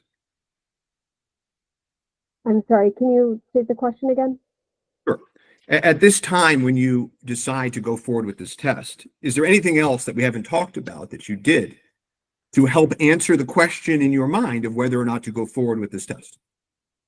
No, because that was presented to us, so that's the option that was discussed. Did you provide the FBI with any of the actual real-life circumstances of how this incident occurred? What do you mean by real life circumstances? Well, you know that the FBI tested the gun by smashing it with a mallet, right? Yeah. Okay, I presume you did not tell the FBI that's what occurred in this case, right?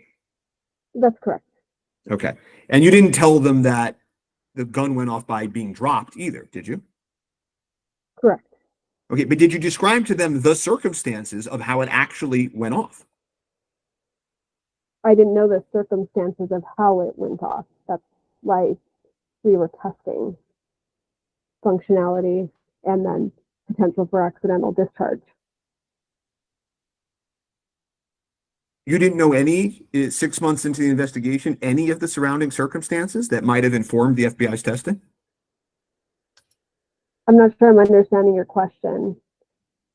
Okay, well, you had the ability to communicate with the FBI, right? Correct. There was nobody put a restriction on your ability to share information, right? That's correct.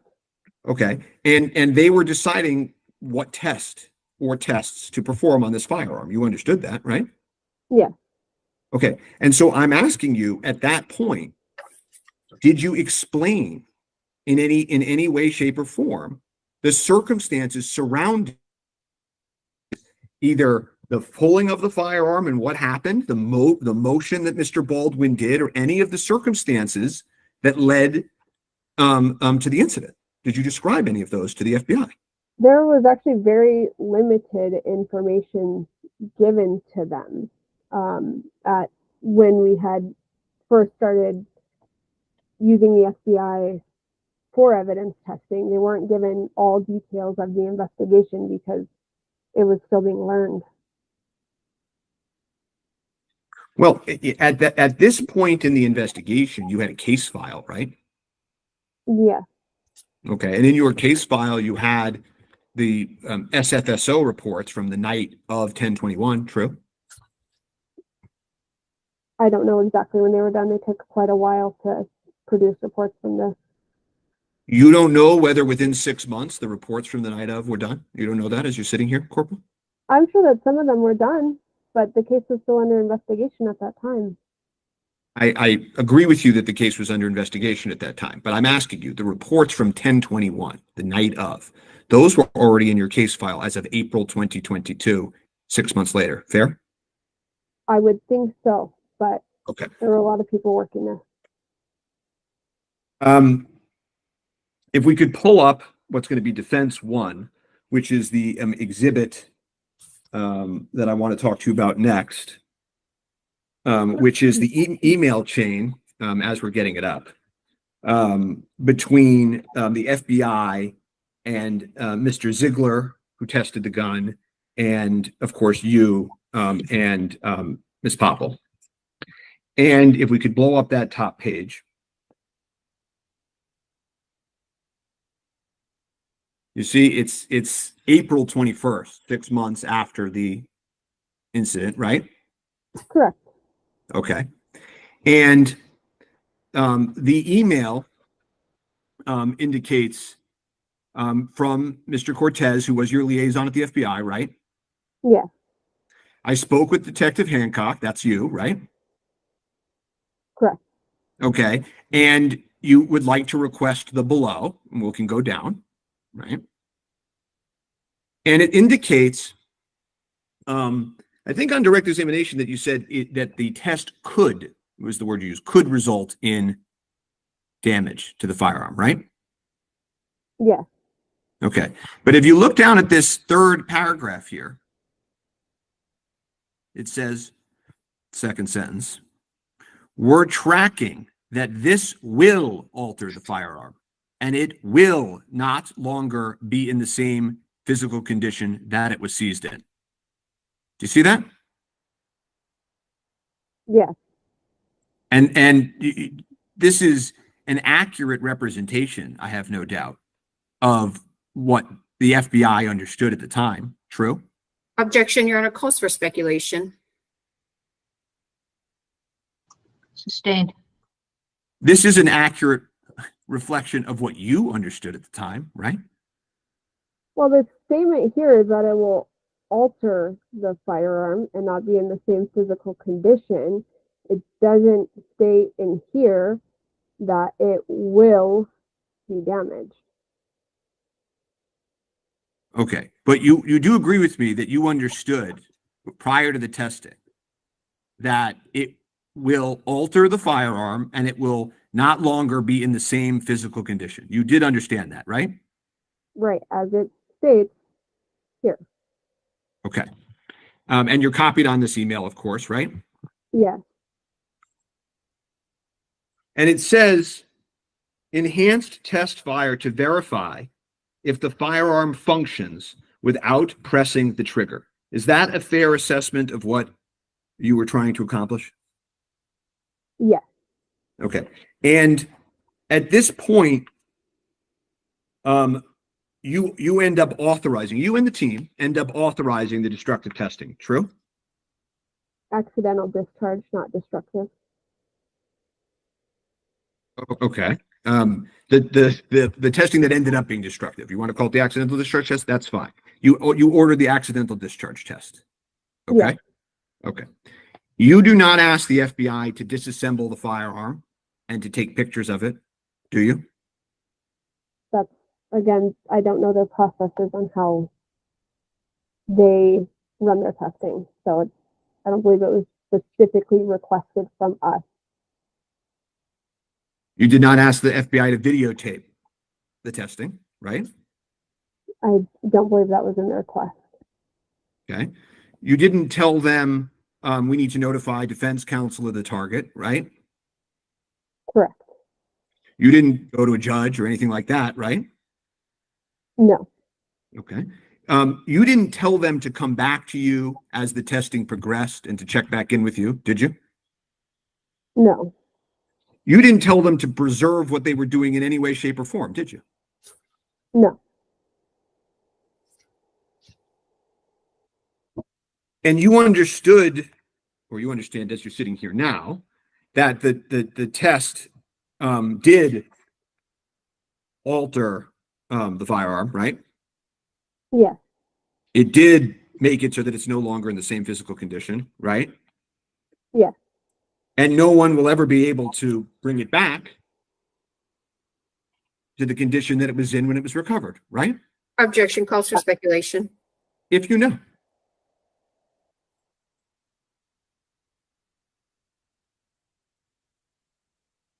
I'm not a firearms expert, so I don't think I can testify to that. How were you informed that the firearm had been destroyed or broken? If you want the word broke, if you don't like the word destroyed, broken. I believe through their report, through the FBI's report. That you eventually received. Yeah. Nobody called you afterwards and said, just so you know, the firearm in this case is destroyed. I don't recall ever receiving notice. And you, as the case agent, never made any other request to the FBI for any further testing of this firearm, true? That's correct. I have nothing further for this witness at this time. Redirect. Yes, Your Honor, briefly. Corporal Hancock, on October 21st, 2021, did you believe that that gun had fired without a pull of the trigger? I didn't know at the time. Did you have any indication or any reason to believe that that gun on October 21st had fired without a pull of the trigger? No. Did you have any indication that the gun was malfunctioning on October 21st, 2021? No. Have you watched Lieutenant Benavidez's lapel camera video or dash camera video as well? Yes, I have. Okay. And is it on that video where you watched him taking custody of this particular revolver? Yes. Does Lieutenant Benavidez do anything with the gun after he takes custody of the gun, other than put it in his vehicle? Objection if she knows. If you know. I'm sorry, can you state the question again? Based on your observation, well, let me ask you this way. Based on your observation of the lapel video and the dash camera video from Lieutenant Benavidez, did you see him do anything with this gun other than take it from where he seized it and put it in his vehicle? That was all that I observed.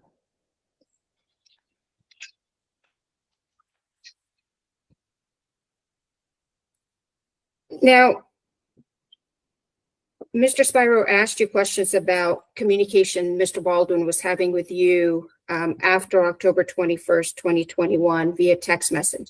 In any of those text messages, did Mr. Baldwin tell you that gun may have been broken or may have been modified or altered in any way because it fired by itself? No, I don't recall him ever making that kind of statement. And at the time that this accidental discharge test was authorized, was Mr. Baldwin charged with a crime? No. And Is it your practice as a law enforcement officer to tell the defense what investigative steps you are taking in an investigation before No. they're charged with a crime? No. Now, you were asked questions about your statement that you made when you testified in Ms. Gutierrez's trial, that you were trying to disprove the theory, that theory or that statement, I believe is the words that were used. What did you mean by that? So essentially what I had meant was that there, was statement that the trigger was not pulled when that gun discharged. And to, check the facts of the validity of that statement, we did need to test that theory. Now, you were asked questions about the December 1st, 2021 televised interview that Mr. Baldwin gave to one of the networks. And do you recall the date of Mr. Baldwin's interview with the OSHA investigators? I don't recall the date of it. Would reviewing the transcript of his OSHA interview refresh your memory as to the date of Mr. Baldwin's OSHA interview? Yes, ma'am. If you would please, and let us know when your memory is refreshed. Okay.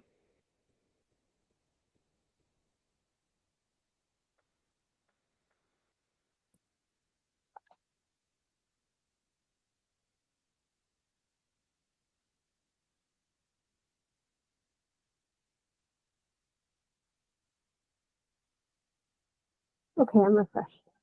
When did Mr. Baldwin give an interview to the OSHA investigators? He gave the interview on December 8th, 2021. And was that after the ABC interview or the network interview Mr. Baldwin gave that Mr. Spiro asked you about of December 1st? That is after. What exactly, if you could please testify and tell the court, what exactly did Mr. Baldwin, 7 days after his interview, where he disavowed pulling the trigger, what did he tell OSHA investigators about this particular firearm? He had told the investigator that nothing was wrong with the gun, and that the only thing that was wrong with the gun was that there was a live bullet in it. He said he hadn't had any issues with that weapon. Are those his words verbatim? It's not verbatim. Would reading the transcript at page 42 refresh your memory as to exactly what Mr. Baldwin told OSHA investigators? Yes. If you would, please.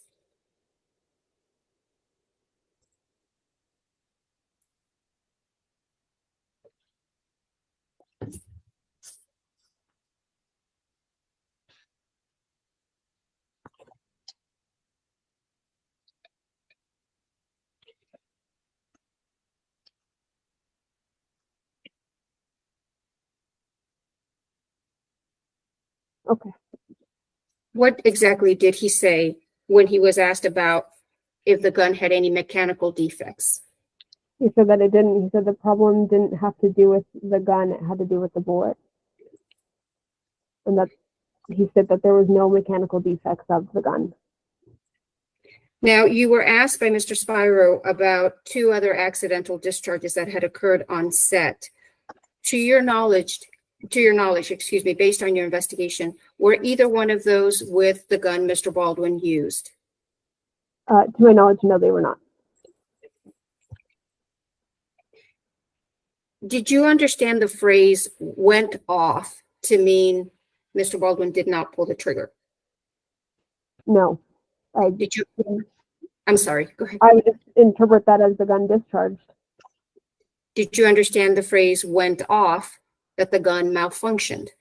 No.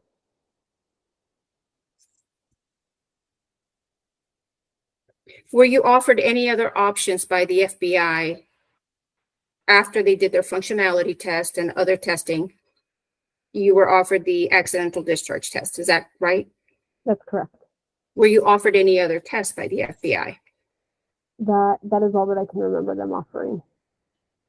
Now, was it your understanding you were asked questions about an email from, I believe, Agent Cortez?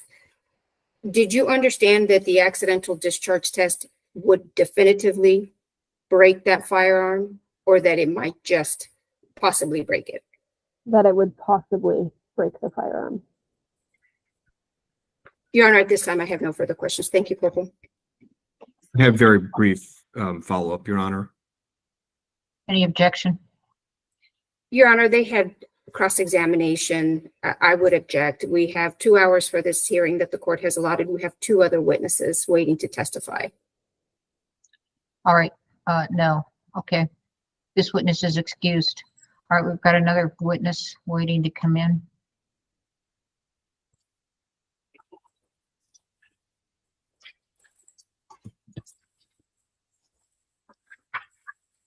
All right. Is this your next witness? Where'd he go? Ziegler. Is this your next witness? Yes, Your Honor. Mr. Ziegler? All right. Please raise your right hand. Do you swear affirm under penalty of law that the testimony you'll give in this case will be the truth, the whole truth, and nothing but the truth? You're on mute.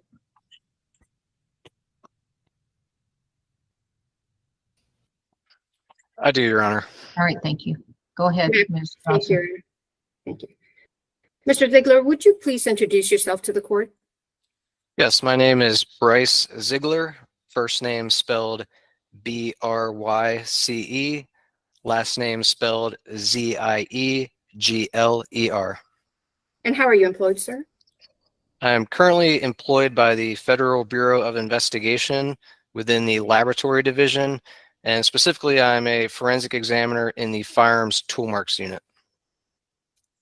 How long have you been employed by the FBI lab? Since 2011. And what is a forensic examiner in the firearms unit? So essentially, I am, my main duties are to receive evidence that's relevant to my discipline, perform the requested forensic examinations on those items of evidence, issue my results in a formal laboratory report, and testify to those findings if requested. And those essentially are your duties as a forensics examiner? That's correct. What is your educational background, Mr. Ziegler? I received a Bachelor of Science in Forensic Science from the Pennsylvania State University. And did you go work for the FBI after obtaining your degree? Yes, I did. Okay. And did you receive any specialized training to become a firearms examiner? Yes, so I had to complete what's called the Forensic Examiner Training Program. And that training program is for all forensic examiners at the FBI lab, but it's specific to the unit that that person is seeking a qualification in. So I had to complete that program in order to be considered a qualified examiner. And how long was that program? It took me a little over 3 years. And since completing that program, do you continue to obtain educational classes and continuing education? Sure, there are some continuing education requirements, and there's also proficiency testing that I must continue to do as well. And after you finished the initial training, did you then receive on-the-job training as well? I would say that on-the-job training really occurs during the training program. So I'm working with qualified examiners. I had a mentor that I worked with.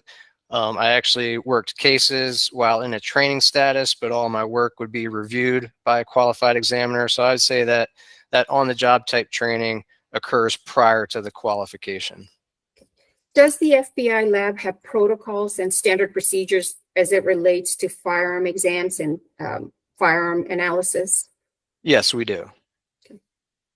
And is there a standard protocol for each test that you conduct in the firearms unit?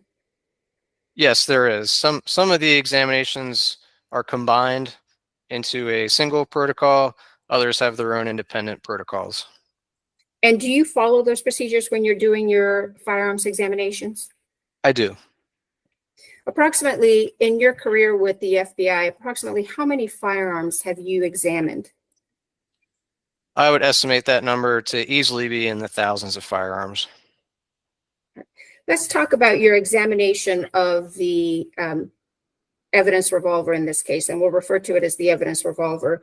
Were you asked to examine and conduct tests on the evidence revolver in this case? I was, yes. And what were you, who asked you to conduct these exams? Right. So typically evidence is submitted to the FBI lab from a special agent. So in this case, that person was Jose Cortez. So he submitted evidence to the laboratory, and essentially that evidence comes with a request, a written request on what the contributor would like done. And what was your understanding about whether or not this was an FBI request, or was it a local law enforcement request? It was my understanding that it was a local case.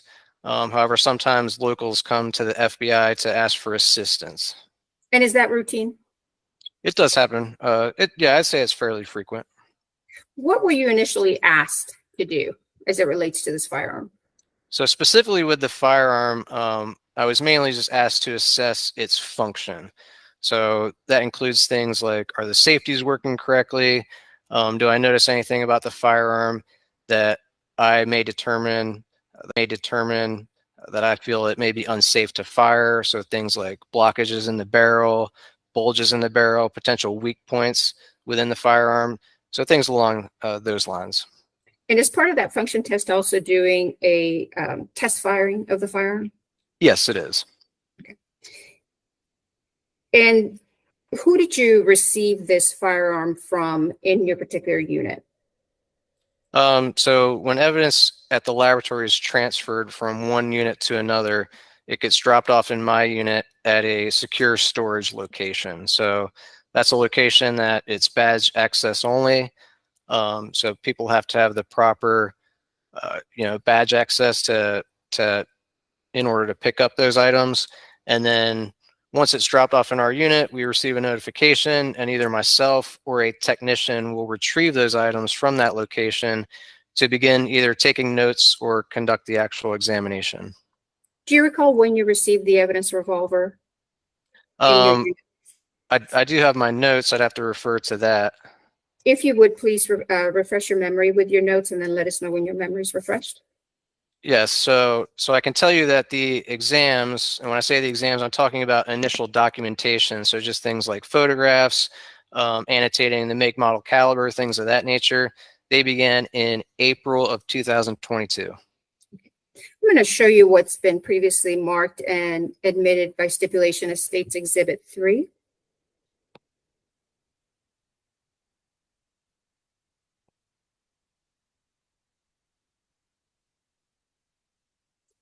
Do you recognize that, Mr. Ziegler? If you can scroll up a little bit. Yes, I do. What is it? So this is a case notes worksheet. It's a firearms function worksheet. So this is exactly what I was describing to you before. When a firearm comes to my unit, it typically gets photographed, and then some of that kind of background information, make, model, caliber, things of that nature are recorded on this standardized document. And the photograph that's depicted on Exhibit 3, is that the evidence revolver we've been talking about? Yes, that's correct. And does that photograph accurately depict the way that that evidence revolver looked when it was received in your unit? Yes, yes, it does. Was there anything about that evidence revolver when you received it in your unit that indicated to you that it may not be working properly or malfunctioning, or that internal components were modified? No, not in the condition it was received. And you testified that you did an initial inspection of the gun? That's correct. And upon doing that inspection, did you note any defects or alterations on the gun? No, that initial inspection is basically a safety inspection. And as you pointed out, if I notice anything odd about the firearm, or something that may give me cause for concern that it may be unsafe to fire. So I didn't see anything of that nature, so I felt it was safe to fire. So at that point, we did the test firing. So that was your next step in the process, was the test fire? That's correct. Can you describe the test fire for the court, please? Yeah, so I can take this firearm to one of two locations at the FBI laboratory. We have a 25-yard range, and we also have what's called a water tank, which allows me to retrieve fired bullets. So it's a large metal box filled with water. You shoot into the port, it takes away the energy of the bullet, and I can collect the bullet if I need to do so. So I took this particular firearm to the water tank, and I used laboratory ammunition. I loaded it in the way it's designed to be loaded. And while I do this, I'm checking the positions of the hammer. I'm ensuring the safeties are operating correctly. I'm assessing if the internal parts, so things like the trigger, connection with the hammer, if those internal operations appear to be functioning normally. And after all of those things, I would actually physically fire the gun. Before we get to your test fire, you said that you checked the position of the hammer. Did you do that in this case? Yes. And can you explain how many positions that hammer has? This hammer has a total of 4 positions. Can you describe what each one is? Yeah, so in its most uncocked or at rest state, that's when the hammer is fully forward.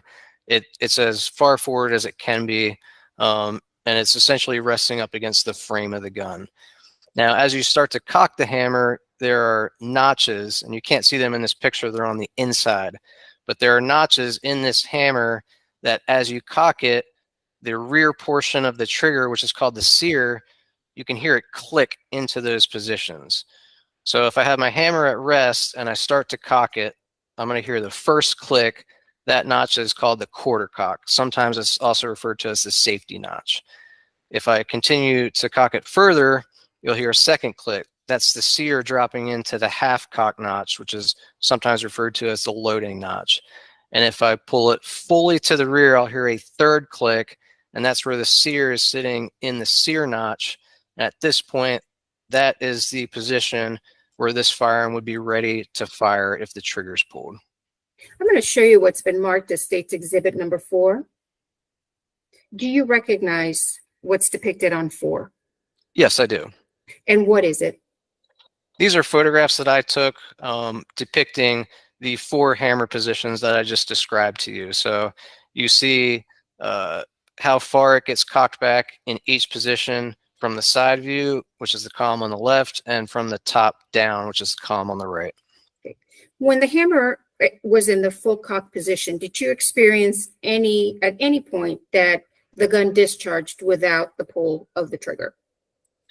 No, so when the hammer's in the fully cocked position, as I mentioned before, the sear is sitting in that final notch. So essentially, for this hammer to fall, that sear has to move out of the way. So however that is achieved, that's what has to happen. Now, if this firearm was, as you mentioned, if there was an issue where the hammer was falling just on its own, if you look at the bottom 2 photographs here, this hammer is currently in the full cock position. I'm not holding it with my finger. My hands are nowhere near this firearm. So it's sitting in that full cock position on its own. So it has proper engagement. It's not falling by itself. And again, this is how it was received. I wasn't noticing any of those types of failures in the condition it was received. Can you explain how this revolver fires as opposed to, for example, a semi-automatic? Sure. So a semi-automatic does a lot of the work that the shooter has to do for you. So it's automatically going to extract, eject the fired cartridge case, chamber the next available cartridge, and then essentially the shooter just has to pull the trigger a second time. With a firearm like this is called a single action revolver. Single action refers to the shooter must manually cock the hammer each time they intend to fire. So there are other types of revolvers called double action where the shooter does not have to manually cock the hammer. They can pull the trigger and it performs that action of cocking and releasing the hammer. However, in a single action revolver, the shooter has to perform that one action manually. And what position does the hammer have to be in order for it to fire or the trigger to be pulled and it fires? Right, so this firearm is designed to fire with the hammer in the fully cocked position. So the bottom images that you see here. You also testified that you inspected the trigger connection with the hammer. Yes. Did you find any defaults or any problems with the trigger connection? All right, so just to be clear, I did not disassemble the firearm prior to test firing it, so I don't have any visual type of indicators whether there was an issue there or not. However, if there was an issue, I would have expected to see that during the test firing. So whether the hammer would not stay in the full cock position, whether it would be falling on its own, I would have expected to see something if there was some type of malfunction with that connection. And do you need to disassemble a firearm to determine whether it functions as it's designed or properly? No, not necessarily. If I go through essentially all the steps to check the safeties, check to make sure the action appears to be functioning correctly, and I physically test fire it, and I don't see any abnormalities that occur during that test firing, then no, there's no reason for me to then disassemble it if nothing odd has happened during that test firing. And how many times did you test fire this revolver? I test fired this particular one 12 times.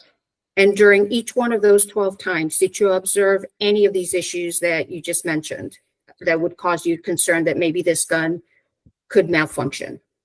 No, there was nothing odd or abnormal about this during the initial test firing.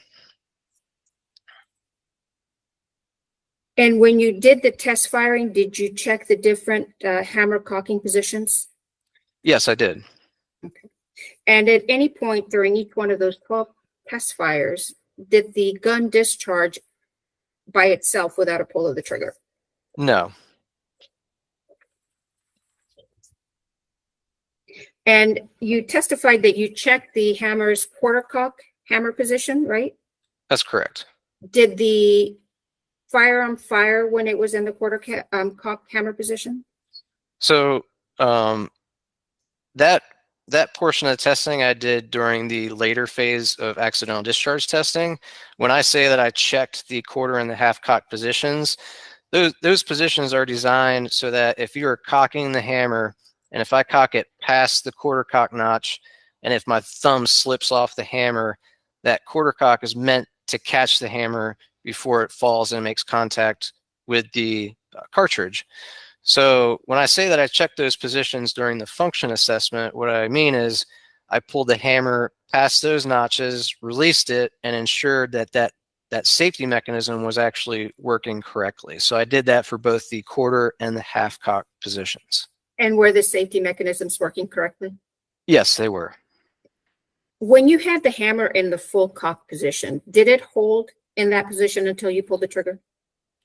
During the initial test firing, yes. What were you able to determine after you conducted your physical examination of the gun, the examination of the trigger of the hammer, and the 12 test fires? What did you determine? So the end result in relationship to the function exam is just that it functioned normally. And again, that means I didn't see anything abnormal, odd. There were no apparent either damage or modifications that would have rendered this firearm unsafe. Would you say it functioned as designed? Yes, it functioned normally as it's designed. And what does that mean when one uses the term function as designed? It's basically what I just described. So while I'm conducting my checks of the firearm and physically test firing it, nothing out of the ordinary happened during that testing. So if I had a discharge without pulling the trigger, or if I noticed that the sear notch was not engaging properly, that's something that is out of the ordinary. So that would not be functioning normally, and that's something that I would have annotated in my notes and the report. So I wasn't seeing any of those things. So that's what function normally means. And as part of your examination, did you also conduct measurements of the trigger pull? I did. And what is that? What is that intended to measure? So in my laboratory, when I do a trigger pull examination, it is not to determine the exact amount of force that is required to pull the trigger. At my laboratory, it is designed to establish a range. So at the lower end of that range, I'm confident that that is not enough force to pull the trigger. And at the upper end of that range, I'm confident that essentially that amount of force or weight will cause that trigger to pull every time that I test it. And how did you conduct this trigger pull test? So essentially, if you picture a wire coat hanger, so I have a long wire with a hook on the top, and I would orient the firearm vertically, so the muzzle will be pointing straight up at the ceiling. I would hook this, essentially the coat hanger portion of the hook inside the trigger guard, resting on the trigger, and then I kind of add static weights to the bottom of that wire. And so I can continue to add weights until I reach the point where it's starting to pull the trigger as I pick up on the firearm. So the amount of weight that's added, that's going to be the amount of force that's required to pull the trigger. And what amount of force was required to pull the trigger for this evidence revolver? So in my note taking and during my exam, I measured that amount of force to be between 2 and 2.5 pounds. And what does that mean? Can you elaborate? Well, does it mean that it would take 2 to 2.5 pounds of force to pull that trigger? Somewhere in between those values, yes. Would that be considered what people call a hair trigger? I personally would not consider that to be a hair trigger. When I think of a hair trigger, I think of either very high performance hunting rifles, things of that nature, where the amount of force on the trigger, I don't have a specific number for you, but it's extremely light, where you just barely have to touch the trigger to fire the firearm. It's typically, you see them in hunting rifles. Did this particular revolver fire at any point with less than 2 pounds of pressure on that trigger, based on your exam? Right, so I can't answer that question because I don't know the exact amount of force that I'm using while I'm doing the actual test firing. I can just tell you that when I did the measurement with the static weight set as I described, it would not pull with less than 2 pounds of pressure. When you were conducting the trigger pull measurements, was there any indication to you as a forensic examiner that this trigger had been altered? No, there was no indication. I feel this range is very common for this style of firearm. When you're doing the trigger pull measurements, do you also engage the hammer? Right, so in order to test that, the hammer would have to be in the fully cocked position because that's how this firearm is designed to fire. And so in the fully cocked position, the amount of pressure during your measurements that it took to fire this gun was between 2 to 2.5 pounds? That is correct.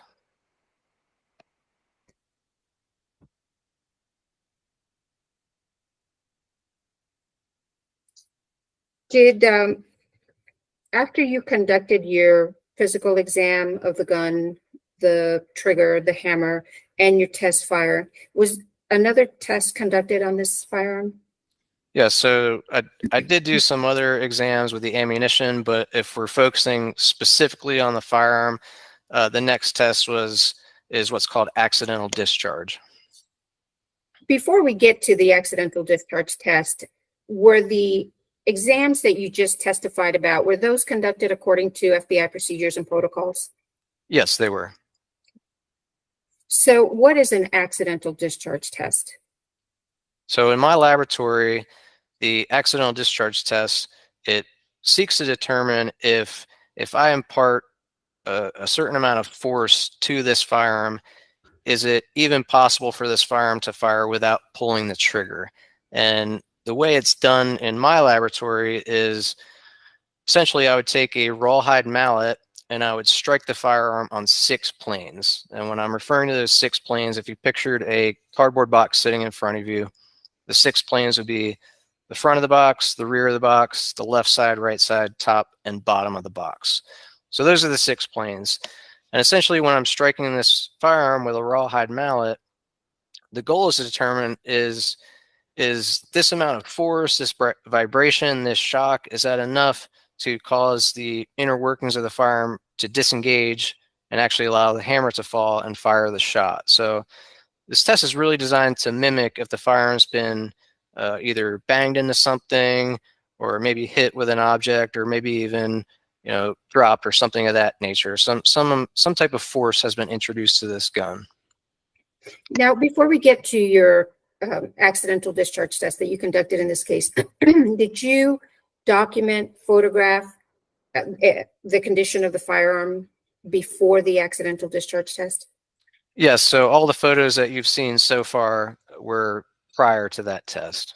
And prior to the accidental discharge test, did you have any indication that this revolver was altered or modified in any way? There was nothing that jumped out at me, no. So once you got to the point of accidental discharge test was the next test that you were going to conduct, did you contact the local law enforcement? I contacted the Special Agent Cortez, the case agent. And was it your idea, or did you suggest that there was this test available? Yes, I did. Now, to your knowledge, have other firearms examiners at the FBI lab conducted the accidental discharge test in other casework? Yes, I've seen them do it while I've been in training. Now, is there a procedure and protocol that the FBI has in place for conducting the accidental discharge test? Yes, there is. Did you receive authorization to go forward with the accidental discharge test? I did from the case agent, yes. Now, can you describe for the court how you did the test in this particular case, where you had the firearm and how you went ahead and conducted the test? Sure. So to actually do this examination, I use what's called a remote firing platform. And essentially, you could think of that as a padded vise designed specifically to hold firearms. So it essentially has a vise, but it kind of has rubber on the inside. And I clamped this firearm into that device, and then I continued with the testing as I previously described, striking with a rawhide mallet on 6 different planes. And I also wanted to test this firearm in all 4 positions of the hammer. So I wanted to kind of exhaust all efforts for any condition that hammer could have been in. Now, was the rawhide mallet that you used, was that affixed to another device, or were you using that freehand? No, that was me physically holding it. Now, can you describe, if you could use your hands and demonstrate to the court how you applied the force with the mallet, the force to the gun with the mallet?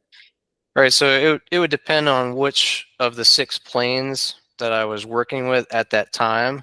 So I don't know if I could give you one description that would encompass all 6 of those planes, but I would liken it to similar to hitting a nail with a hammer, something to that effect. And were all those in a straight line, or could some of those come in at an angle? Right, so I'm a human being, so there's a good chance that there's going to be some variability in each of those strikes. So sure, it's certainly possible that not all of them were completely perpendicular to the firearm. And when you're doing the accidental discharge test, did this revolver discharge when the hammer was in the quarter cock position? So because of the design of this firearm, in the 2 intermediate settings, the quarter and the half cock, I did not have to do the striking with the mallet test. So was your test then done with the hammer in the full cock? Yes, I did the striking with the hammer at rest and in the fully cocked position. At rest, did it discharge? It did. And when the hammer was in the fully cocked position, did it discharge? So I did have one event where it discharged with the hammer in the full cock position. And what occurred is I struck the hammer directly with the rawhide mallet, and the hammer fell. And when we do this testing, I use a primed cartridge case. So I remove the bullet from the cartridge, I dump out the powder. So it's just a case with a primer in it. So that's obviously done for safety purposes. So I'm not firing a shot if there is a firing event. And then I can audibly hear if the primer is detonated. So I struck the hammer fell and detonated the primer during this one event. And what was interesting to me is I thought it was odd that the quarter or the half-cock safety notches did not catch the sear as the hammer was falling. So this led me to believe that there was some type of damage that occurred during that event. But you had to apply a good amount of force for it to discharge. Is that right? Right. I can't quantify what the force was. Now, was the discharge with the hammer in the resting position, did you expect that? Was that something that was expected? Yes, this is a known issue with a revolver of this design. In fact, if you would read the owner's manual for this type of firearm, you would see warnings not to carry this firearm with the hammer at rest on a loaded chamber. So can you describe what eventually happened as a result of this accidental discharge test? Sure. So as I mentioned, I had some suspicion that something occurred inside that allowed this hammer to fall that was not normal. So eventually, after this testing, I took the firearm apart and I was able to find 2 locations that had actually fractured during that striking event. So it's my opinion that the firearm would not have fired unless those 2 pieces fractured like they did. Were you able to fire the firearm after these pieces fractured? No, it was no longer operable in that condition. Now, let me go back just briefly to when you offered this test to local law enforcement. What did you tell them about the possibilities of what could happen during this accidental discharge test? All right, so this is actually written in our standard operating procedures. This test is considered potentially destructive. So in order to do this test, I need to inform the contributor that I may be imparting some damage to this firearm in doing so, and that it potentially may not be operable as a result of that testing. So I had to explain that to the contributor and allow them to make an informed decision. Now, did you tell them it would definitively break the gun or just that it could potentially break the gun? No, it's a possibility. There's no way that I could have known for certain that the firearm was going to break. And when you conducted this accidental discharge test, did you do it according to FBI protocols and procedures? Yes, I did.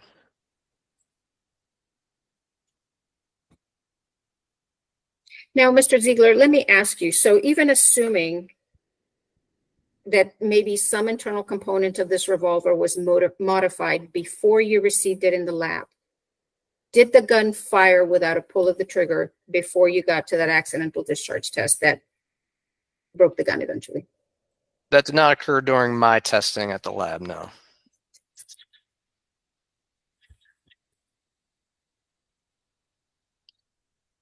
At any point before the accidental discharge test, did that gun fire without a pull of the trigger? Not during my testing.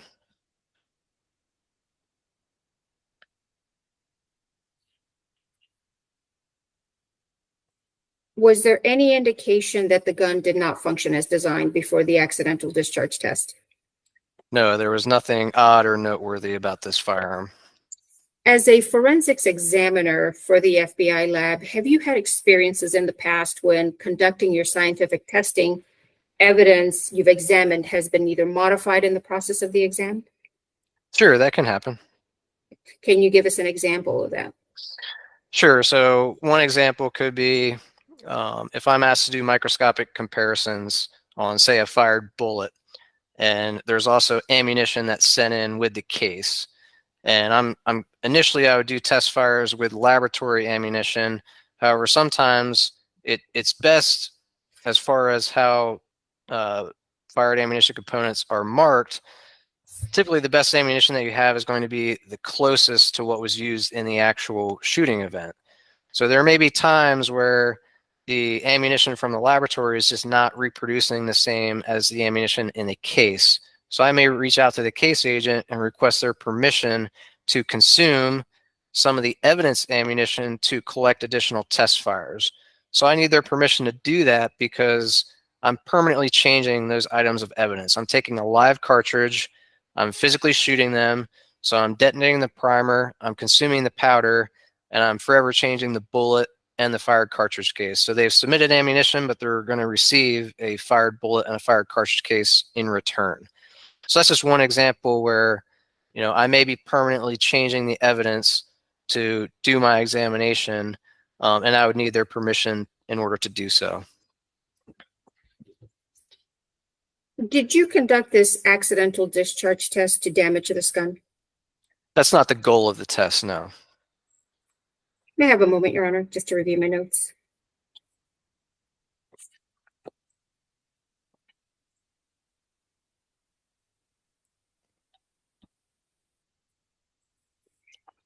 Now, just one last question, Mr. Ziegler. The damage, let me show you what's been previously marked. I believe it's State's Exhibit 5.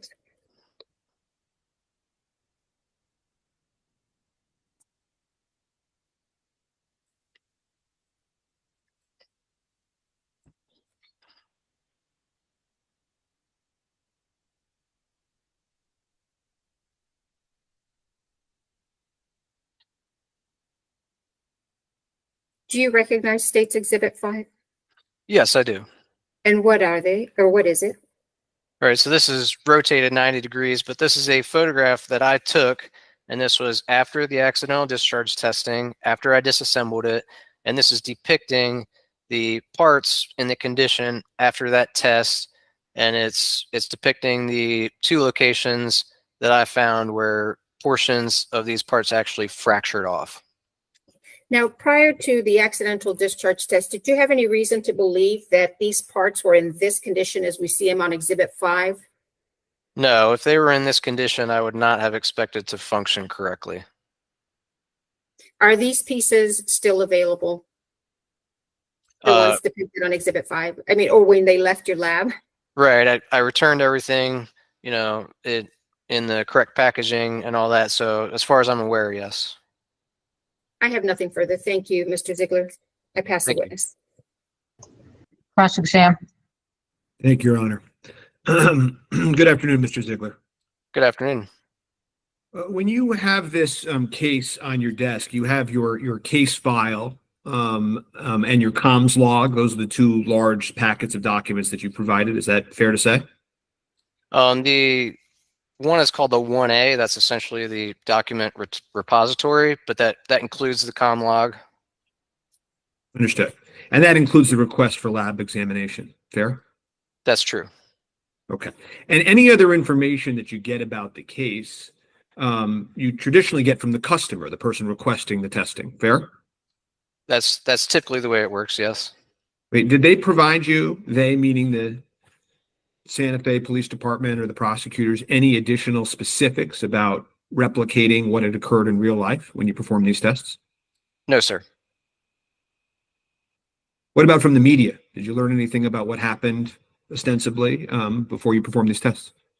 The only thing that I was aware of was that the defendant was stating that they did not pull the trigger. I don't know any of the specifics surrounding that event. Exactly right. And the reason that you went forward with the testing that ended up destroying the gun wasn't to test for malfunctions, right? It was to verify whether the firearm would go off without him pressing the trigger. True? So my exam is specific to the firearm, not necessarily the defendant and their actions. So my exam is just to determine what are the capabilities of this firearm. Is it possible for this firearm to discharge without pulling the trigger?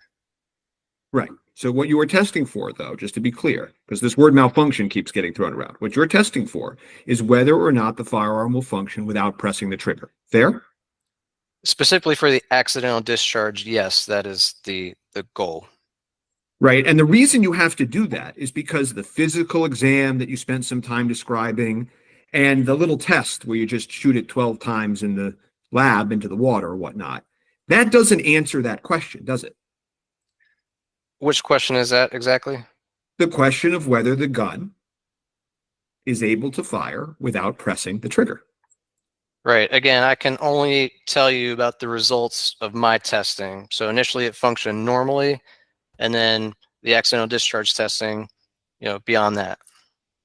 Sure, but you wouldn't have suggested and ultimately performed a test that led to the destruction of the firearm if the physical exam and the functional 12 shots into the water were sufficient to answer that question, would you have? That's a question that's up to the case agent. So I can provide them the information. I could tell them we have the capability to do this examination, but they're the ones that need to make that determination. The risks of malfunction, I take it that this expression, you're talking about manufacturing defects, modifications of the weapon, or any other damage that could have occurred inside the weapon because of an accident or a drop. Is that what you mean when you say malfunction? Oh, it could be a variety of things. It could be age. It could be the firearm hasn't been taken care of, so it's rusted and corroded. It could have been laying in the bottom of a lake for the past year. So I know nothing about the history of this gun. So while I'm doing those initial inspections and I'm doing that initial test firing, when I speak about malfunctions, that's what I'm speaking of. And so when you look at the gun from the outside, you can't always identify if the gun has something wrong with it, can you? Not visually, no. Right. And neither could a random actor on a movie set, right? They would have no way to know by looking at a gun, right? Sorry. That you're aware of? Objection, speculation. Yeah, Can if you, can if you want to anyone? rephrase it. Okay, thank you. Is it possible to know just by physically looking at a gun whether or not it's capable of malfunctioning? I would say no. And even if you've test fired in your laboratory into the little water bucket a bunch of times in that sort of stabilized environment, just because that works and there's not a catastrophic explosion of the gun or something like that, that doesn't mean that it's impossible that there's a malfunction, does it? That's correct. I can only tell you that it functioned normally during my testing. And you didn't at that point, before you went into the accidental testing that led to the destruction of the firearm, you didn't disassemble and look at the inside of the gun, did you? No, at that point, there was no reason for me to do so. Well, nobody asked you to. That's correct, but I also did not see anything that would give me cause to do so. And not only did you not disassemble it, but you obviously didn't disassemble it and take photographs or video of the inside, true? Prior to the accidental discharge testing? Right. That's correct. I did not do that. And you have disassembled very similar single action revolvers in your career, have you not? Yes. You didn't videotape any of the testing that you have discussed here today, correct? That's correct. We do not videotape our examinations. Nor did anybody ask you to videotape your examination, true? Not in this case. And I take it the way that you're able to recount what you're telling this court is because you took notes and you have worksheets that wrote down what you did and when you did it. Is that fair? As well as the standard operating procedures, but yes, you are correct. Well, but there's different points in this case where you weren't sure whether you did the function test and then sought permission from the state's prosecutors to hit the gun with the mallet, or whether you waited to do all of the testing until you got permission. Isn't that fair that you're not sure about the order of this? No, I disagree with that.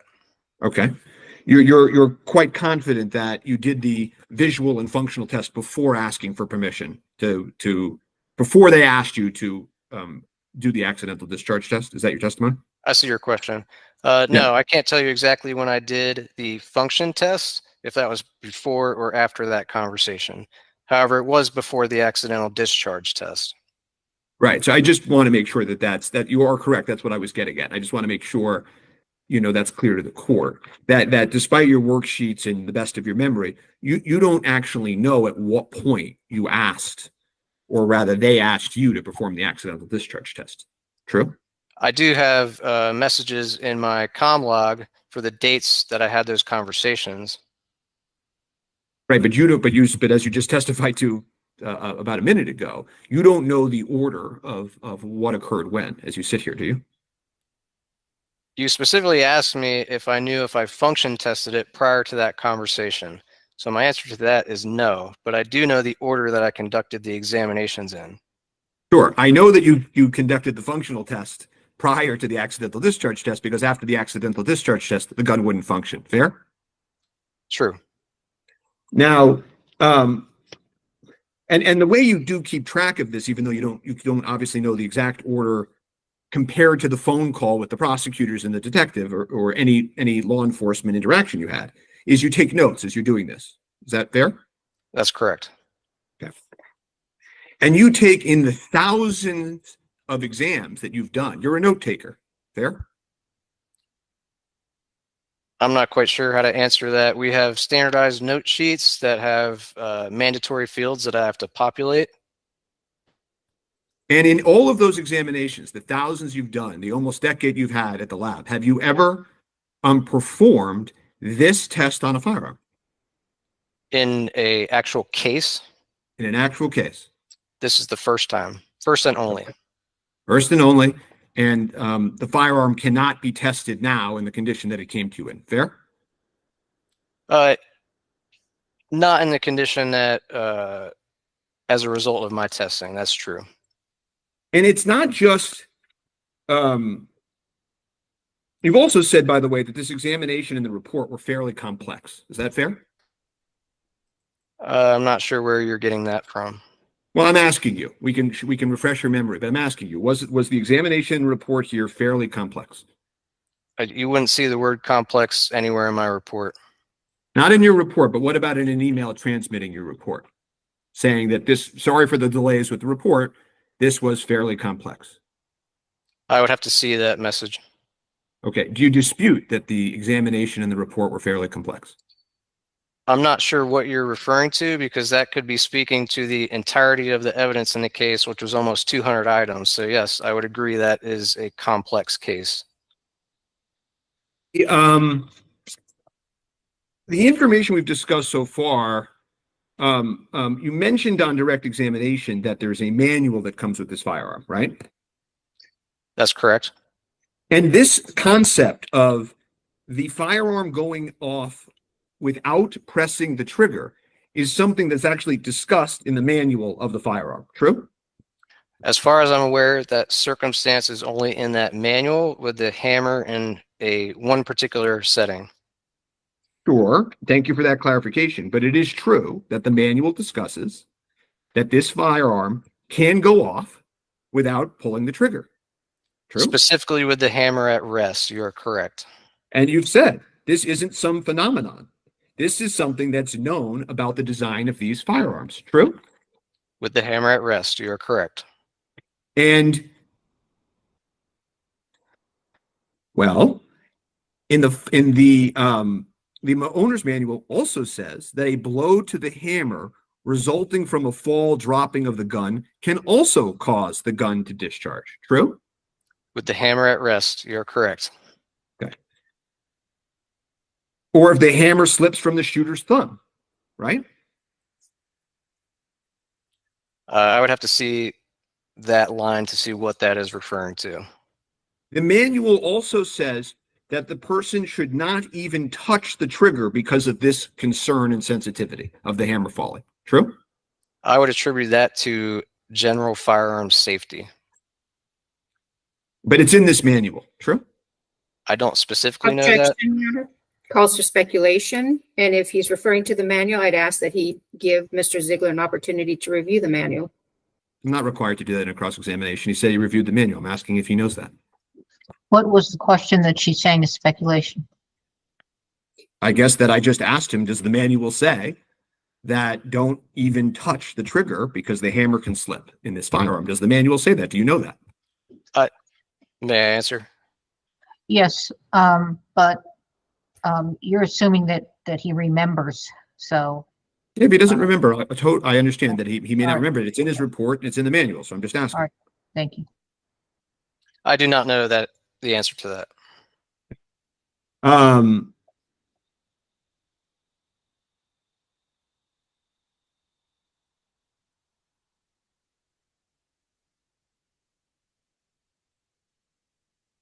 if the trigger is held in, okay, while you're cocking it, and the hammer falls, that can set off this firearm. Isn't that true? Depending on how far the hammer is cocked, because you have to keep in mind as you're cocking the hammer, the cylinder starts to rotate. So again, depending on the position of the cylinder, if the hammer falls and does not make contact with the primer, it won't fire.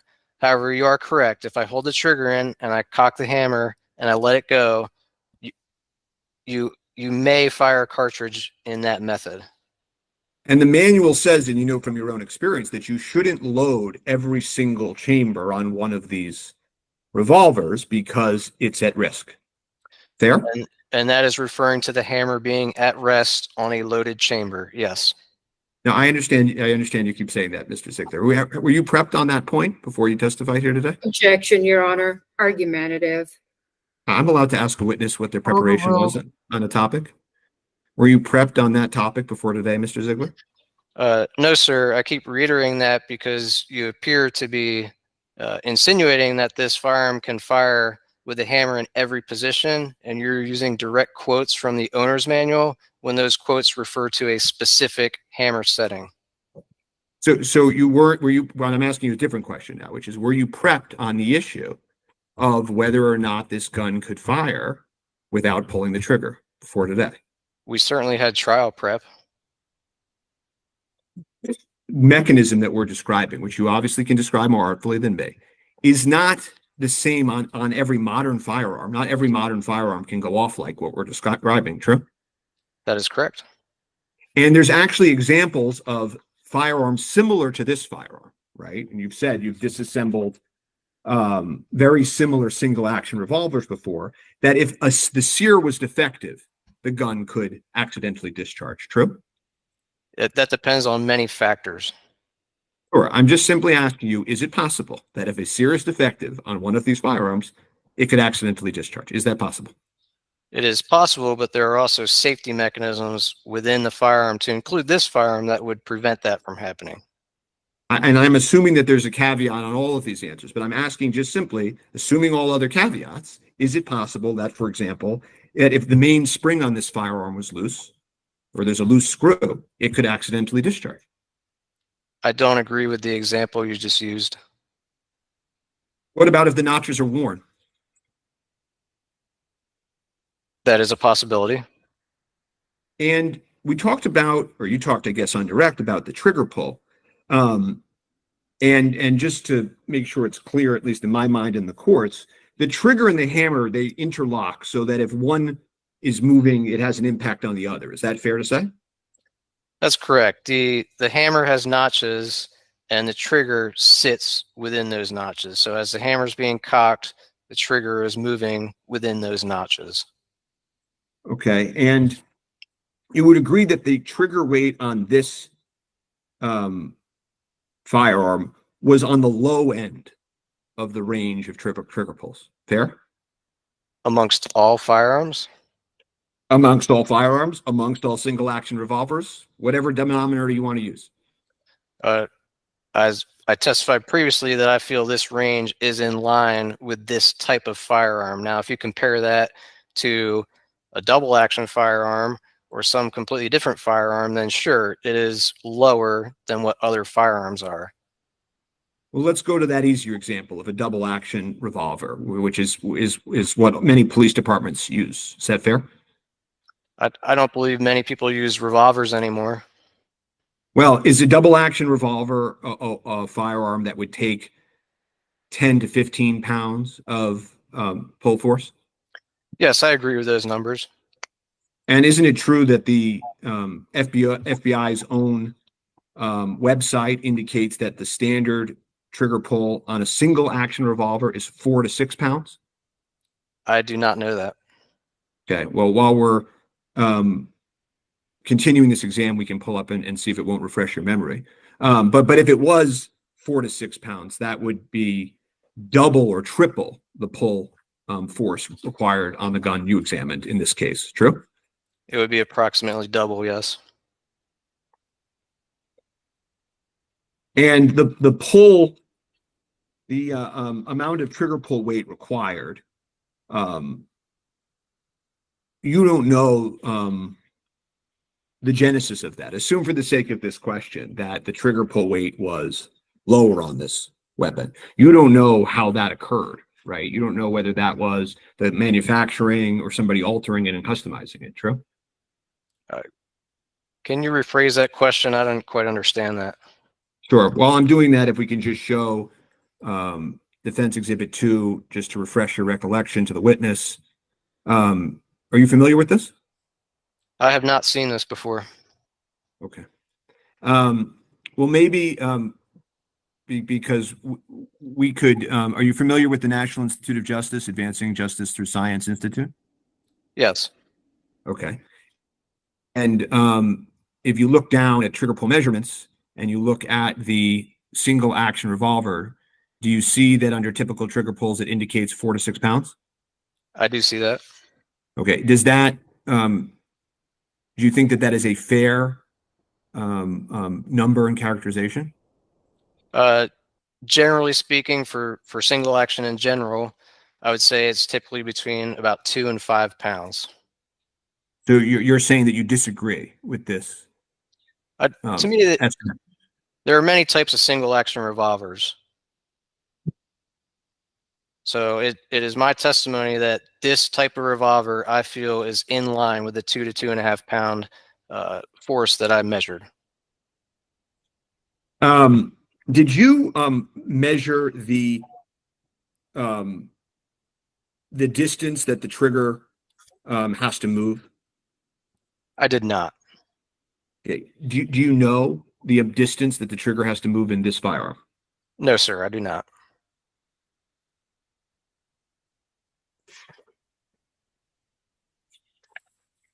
Now, when you do the accidental discharge testing, the goal of that test is to simulate the firearm in a way as if it was bumped or banged into something.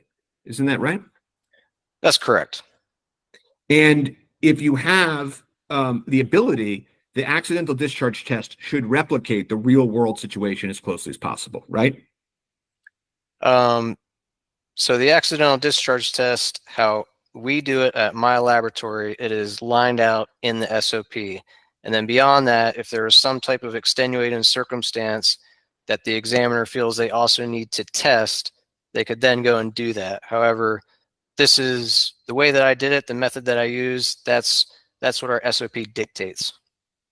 Well, when you say dictates, it also provides the examiner some discretion as in regards to how that is believed to have occurred in the real world, doesn't it? Again, this is at my laboratory following my SOP. That line, I believe, follows the accidental discharge testing. So it's written as in if there is any additional testing that the examiner feels that they should do. Right. So, and you've testified previously that if I had a gun leaning against a door and I'm saying that the door opened and the firearm fell, I would try to replicate that situation. Haven't you said that? That was in regards to, I was being asked about a drop test. Well, if you knew that that's how a firearm had gone off, in your discretion, wouldn't you have tried to replicate that test? That's a conversation that I would have with the case agent. Okay, but you didn't do that in this case, did you? I received none of that background information, so no, I did not. But as you did this test, you had no reason to believe that the prop gun on the movie set had been hit with a hammer, did you? You didn't think that that was the real world, correct? No, sir. I explained the test. Right. And you didn't believe that the gun had been dropped and fired after being dropped, did you? I had no background knowledge. Right.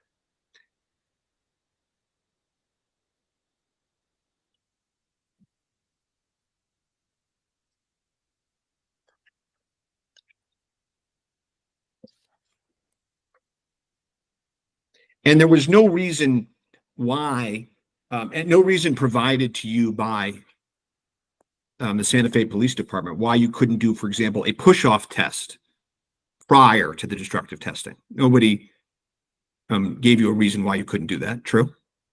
That's true. That did not come up in conversation. And again, Just like on your emails to them, your email address, your phone number is there, and you were having communications throughout this case with both the Santa Fe Police Department and the liaison, Special Agent Cortez, true? Special Agent Cortez was my main point of contact. However, yes, there were some email chains where the detectives were also included on them. And when you do conduct the test that ends up leading to the gun breaking, what you're trying to see is if the amount of shock or vibration that's being introduced to the firearm is enough energy on that particular firearm to cause it to fire without touching the trigger. Fair? That's correct. And you knew from your experience, the manual, the light trigger pull, you didn't think it was impossible that the test would come back showing that this gun was capable of an accidental discharge without a pull, right? If it was impossible for this to happen, you wouldn't have done a test that jeopardized the weapon, would you have? I'm not quite sure how to answer that. It's not so much as whether I think it's possible or not. It's just, is there an investigative question, and do I have an examination that can assist in answering that question? Right. But if on the one hand, right, there's no possible value to this test, and on the other hand, the test was going to lead to a likely damaging of the firearm, you wouldn't have conducted the test, would you have? You wouldn't have recommended the test. That was not my decision.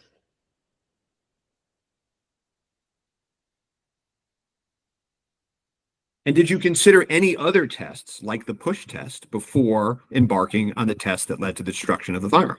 Objection asked and answered. I didn't ask that question before. Yes, you did. Sustain. Okay. There were 2 times during your testing that this firearm fired without pulling the trigger, as I understand it. Is that fair? That's correct. Okay. So why don't you just explain those 2 times to the court, the 2 times that it fired without you pressing the trigger in any way? So the first time was when the hammer was at rest on a loaded chamber, and by striking the hammer with a mallet, that provide a sufficient amount of force for the firing pin to detonate that primer. So this is the same issue we keep talking about in the owner's manual. The hammer being at rest on a loaded chamber is inherently dangerous with this type of firearm. So that was an expected result. The second time was when the hammer was in the fully cocked position and I struck it with a mallet. The internal parts fractured, so that hammer fell and fired the cartridge. After this testing, I think I understand your worksheet to indicate that you continued testing the firearm at the half-cock notch? Right. The trigger sear, even though it was broken, it was still engaging at the half-cock notch. You did it again. So, as I described, I had to test all 6 planes, and I had only tested 5 of those when the breakage of the hammer occurred. So I still felt that if it was possible for me, if it was feasible for me to test that 6th plane, which was the bottom, that I should do that in the condition that I was able to. And when the Santa Fe Police Department and the prosecutorial team gave you the original directive, they didn't tell you, hey, if something goes wrong as you're testing, if some damage occurs, come back to us, check in with us. They didn't give you any limitation like that. Fair?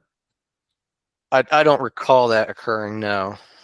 So when there was a little bit of damage done to the firearm, or some damage, if you don't like the phrase little, at that point, you did not do anything other than continue to strike the firearm again with a mallet. Fair?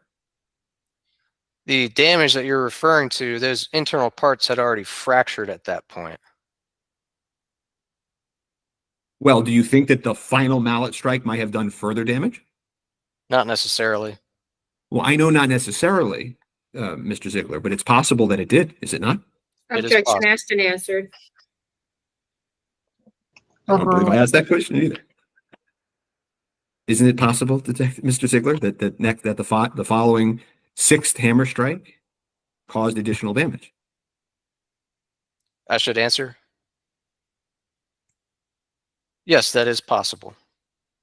In your when you were striking it with the hammer, you gave some testimony that you could have hit it not straight on, diagonally. Do you remember that testimony you gave on direct? Yes, just me being a human being, there is the potential that there's some variation there. But it's fair to say you were trying to hit it straight on in the various planes as indicated in the SOP. Fair? I was following the SOP. It doesn't necessarily dictate it has to be at exactly 90 degrees for each of those blows. So I followed it to the best of my ability. But you weren't intentionally striking it diagonally, were you? Not necessarily, no. In your amended report, you removed the phrase with a pull of the trigger. With a pull of trigger. That's correct. Can you just explain to me why you removed the phrase with a pull of trigger? Right, so that statement is in regards to the testing I did with the hammer in the quarter and half cock notches. And as I previously spoke about, the design of this firearm allowed me to test the gun with the hammer in those two positions without doing the strikes. So I could test those two positions by actually pulling the trigger, allowing the hammer to fall, and seeing if it was even feasible for the hammer to fire the cartridge in that position. So I actually tested it by pulling the trigger, and in my report, I mistakenly wrote that I tested it without a pull of the trigger. So the end result was the same. It still did not fire, but I felt the description of the process was inaccurate. And who brought that issue to your attention? I actually found that issue when I was in preparation for a previous trial. After you broke the gun, that's when you take it apart for the first time, fair? Yes. And there were several parts internally of the gun that were damaged and broken. That's correct. And you don't know if the gun had any internal damage before you did the test, correct? I can't verify that. I can just tell you that it had no effect on the function of it when I received it. And you don't know if the gun had been modified before you ran that test, correct? That's true. I do not. You also noticed that the full cock notch was flatter than the other two notches, fair? Yes, I did. It didn't have as much of a claw shape to it, correct? That is correct. And you have no way to compare the condition of the prop gun now to the condition before the test, do you? That's correct. I cannot. And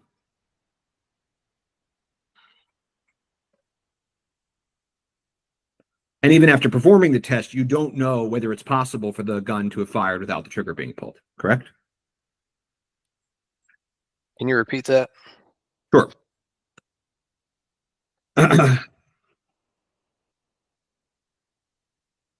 You can't say, as you sit here, whether or not it was possible for that gun to have fired without the trigger being pulled. Right. So I can only testify about my exams. So my results, how it performed in my laboratory. And you know that outside experts can't examine this firearm in the condition you got it in, correct? Right. It would be different than the condition that I originally received it. And you also know, well, let me ask you this.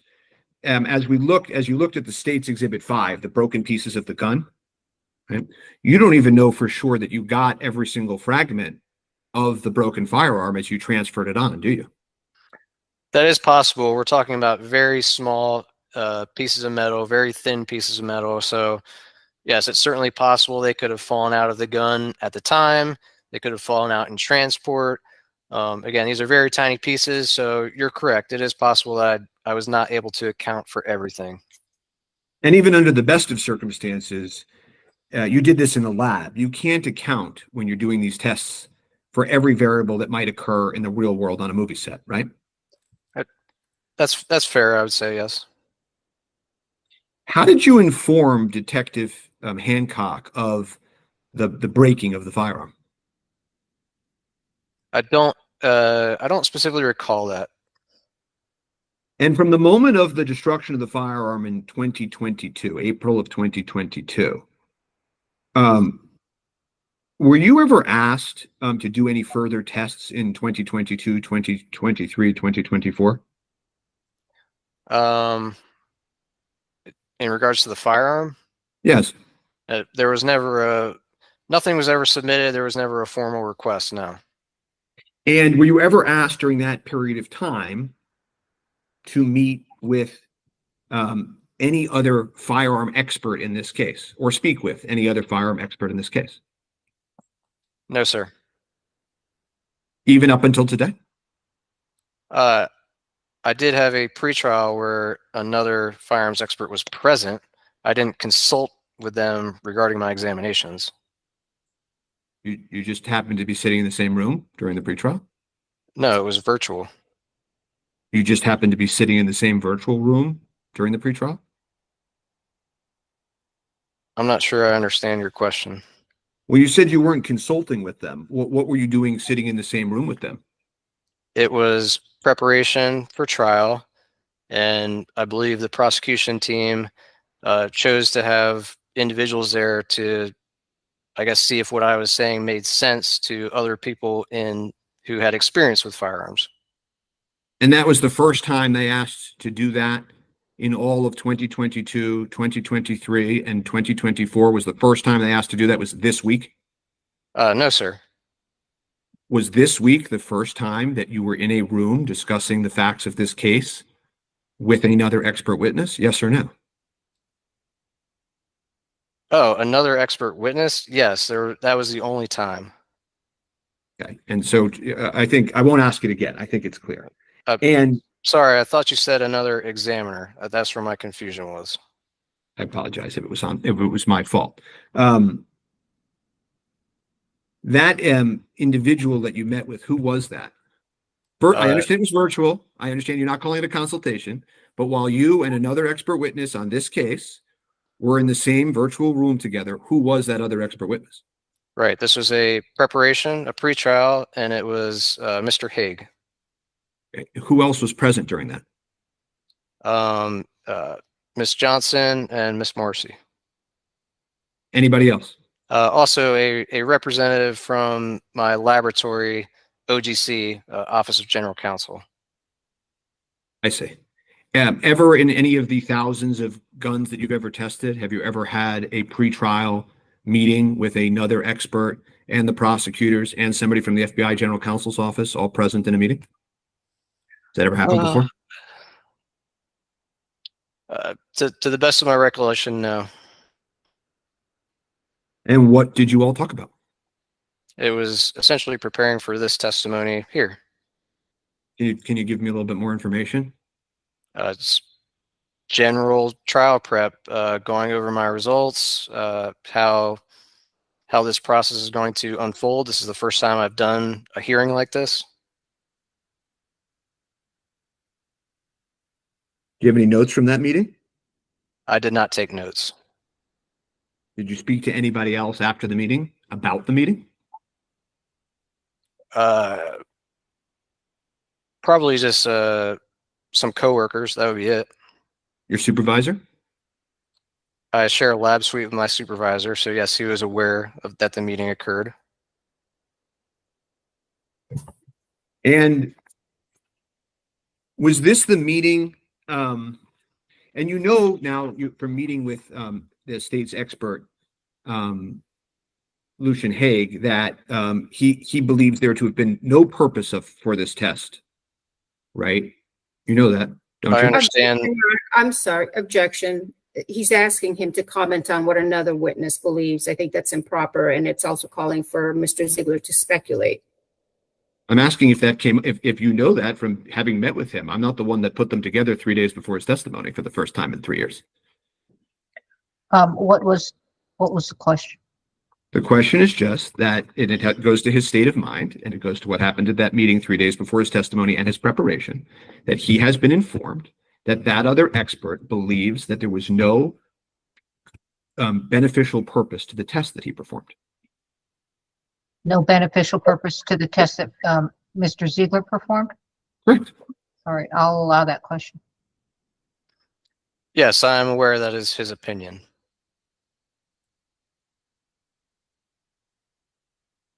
And you're aware from that meeting that Mr. Hague had issued a report that indicated that he thought that this firearm had been modified in some way outside of the FBI lab.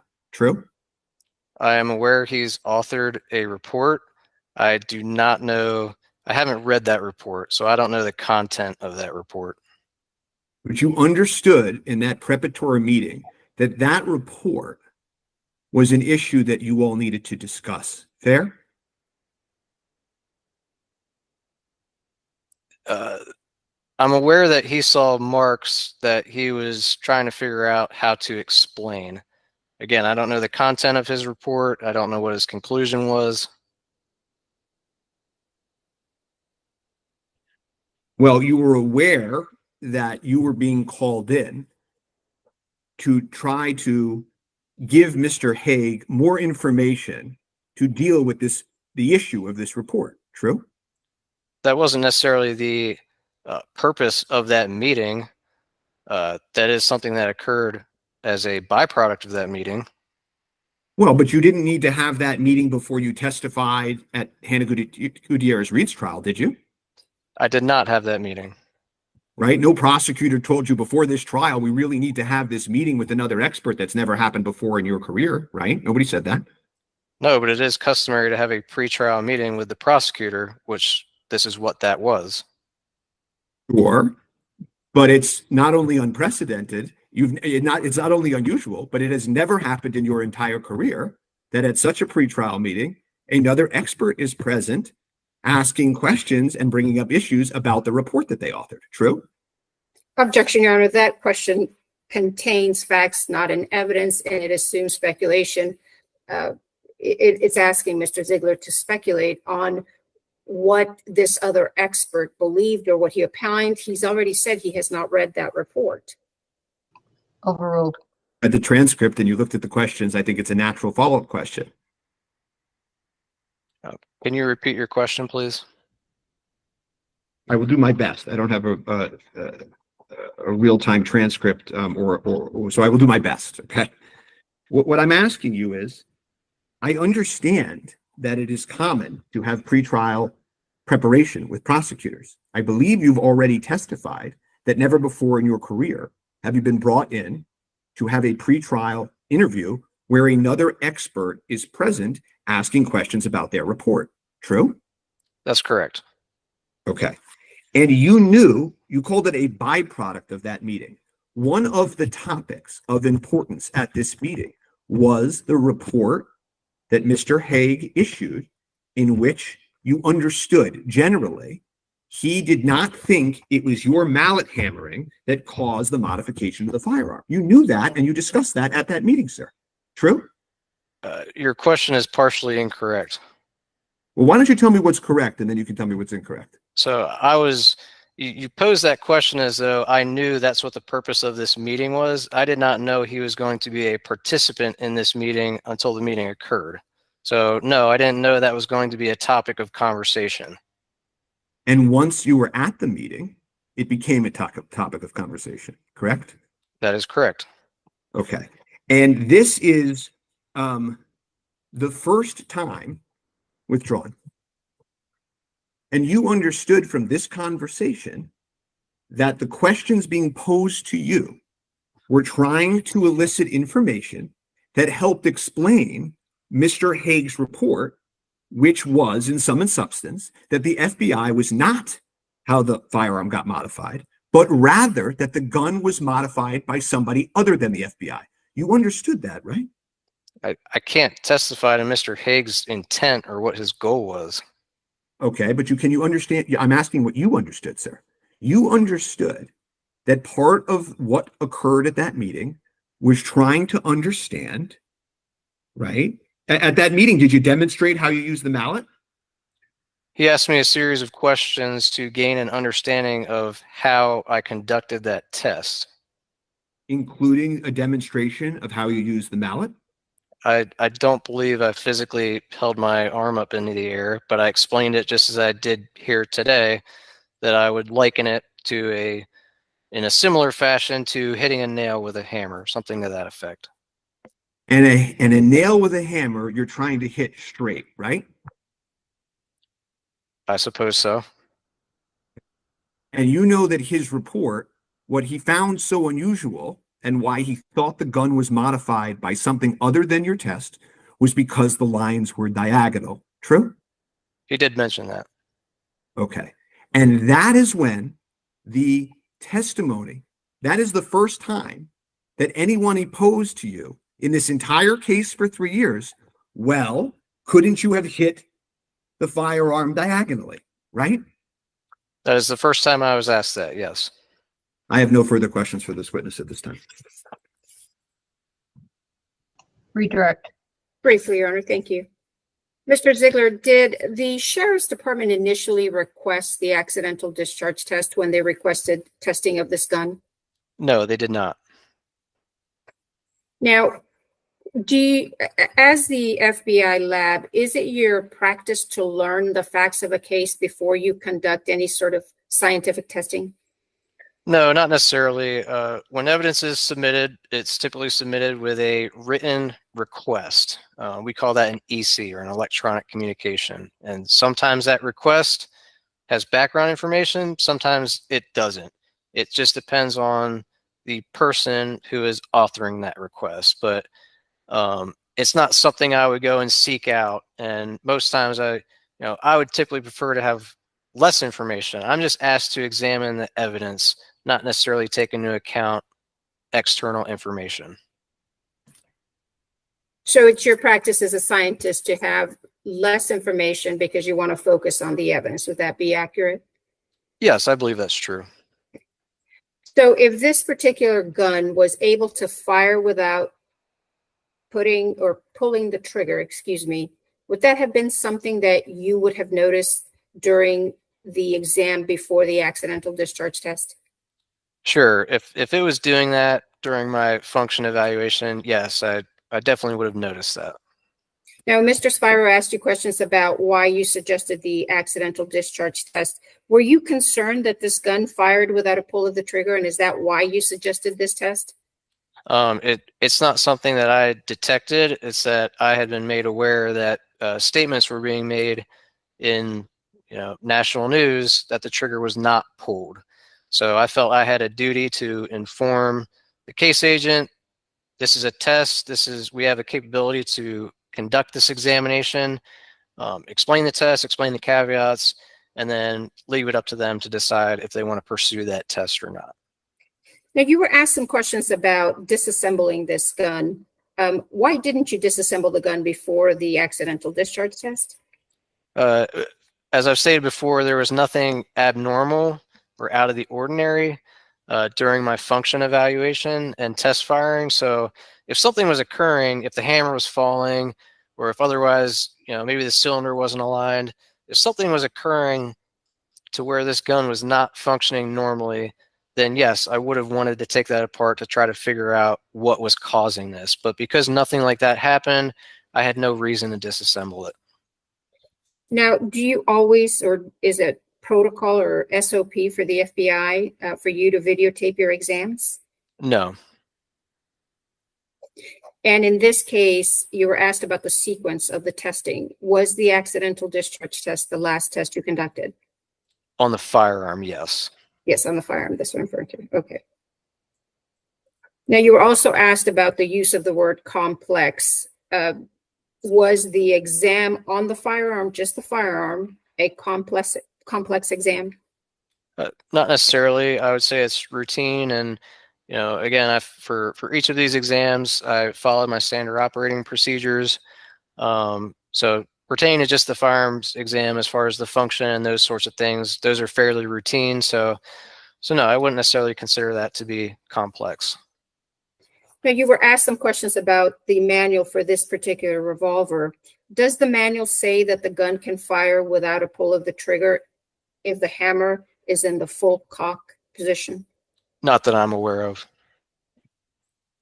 Now, you were asked some questions about the trigger pull and whether or not the trigger pull measurements you obtained were in line with this type of single action revolver. Are they in line with this type of firearm? Yes, in my opinion, they are.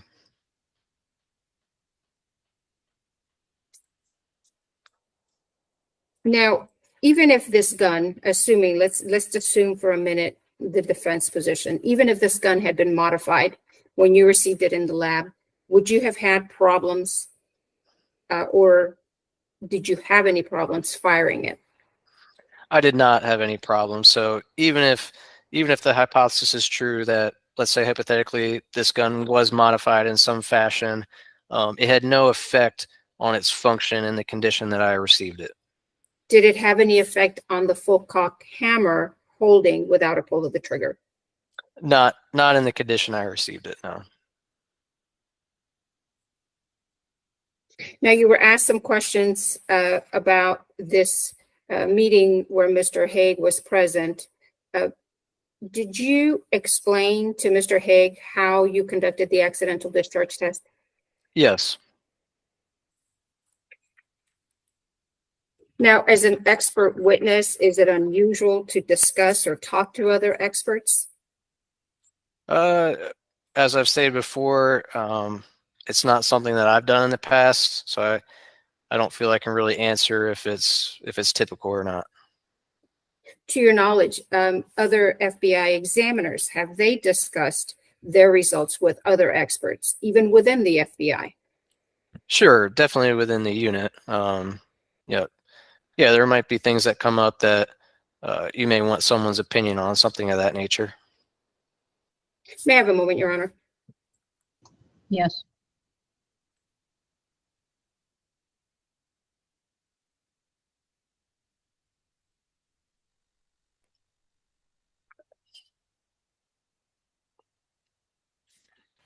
I have nothing further. Thank you, Mr. Ziegler. Thank you. All right, this witness is excused. We're going to take a 10-minute bathroom break. We'll be back at 3:50. Okay, thank you. Thank you.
Ms. Germendonk, can you hear me?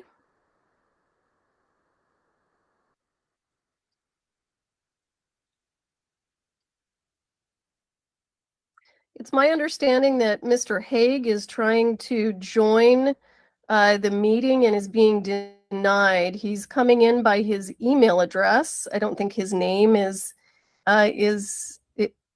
on whatever the information is that you're receiving.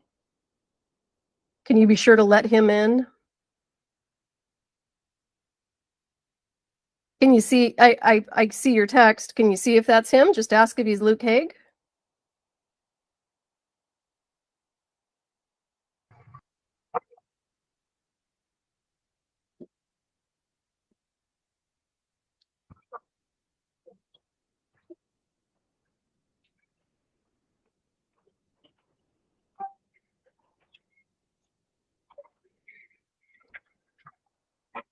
Thank you. Appreciate you, Haven.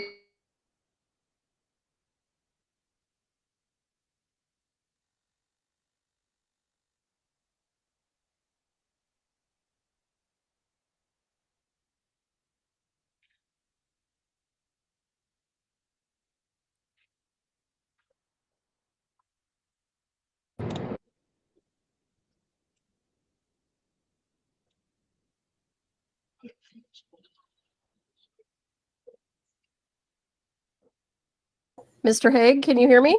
Now I can. So we're on a bathroom break. So if you could just sit tight, when the judge gets back, we'll get started. Okay, very good.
It's not on my billing statement from June, what date?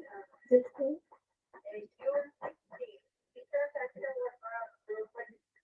Yeah, I don't know. No, I do not. It is not on my statement, which goes.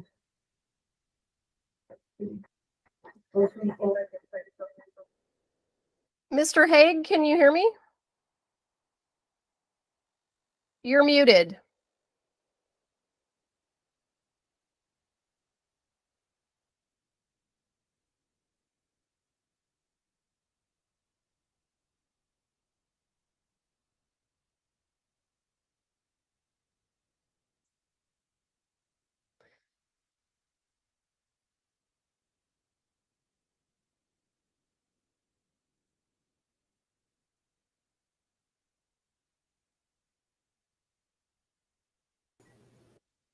There, you had it. I heard you for a second. Okay, you can hear me now. Yes, I can hear you now. The only reason I was trying to get your attention is because someone is unmuted and we can hear a conversation happening in the background. So I just want whoever is unmuted and there's a conversation in the background to know that everyone can hear you. But apparently, Mr. Haig, you were muted, so it must not have been you. Right. This has taken a long time. I begin to think there was some disaster. Mr. Haig, we're on a break. I don't think we should talk, okay? All right.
All right, counsel, we're back. Next witness. Well, wait a second. Let's make sure we have the court. Oh, there you are. Okay. All right.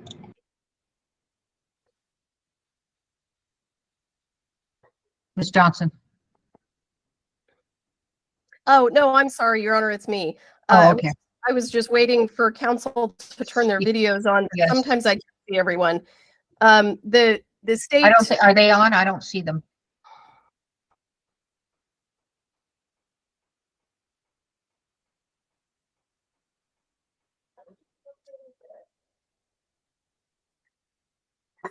I think we're waiting for Mr. Nikas.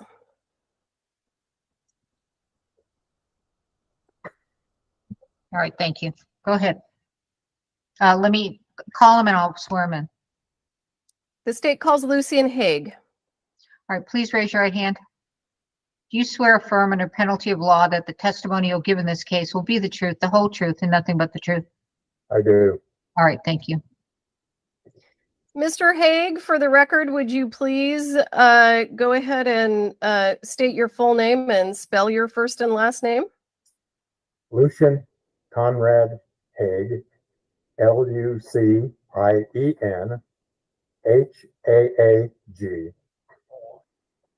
And what is your occupation, sir? I'm self-employed with my own forensic consulting firm, Forensic Science Services, in Carefree, Arizona. What is it that you do? My specialty has to do with firearms evidence, basic firearms identification. Can you move up closer to the microphone, sir? I think you need to move up closer to the microphone. All right. My work involves examining firearms and firearms evidence with a special emphasis on the reconstructive aspects of shootings. Can you tell us what a criminalist is? Yes, a criminalist covers the basic work of people in a crime laboratory. Physical scientist who's involved with the testing and analysis of physical evidence, of course, firearms, tool marks, drugs, narcotics, blood stains, trace evidence, and so on. And Would you describe? Actually, firearms examination is a subset out of criminalistics. So would you describe yourself as a criminalist? Yes, I would. And how long have you been employed as a criminalist? For about 57 years now. And I think you mentioned that you have your own independent consulting firm. Is that correct? That's true. And for whom did you work before you started your own independent consulting firm? I worked for the City of Phoenix in the Police Crime Laboratory, starting there in 1965 as an entry-level criminalist. I became the technical director of the laboratory, so I supervised all the various units, trained others in the various units of the crime laboratory when I elected to leave there in March of 1982. That's when my part-time consulting firm became my full-time employer. And what were your specific duties there at the City of Phoenix Police Crime Laboratory? Well, in the early years, through the 60s and 70s, I worked in the various areas of the laboratory: trace evidence, blood alcohol, comparative analysis, firearms unit. But my real interest and passion was the ballistics and firearms unit. So when I was a technical director, I was now training other people in all of these various units. But my main focus, again, had to do with not only basic firearms evidence, but I've said it once before, the reconstructive aspects, things like a distance determination, whether a bullet went through an intermediate target, areas that deal with how did the event occur or not. Does your experience include firearms examination? Yes, of course. That's the basic function in the firearms unit. I had specialized training in that subject after I left Cal Berkeley with my chemistry degree, a 2-year program in criminalistics at Cal State Long Beach, taught by the primary firearms examiner for the city of Los Angeles crime lab. And do you have extensive experience in firearms forensic testing, or rather forensic testing of firearms? Yes, as I said, I've been doing that for over half a century.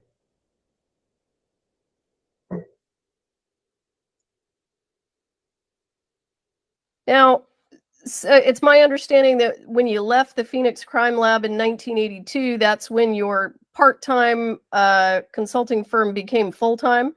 That's correct. Do you continue to work full-time? I'm trying to retire. I think I'm flunking retirement, but I've cut way back. I just have 5 or 6 cases, a lot of projects, but not casework. I think that's now limited down to 5 or 6 active cases. Okay, great. Could you hang on just a second? Have you conducted research in the area of criminalistics? Yes, I have. Have you written any articles or given presentations on the subject of firearms evidence and examinations? Yes, a large number of them over the last almost 50 years. I think they number almost 200 now. Presentations before peer-reviewed groups. Many of those have become publications, and I've ultimately written a textbook on shooting incident reconstruction, co-authored by my younger son, Michael Haig. Have you conducted seminars on the subject of firearms evidence and examination on more than one occasion? Yes, many times. Have you ever taught college-level courses in your field?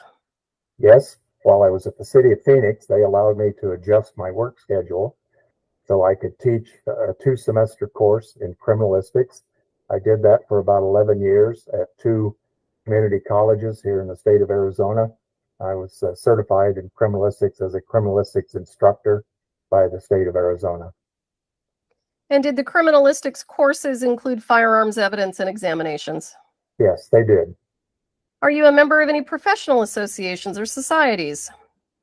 Yes, a number of them, starting closest to home, the California Association of Criminalists. I'm a regular member of that organization and have been for many years. The American Academy of Forensic Sciences covers the United States and a few foreign countries. And of course, the most important one is the Association of Firearm and Tool Mark Examiners, often referred to as AFTE. That is the worldwide organization of people that, almost all of which, with few exceptions, I being one of them, work in government crime laboratories in the firearms unit in this country and as many as 40 other industrialized countries. In addition to testing and examining firearms, are you also personally familiar with firearms? Yes, I am. I've been a shooter since childhood. I always had an interest in firearms and how they work. I was a competitive shooter when I was in high school. My high school actually had a rifle team. I competed in shooting events when I moved to Arizona. So yes, I find them interesting, and they're also, of course, the subject of my profession. Have you frequently been called to testify as an expert in court as a result of the various types of testing you've carried out on firearms and firearms-related evidence? Many times. Give us an estimate of how many times. Well, I don't keep hard statistics, but certainly I'm sure over the last 50 years or so, it's over 1,000 occasions. A lot more when I was in the crime laboratory because, of course, those are criminal cases. So I could easily be in court once or twice a week for one kind of hearing or other or actual trial. It's much more infrequent now. It's more common that it's depositions because much of my work is civil. Has to do with firearm misadventures, accidents, so on. Have you been called by both the prosecution and the defense? Yes, I have. And how did you become involved in this case? My recollection was a little over a year ago, a phone call from you. And did you agree to consult and perform some examinations and some testing in this case? Yes, I did. So let's start at the beginning. Tell us, if you can kind of walk us through the initial examination that you did, and any testing that you did, and the evidence. And specifically, I know that you took a lot of firearms into evidence. I want to speak with you today specifically regarding the firearm that you understand to have been the firearm that was in Mr. Baldwin's possession. Yes, well, my work began with, as they all do, getting an understanding of what the issues were in the case. So I was reading a lot of documents, looking at interviews, both audio and transcribed interviews of a number of individuals, including Mr. Baldwin, a man named Seth Kenny, the armorer, other people who were present on the scene, looking at the sheriff's reports of what sort of evidence was impounded. And of course, we all know the physical evidence ultimately went to the FBI laboratory. So I needed to see, and ultimately was provided, the examiner's, not only his reports, but his worksheets and notes. So every investigation, at least my approach, is to learn everything I can about the issues in the case, what people collected, what they state they saw. Not that it's evidence, but it's a starting point to decide what kind of tests and in what order are such tests appropriate. Ultimately, in July of last year, just a couple of days, as I recall, before the 4th of July, I had sent a list of all the things I wanted to see. It was pretty extensive, of items that were impounded, and of course included the what I'll call the evidence Pieta revolver. It's easily distinguishable from all the other prop guns of the same design and caliber because it's got a nickel-plated hammer. The ammunition, now there's basically 3 types of ammunition in this case. They're blanks. These are cartridges that can't hold. Mr. Haig, I'm going to stop you right there. Go ahead and skip the ammunition because I don't think that's relevant to this motion. So we'll save some time there. So I understand that you examined the ammunition. So specifically with regard to the Pieta, take us through what you did with that gun.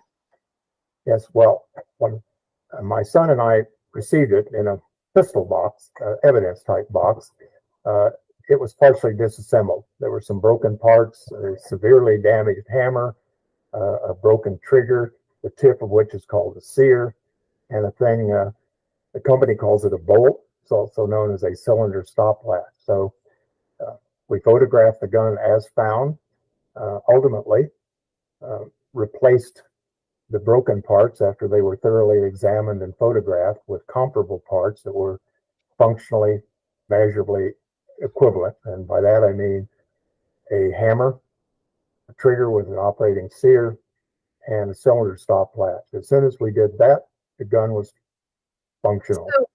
So can you specifically explain to the court exactly what parts of the gun were damaged?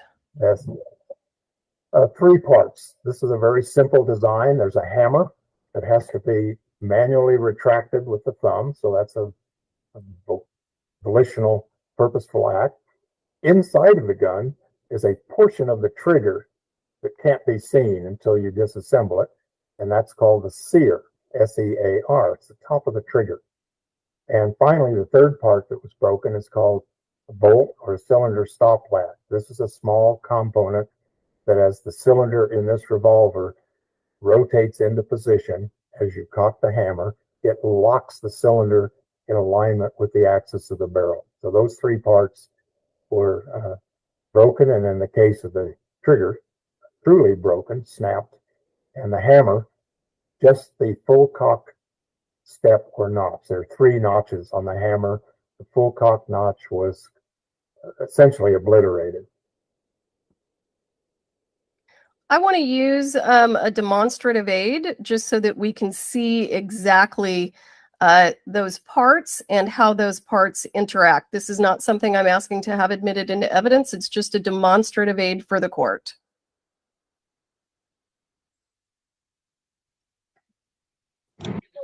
I think, no, Carrie, is it among the things that you sent over yesterday or last night or yesterday?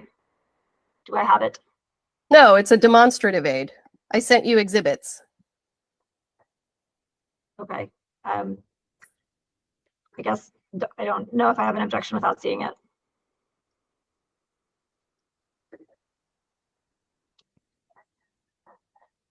Your Honor, it's a video that shows the working of a single action Army revolver, and it's an X-ray version, so it shows you all of the internal parts that you can't see from the outside. That's it. Carrie, is it Grand Jury 31? Yes. Yeah, no objection. You did send it. Oh, I did. Sorry. Thank you. Okay, let's take a look. Let me see if I can get it to present.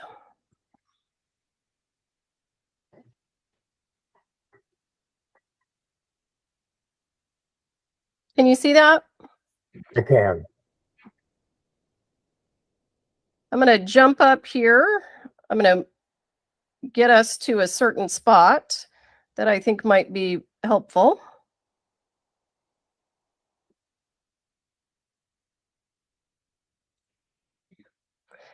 Mr. Haig, can you see my cursor? I don't see your, oh yes, okay, I see it. Down here on the trigger? Oh, no, I think I'm looking at my cursor, yes. I don't see your cursor. Oh, now I do. Now I do. It's black. I was looking for a white cursor. Okay, I apologize. And I'll try to keep it off the black mark. Is that the trigger of the gun there? Yes.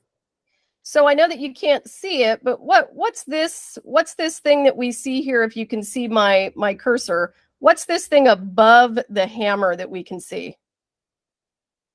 Yes, I'm not sure. It looks like it's a part of the mechanism to operate the cylinder stop latch, which if you come up just a little further, there, that's the cylinder stop latch, and those little ears on it were broken. Are you talking about these little ears right here? Yes, there are actually two of them with an opening between them, but one of them was broken off on the evidence item. So when you say that there's two of these little ears, let me stop real quick. Is this big piece of metal here that my cursor's on, is that the hammer? Yes, it is. And what's this here? The firing pin. So these ears here that you're referring to, does one go on one side of the hammer and one goes on the other side of the hammer? Yes. And what's this here? It looks like a spring, a stop or a spring to limit the movement. The movement of what? The cylinder stop latch. Okay, thank you. I'm going to jump ahead.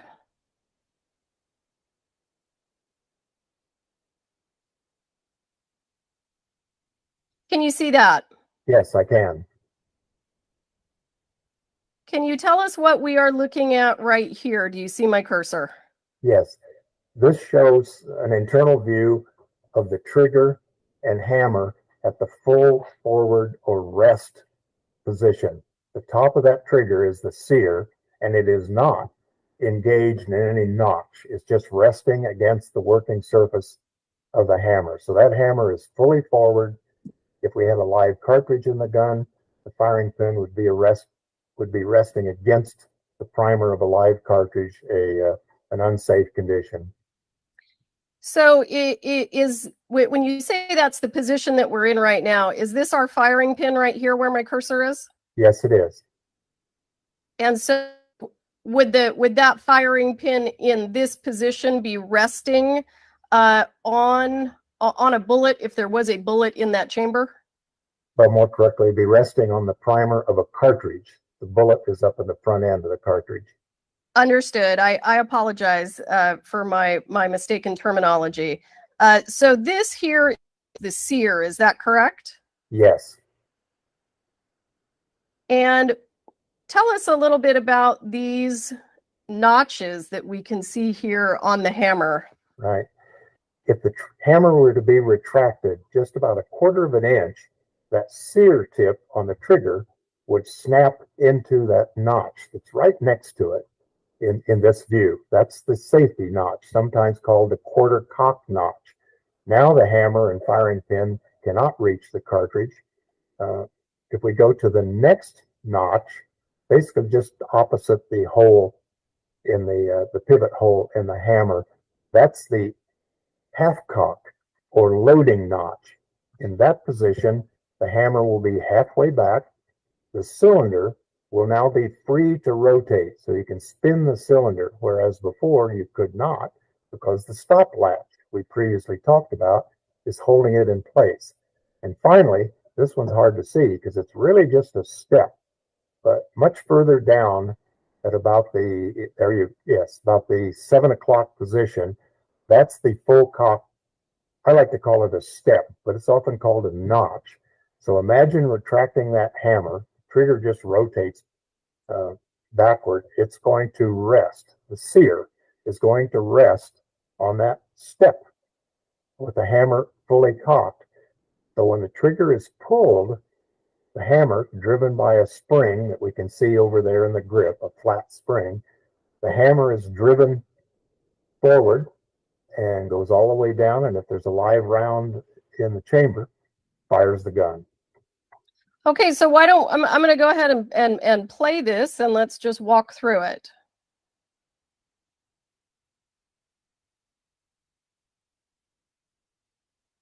Is that what you're talking about right there? Yes, the person has now pulled the hammer back to the full cock position, and it will stay there in a properly operating gun until the trigger is pulled.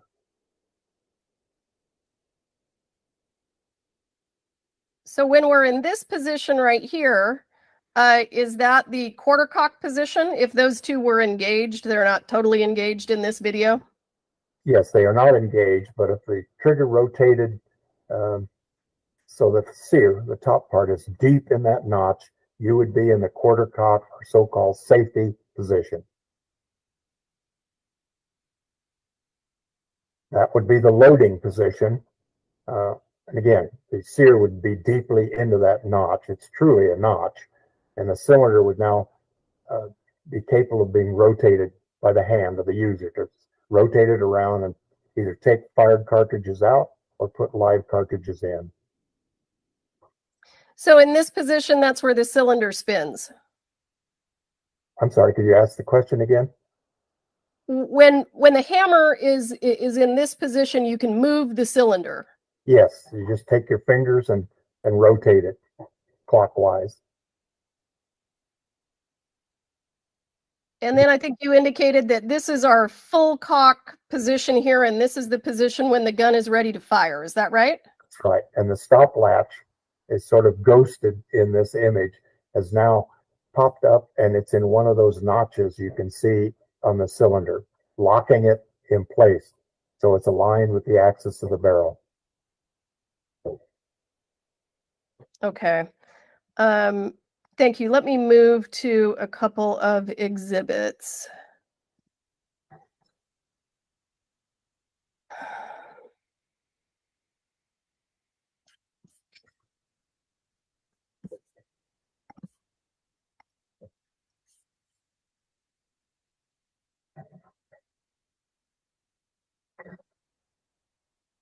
Bear with me.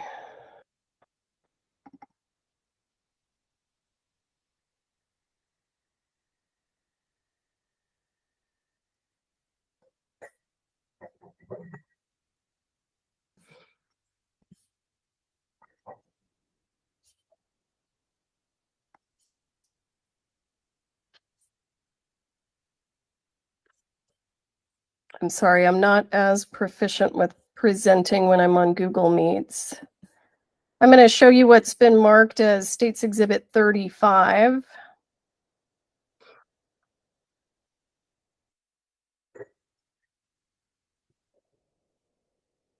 Do you see this photograph, sir?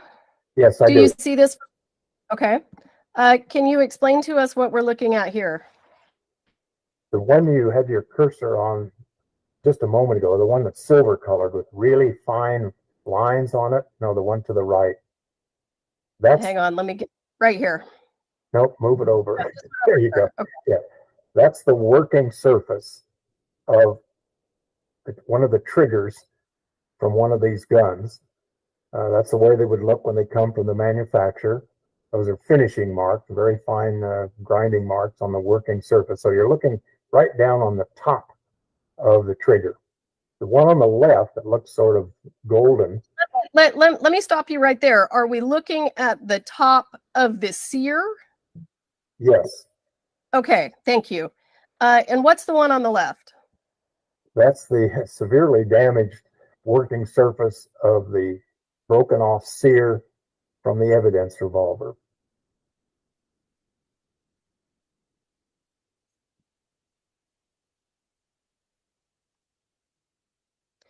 Can you explain to us in real life, because when we're looking at these photos, can we get an idea of this part right here of the gun, the sear, either one of these parts, how big are they? I would say about 1/8 of an inch from top to bottom as you view these. Think of it like you're looking down on the tip of a fairly small screwdriver, looking right down on the working surface of a screwdriver. Same idea. And approximately how wide would this be? Probably a couple hundredths of an inch, 0.02, 0.03. Was this photograph taken using any special equipment that shows all of these details? Yes, that's what's called a stereo zoom microscope, where we could put a camera onto the microscope, focus it, and take the pictures. So you are actually using a microscope to look at these very fine marks. They are that small. Yes. And lighting is, you have to bring in lighting from the side to highlight them. Okay.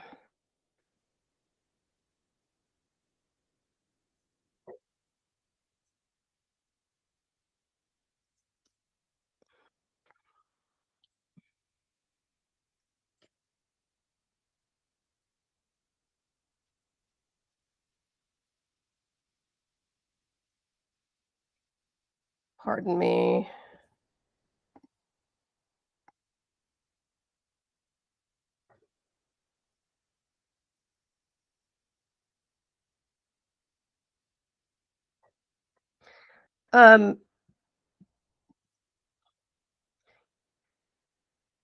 Mr. Haig, I just want to let's cut to the chase and let's talk briefly about these markings on the very tip of that sear that you described to be about as big as the tip-top surface of a flathead screwdriver. Is that right? And a small one at that. Okay.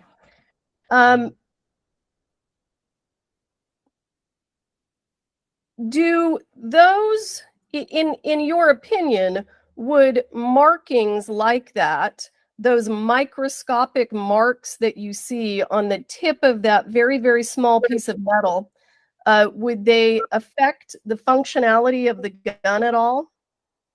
Well, the ones from the manufacturer, of course, the answer is no. All the triggers that we looked at typically have those very fine, perfectly parallel stria. The evidence one, on the other hand, if it affected it at all, it stands to make what shooters call a creepy trigger. It would grate. But those marks aren't from a trigger job or from the manufacturer. It's damage. Okay. So let's back up. in terms of all of the things that you've reviewed. Did you review videos from the filming of the movie Rust as a part in order to form conclusions in this case?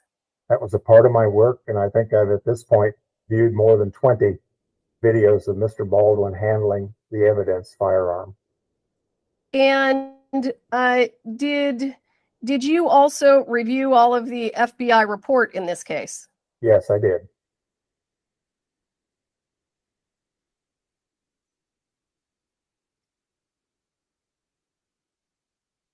And based on, let me ask you this, have you come across anything in the videos that you've seen or in the FBI report or any of the transcripts of the testimony that you've reviewed? Have you come across anything that would indicate that this gun malfunctioned? No, I have not. So I want to go kind of in chronological order, and I want to go through some of the videos that you've watched of Mr. Baldwin on the set of Rust. Bear with me here, because what happens to these exhibits is when they sit too long, I can no longer access them. Even though they are right in front of me, I can't get them to display. So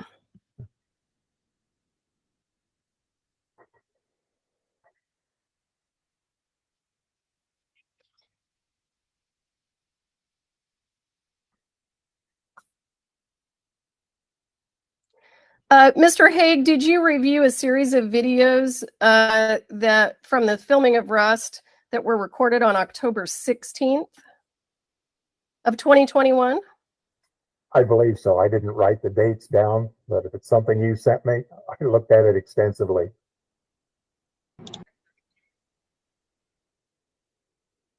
Well, along with those videos, were you provided the dates? I believe so. Okay. Your Honor, I'm going to object to the evidence, the videos as not relevant to this inquiry about the condition of the gun.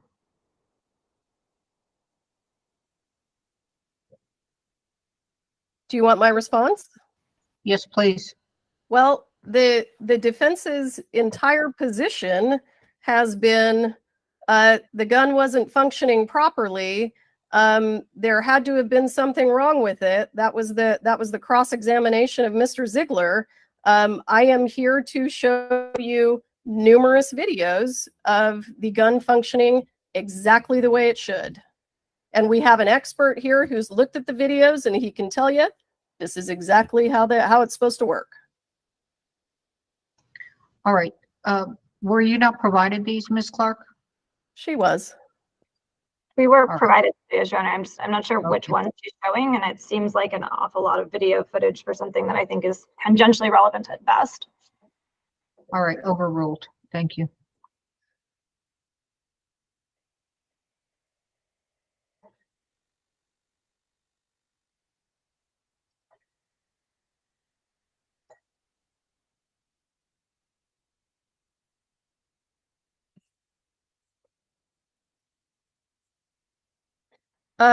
Mr. Haig, can you see that video? Yes, I can. Does this look like a video that you've watched at my request? Yes. Little closer.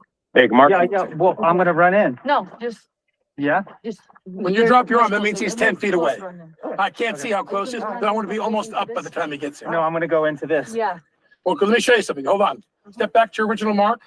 So 1,000, 2, 1,000, 3, I'm getting up. Right. Then when he drops his arm, Halyna, get out. He drops his arm. That means Brady's close. I'm gonna start to really get up. Okay. Okay. Here we go. Let's try it. And everyone Rolling. need to be right here, like in the path of the gun. Could you please move?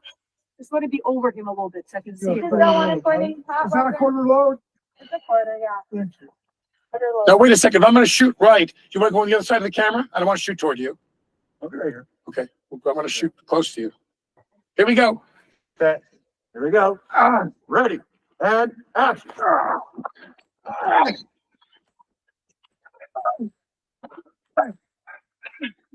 Go.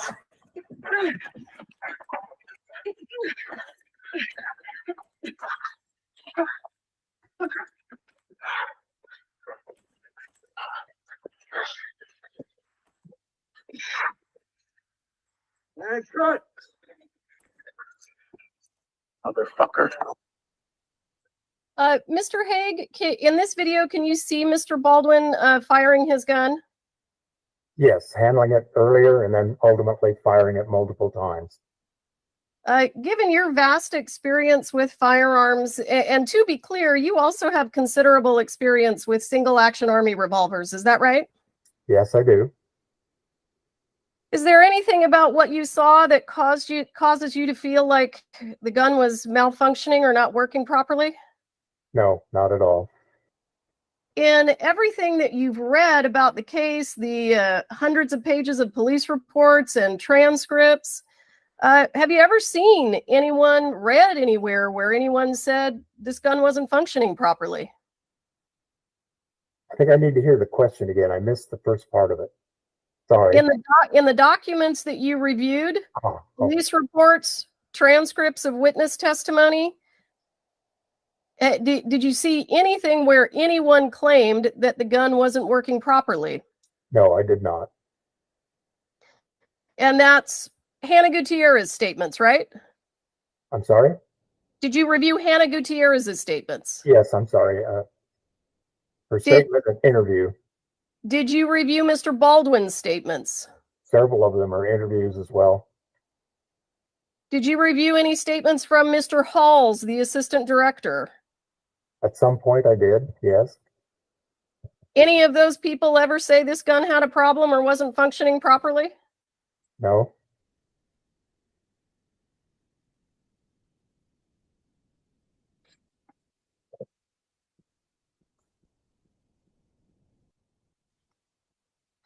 Let me see if it will let me switch easily. So I just showed you what was marked as State's Exhibit 8.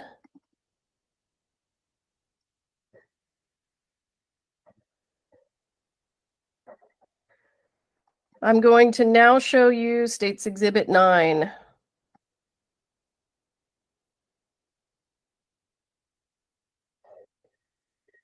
Can you see that? I can, yes. While I understand that it looks at the beginning to be the exact same as the video we just watched, I'm going to play it, okay? All right. Take your only mark. And set, ready, and action.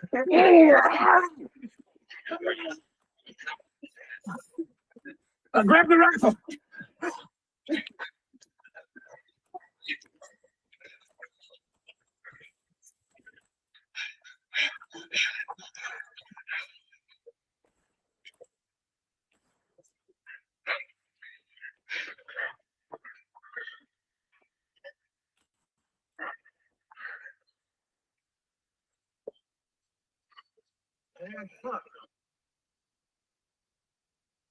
Any problems you see there with the way that gun functioned? No.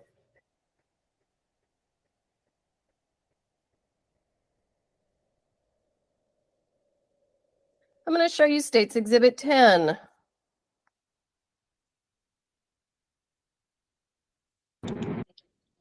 Your Honor, I'm just going to object again. It's cumulative. We've been here at this for a long time, and these exhibits are all going to show the same thing unless I'm very much mistaken. Well, but the problem, Judge, is that the entire claim that is the basis of this motion is that the gun was modified prior to it going to the FBI.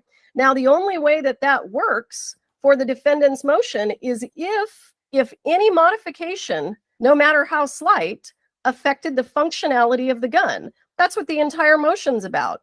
So if the defendant wants to stipulate that at no time during the filming of the movie the gun ever malfunctioned, I don't have to show these videos.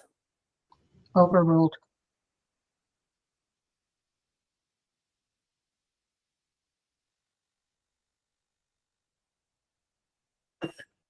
Hey, Mark. So, Joe. Yeah. I'm not going to open the door until the first squib hits the door. Right. So, door, squib hits, open door, another squib while it's opening, and then I charge out. Ready? Set. Stand by. Let Joe get to the monitor. All right, set, video, ready, and action.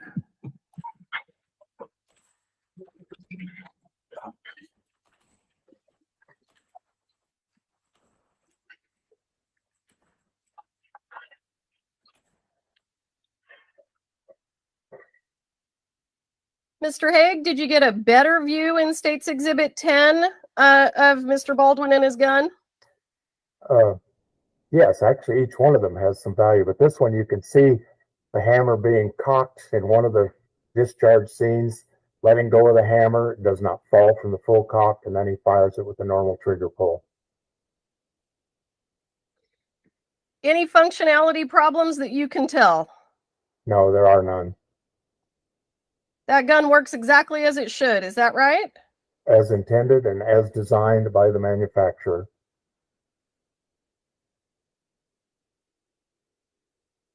State's Exhibit 11.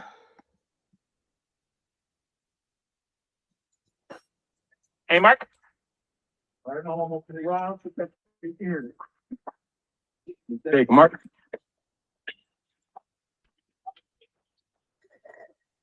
You good? And set. Set. Ready. And action.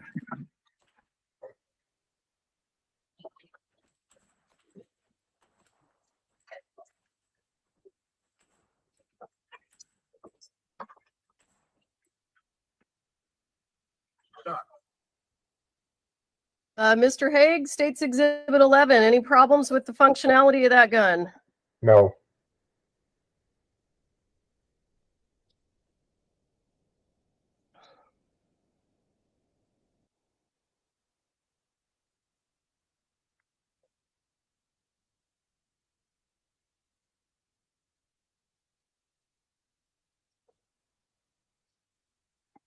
State's Exhibit 12.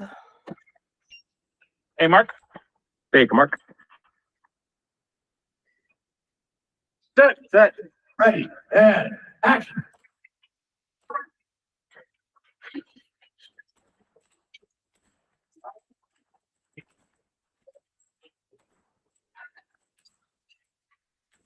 One more. I forgot to recall stuff. No, right away. Let's reload. Here we go. So, Halyna. Hi.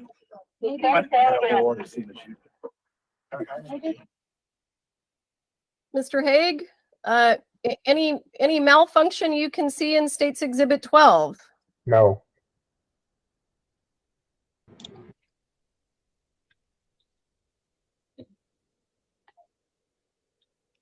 Your Honor, we'd stipulate that these can be admissible for the hearing and that these videos will show proper functioning of the firearm in an effort to expedite this for purposes of this hearing. How many more? Which ones? 13 through what? This is, Judge, it's going to be 13 through 32. All right, so the defense is stipulating that 13 through 32 show the functioning, what's the proper terminology? Functioning of the gun, but it will not show any malfunction of the firearm in those exhibits that the state has submitted for purposes of this hearing, and that Mr. Haig will say that. We will stipulate that Mr. Haig will say that they do not show any malfunction of the firearm. I don't think that's, Judge, I don't think that's good enough. They need to stipulate, not that he will say that there isn't a malfunction with the firearm, but they need to say that there is not, in fact, a malfunction of the firearm in any of these videos. Okay, so Your Honor, our stipulation is that he will say that because this is an examination of Mr. Haig, and my understanding is what we're interested in is what he will testify to about these videos. But otherwise, if the state wants to play them all and the court wants to watch them all, we withdraw our objection. I don't want to watch them all. I don't want to watch that many more exhibits. So we're not going to fight over this. Is it that he can testify that the gun was functional for 13 and 32? Okay, he can testify that the gun was functional for 13 and 32.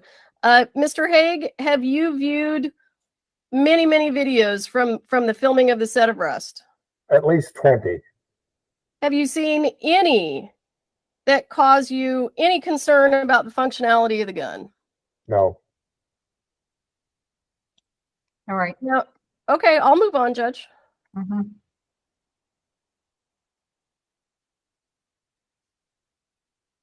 Let me stop.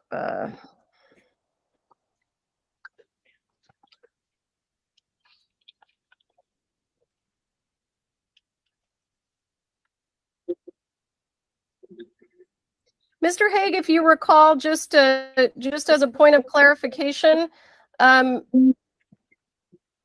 two or more of the videos that you reviewed, were they actually recorded on October 21st?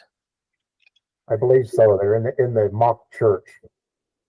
And with those videos that were recorded on October 21st, no problem with the functionality of the gun, right? None that I could see.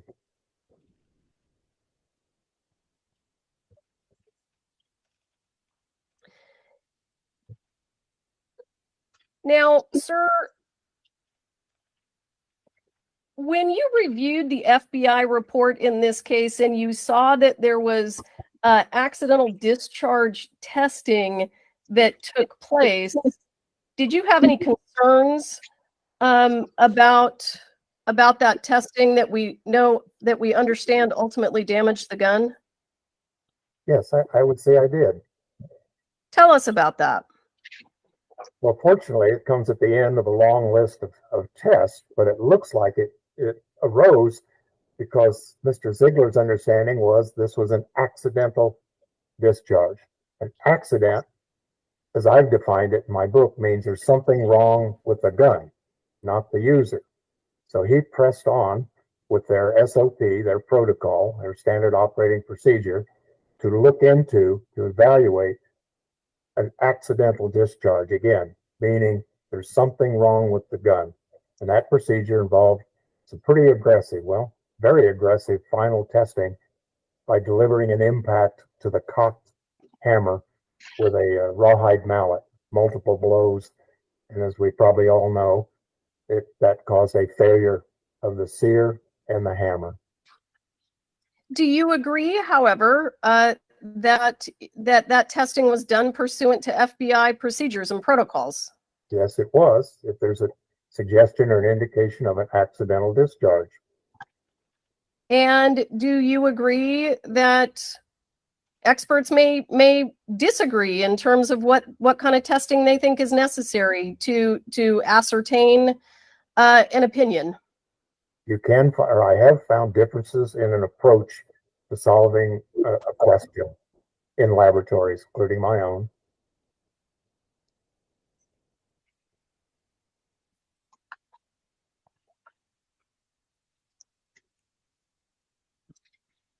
Now,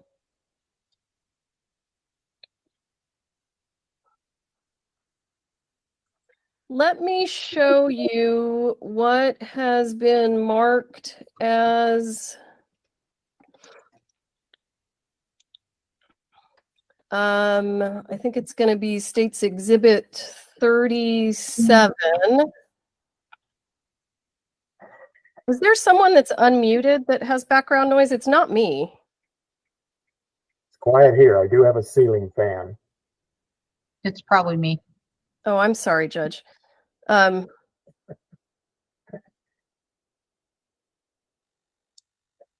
you see that there? That says State's Exhibit 37. Yes, I can. And can you tell us what we're looking at here? You are looking at a profile view of the severely damaged evidence hammer, where we can see the quarter cock notch, which is in good shape, dirty, but it works. The half cock notch, which is undamaged. But then we go to the pivot point, the hole. There should be a right angle step there, and it's completely obliterated.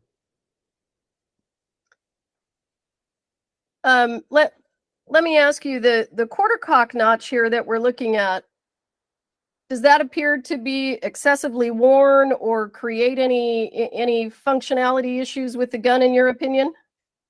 No, two parts of your question.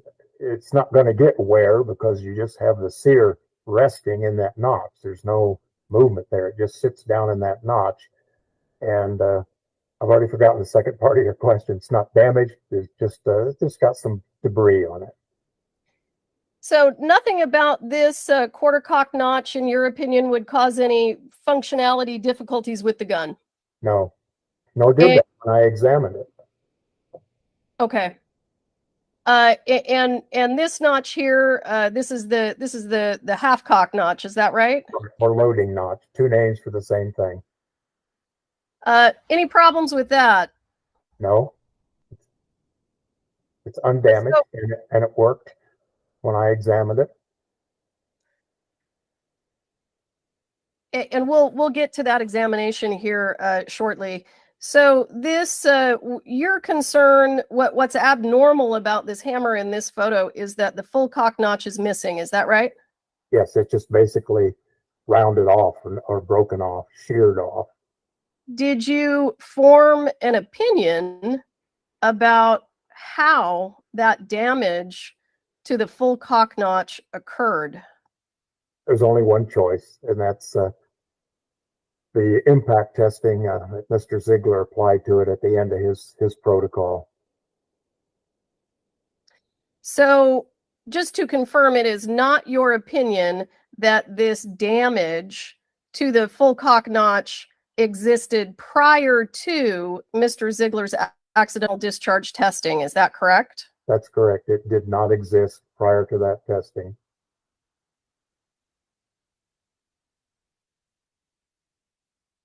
I'm going to show you State's Exhibit 38 for comparison. What are we looking at here? You're looking at a pristine hammer, one of the number of hammers that my son and I had. I think I bought two. We disassembled several out of our own guns.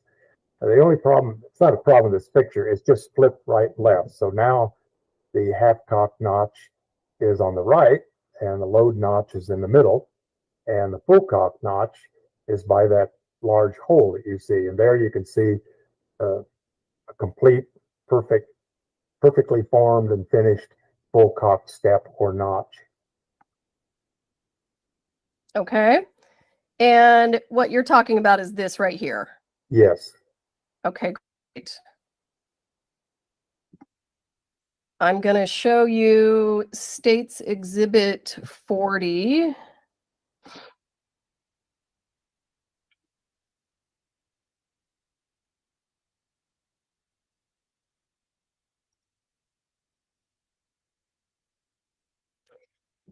Can you tell us what we're looking at here? Yes, I assembled 3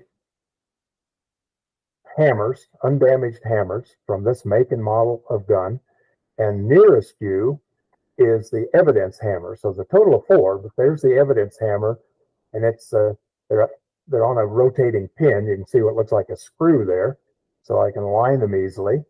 And if one is so inclined, you can come across and look at the various notches and see that they're all in agreement. They're indistinguishable as far as dimensions and shape and so on, until we get to that full cock step or notch on the evidence hammer, the one that looks silver and is nearest you in this view. Yes, right there.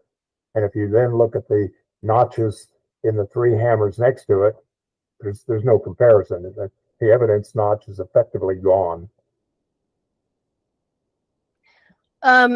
Did you do some additional testing of this gun in August of 2023?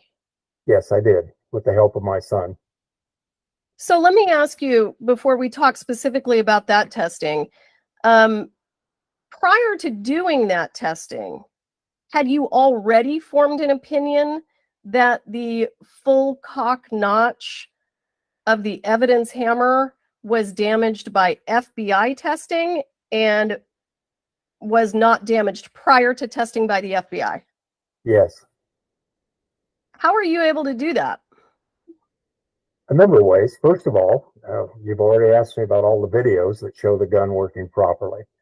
Then a real detailed examination of the FBI lab report showed multiple ways that this gun was working properly.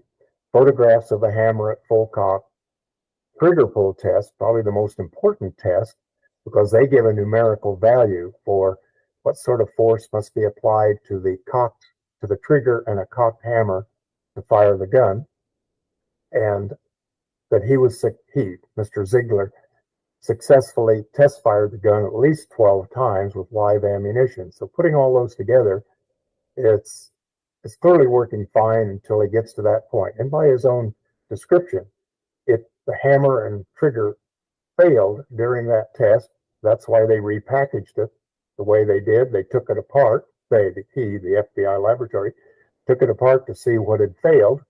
They recovered those parts, the hammer you're looking at here, the broken trigger, and the stop latch, and put them in a separate little container inside the pistol box. So, Mr. Haig, when you did your forensic testing of the gun prior to August, did you have to replace the parts in order to put the gun back together? Absolutely. So you replaced those 3 broken parts to put it back together?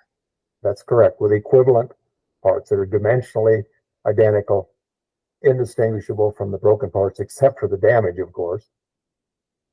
And where did you obtain those parts so that you would know that they were the same as came from the manufacturer? My recollection is the hammer and trigger came out of my son's Pieta Colt 45. We had others to choose from, but that's my present recollection. They were all indistinguishable. I think we used his. The trigger might have been mine, one of the ones I purchased, but they were intercompared with a group of new or parts out of working guns to effectively return the evidence gun to normal condition. Were they all Pieta parts? Yes. Thank you.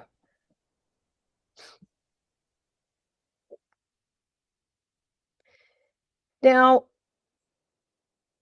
we've seen numerous videos of the gun working properly when it's in Mr. Baldwin's hands. In August of 2023, at my request, what kind of additional testing did you do? We put the damaged hammer that you're looking at in this view in the evidence gun, but a new or undamaged trigger and a new undamaged stop latch. So this would isolate the performance of the damaged hammer.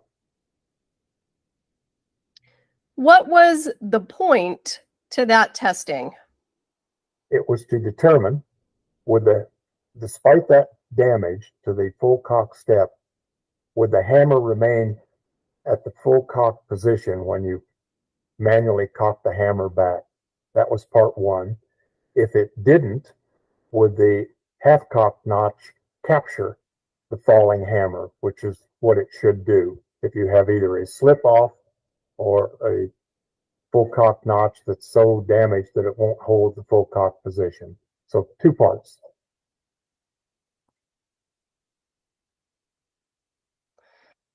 And when you conducted that testing, did you make a video?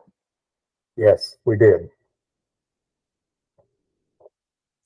I'm going to show you, I think these are unfortunately mislabeled, but I believe these exhibits should be 33 and 34, and they are in the folder that was provided that's marked Exhibit 33 through 34, August 24th, 2023.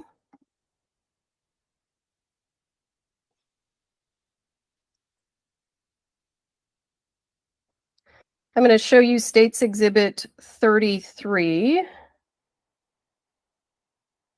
Can you see that? Yes, I can.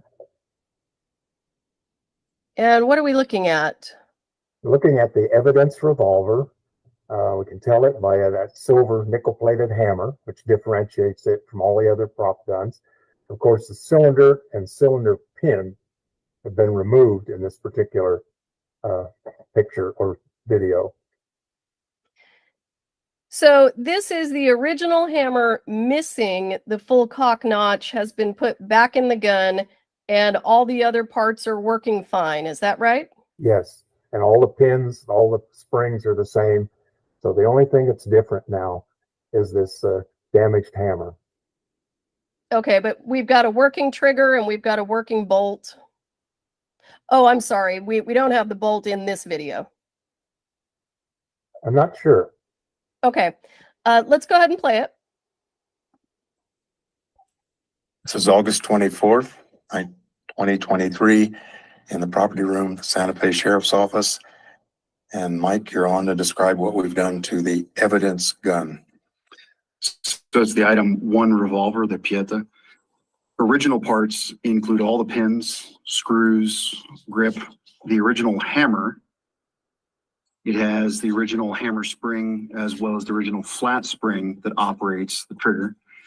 The trigger is a replacement trigger, so the top of the sear is a functioning original piece. And as said, original hammer. It does have a replacement bolt as well. Otherwise, all parts are original. Okay, and the hammer's in the fully forward position at this.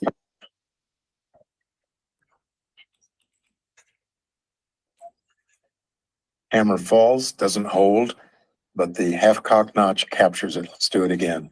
I'll take it all the way down. We can see the quarter cock notch also functions. Half cock functions.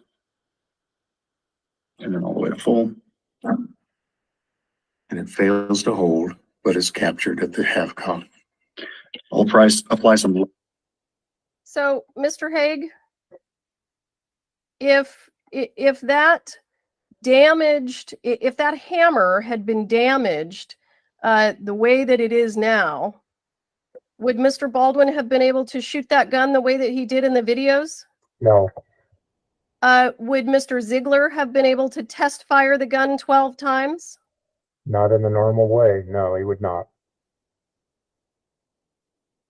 And Your Honor, for time saving, we have State's Exhibit 34 is just kind of a different version of that video, so I don't have to show it as long as it's a part of the record. Unless anyone wants me to show it, I'm happy to. All right. You don't need to show it for me. What is Ms. Clark saying? Anything?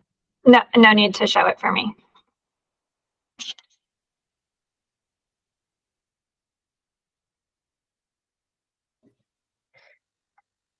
So we know that the damage to the hammer could not have existed prior to April, I think, of 2022 when the FBI did their accidental discharge testing. Is that correct? I would agree with that, yes. And you concluded that the markings on the very tip of that sear did not affect the functionality of the gun. Is that correct? Right. Now, in that regard, let me ask you, did you issue a supplemental report August 31st of 2022? I believe so, yes. Third and final report. What's that? Third and final report in this work. Thank you, sir. And in that report, did you give any kind of an opinion about whether or not those markings that we could see in the photos that we looked at earlier were caused by the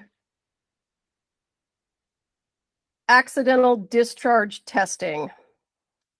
No, at that time I was uncertain, and I gave an open-ended comment that I couldn't explain them given the lack of information I had at that time concerning the history of the gun and the nature of Mr. Ziegler's testing.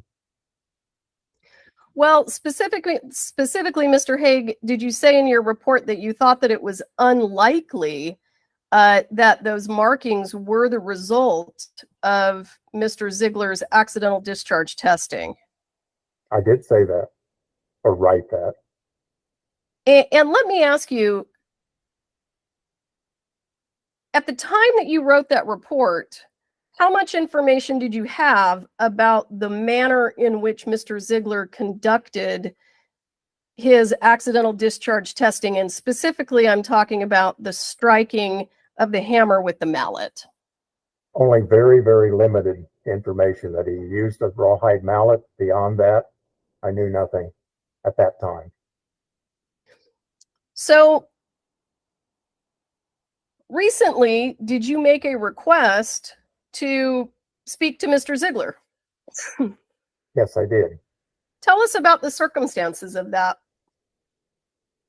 Well, this was somewhat troubling because these marks that you've seen earlier, which exhibit it is, are on a diagonal. I hope you can see my hand here, rather than perfectly back to front, which I would have expected if the blow to the hammer that caused the trigger and sear to fail was delivered with a perfectly back to front blow.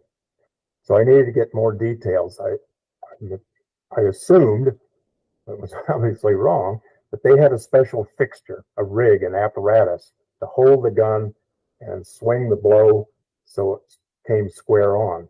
In that interview just a few days ago, I learned that it was free swung, so we don't have any numerical impact values in terms of kinetic energy, and he conceded in a free hand swing there could have been a side component. In other words, instead of 0 back to front coming in at, let's say, 80 or 90, he was unable to clarify that, other than he conceded, yes, we could have a side blow. That could explain my puzzlement, really, about why they're diagonal. I would have expected them at the time to be perfectly back to front. So that clearly offered an explanation. The other is maybe logic or common sense are less and less common, but if the hammer got that badly damaged, something serious had to happen to the sear tip. And really the only choice is the impact testing, despite the fact that the marks, the really egregious marks on that sear, have an angular component. So after speaking to Mr. Ziegler and getting more information about the manner in which he conducted his accidental discharge testing, did that cause you to change your opinion as to whether or not those markings at the very tip of the sear were caused by the FBI testing? Yes. So what's your opinion today? It's really the only choice, just by Okay. simple logic and the history of the gun, and now more information about the impact testing. Now, hypothetically, let's say that these strange markings at the very tip of the sear, let's say that they weren't caused by the FBI, and that they did exist during the filming of the movie. In your opinion, would they have affected the functionality of the gun at all? They would not, and they did not. And is it unusual in your line of work that you would meet and speak to other experts about your opinions? No, not at all. I just have to do it through the attorneys involved. Okay.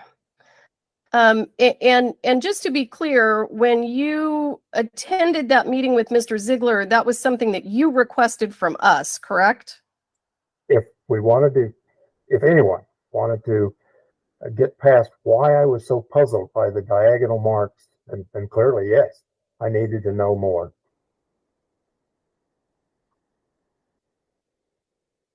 Just to follow up, kind of close the loop on a couple of other things. In the testing that you conducted with regard to the spent casing from the set of rust. So when I say the spent casing, I mean the spent casing that appears to be the casing from the fatal bullet. You did testing on that, correct? Yes. And based on can you explain the kind of testing that you did? Yes. Well, first of all, I had Mr. Ziegler's what are called photo micrographs. He took excellent pictures of a comparison. So I could see that the evidence cartridge, before I ever put it under the microscope, had achieved normal operating pressures. In other words, When the gun goes off, the cartridges slam back against the breech face. I also fired test-fired cartridges, same caliber, same brand, and did the same comparison. The only difference is I used a 3D scanning device. He used a normal microscope. They're both up to the task. And I, too, could easily match a test-fired cartridge with that particular cartridge case, impounded as being the fatal cartridge. Were you able to determine from firing pin depth impressions what position the hammer of the gun was in when the fatal bullet was fired? Yes. What position was the hammer in? In my opinion, from my testing and all the test-fired cartridges I had from the FBI laboratory, it's a normal hammer fall from a full cock position, as opposed to what might be called a slip-off, where someone is trying to lower a hammer, or they've got it at the quarter cock and they miss it and it slips, the hammer falls. The firing pin impressions there, this is by actual testing, will be substantially, visually, measurably different. So it's a normal hammer fall from the full cock position, in my opinion. Your Honor, in terms of time, do you want us to keep going? I don't have any other spot for you. How much longer are we going to take? I don't have that much longer with Mr. Haig. We should be able to wrap it up. I just wanted to check in with you because I think it's 5 o'clock. It is, but as I said, I don't have any other spots for you. So thank you. Okay, no problem. Mr. Haig, can you describe the process that one would engage in to remove the firing pin from a Pieta single action army and reinstall that firing pin? Is that easy? Is it complicated? What happens? No, it's easy. You just need an appropriate punch. It's not going to mar the hole. If you look at the pictures of the hammer, you can see the firing pin, literally a little pivot pin about which it rotates. That's driven out. The firing pin falls out. And now you've got a gun you could take to a trade show and meet their requirements of not having a firing pin. To put it back, again, you align the firing pin with the hole in the hammer, reinsert that pin and just tap it till it's flush on both sides, usually with a brass driver, a gunsmith tool. Okay. Let me just review my notes real quick. Sorry. And just to correct the record, I think I indicated that the testing that Mr. Haig did in August was in 2022. I just wanted to correct that. It was actually in 2023. I'll pass the witness. Cross-exam. Thank you, Your Honor. Good afternoon, Mr. Haig. I want to start back with the your review of the FBI's report and your conclusions regarding the FBI's exam. So you reviewed the FBI's report in July of last year. Is that correct? Yes. Okay. And over the course of your review of that and other materials, you determined that the testing the FBI did was completely unnecessary. Is that correct? No, all the testing they did until we got to the point of the accidental discharge test. There, I felt that was unnecessary if the person, in this case, Mr. Ziegler, knew more about the issues.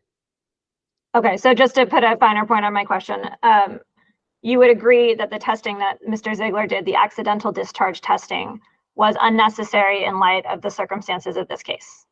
Yes, I would, and I do. Okay, and you would not recommend that testing based on the circumstances of this case if you were in Mr. Ziegler's shoes? I would not have if the firearm had come to my laboratory. Okay. And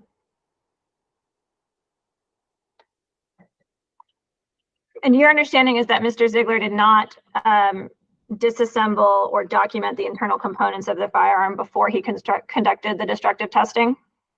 That's right, he did not. Okay. But you and your son did disassemble and photograph parts of multiple firearms in the course of your testing in this case. Is that correct?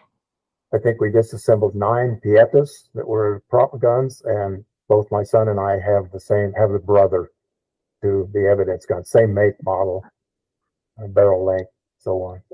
So we have 11 examples.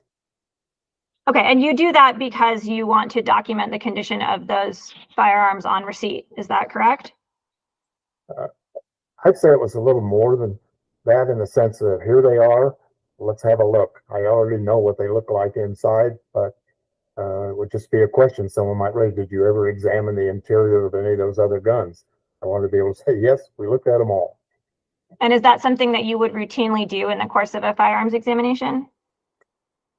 You're a little scratchy in the audio. I missed that one, sorry. Is that something that you would routinely do, disassembling the firearms and documenting them in your experience as a firearms examiner? Boy, I'm sorry, I'm still missing it. Is everyone else having a tough time? I hear you. But your voice is just a little raspy, but why don't you turn the volume up? Maybe that's the problem. And maybe speak a little slower.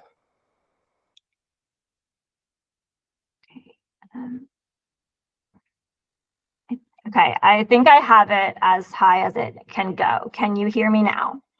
That's better.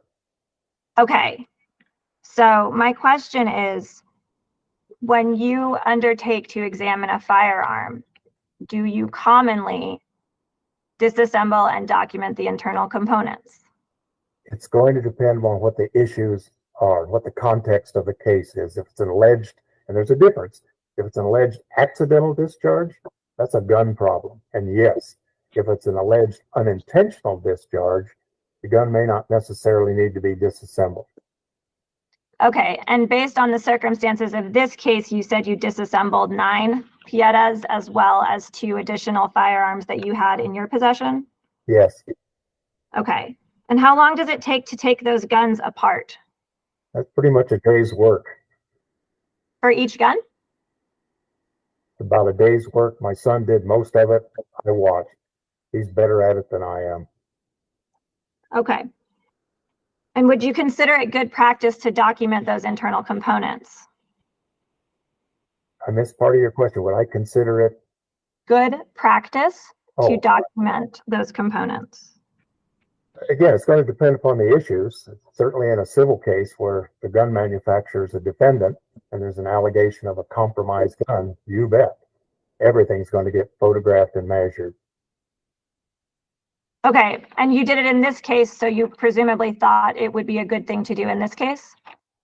I think we did photograph all the various parts from the various guns. You described, we've spoken before, you described to me previously a test called a push-off test. Push-off test? Oh yes, push-off, sorry. Okay. And would you agree that, and can you tell me what a push-off test is? Yes, it's going to be easier to demonstrate. Here's the brother to the evidence gun. There's the full cock position. And you just put pressure with your thumb. Push maybe 2 or 3 pounds of force. And if that full cock notch is damaged, the hammer's going to fall, and it's going to be captured, as we've seen in the video, at the half cock notch. And is it fair to say that a push-off test is not destructive?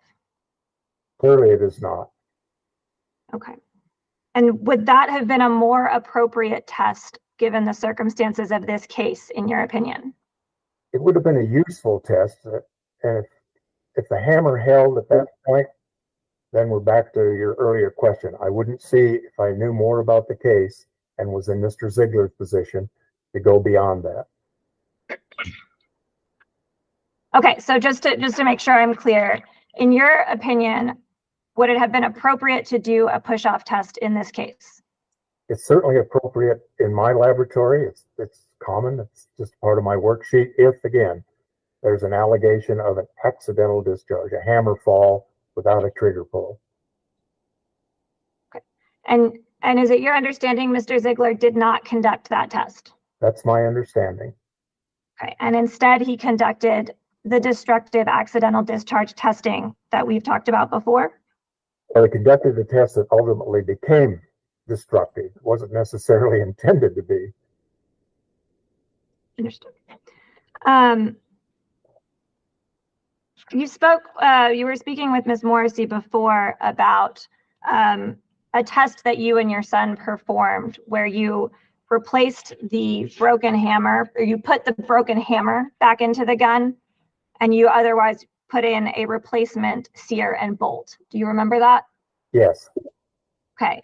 And I believe you said you did that to isolate the damage to the hammer. Is that correct? Right, to see if that damaged hammer would even hold the full cock position.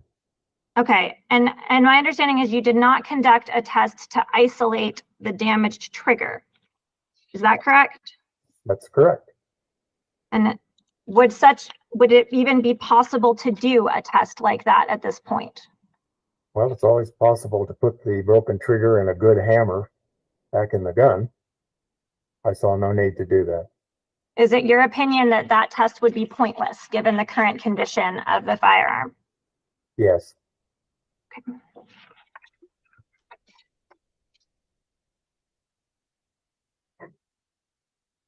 Ms. Morrissey showed you a series of videos earlier, and I understand that you've reviewed more than we reviewed here today. Do you recall that? I do. And we only looked at a few today. And have you said you reviewed about 20? Yes, at least. Do you know how many days Mr. Baldwin was on set? No, not at this time. I may have at one time, but I don't today. And you don't know how many days Mr. Baldwin's gun was fired on set, do you? I do not. You haven't seen all of the footage from Rust, have you? I doubt it. Okay, you've just seen what's been provided to you by the state, is that correct? Yes. And Ms. Morrissey mentioned some video from October 21st, but in the video from October 21st, Mr. Baldwin doesn't fire his gun, does he? He does not.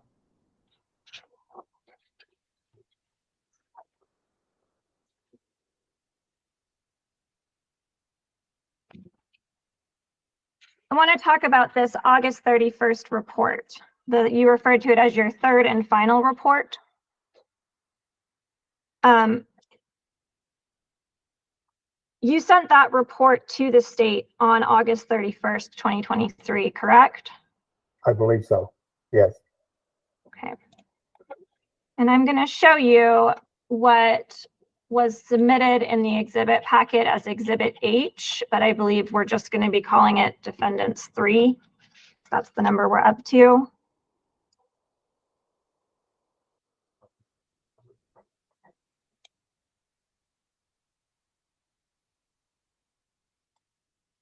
Mr. Haig, can you see my screen?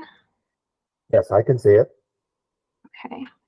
And my understanding is this is subject to our prior stipulation, but this was again submitted as Exhibit H in the packet to the court. Mr. Haig, do you remember sending this email? No, I don't.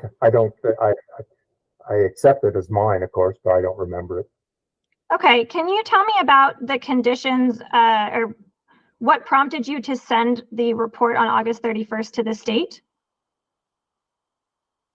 Actually, it's the unhighlighted sentence that I think pretty well explains it. I try to anticipate cross-examination questions, whichever side I'm working for, anticipate what I might be asked. If a person with similar expertise looked at evidence, so I could envision, and apparently did, someone looking at the broken parts, seeing those really egregious damage marks on the sear tip, and wanting to know, what do you think about those? Where do they come from? Why don't we hear any reports about them? And it looks like you say here, Mike and I agreed that something needed to be memorialized. So was there a conversation between you and Mike about submitting this report? Yes, I would say so. And remind me who Mike is, please. I didn't hear that question. Is Mike your son? Yes, I have two. He's my younger son. And did Mike work? And Mike worked closely with you on your expert reports in this case, correct? Yes, he did. And Mike is an expert in his own right, correct? Yes, he is, clearly. Okay. And so you and Mike had a conversation about memorializing the odd tool marks on the evidence trigger. Is that correct? Again, we're both reading the same sentence. I don't remember it, but I still stand by it. Okay. And so is it fair to say that you volunteered to provide this report to the state? I'm not sure if I volunteered it or said, shall I prepare a report? I just, frankly, too many things have gone, I've done since then to remember that. Okay, so other than this email, do you have any recollection of how the third report came about? Not beyond, I think, what we've discussed both today and in an earlier interview this week. Okay,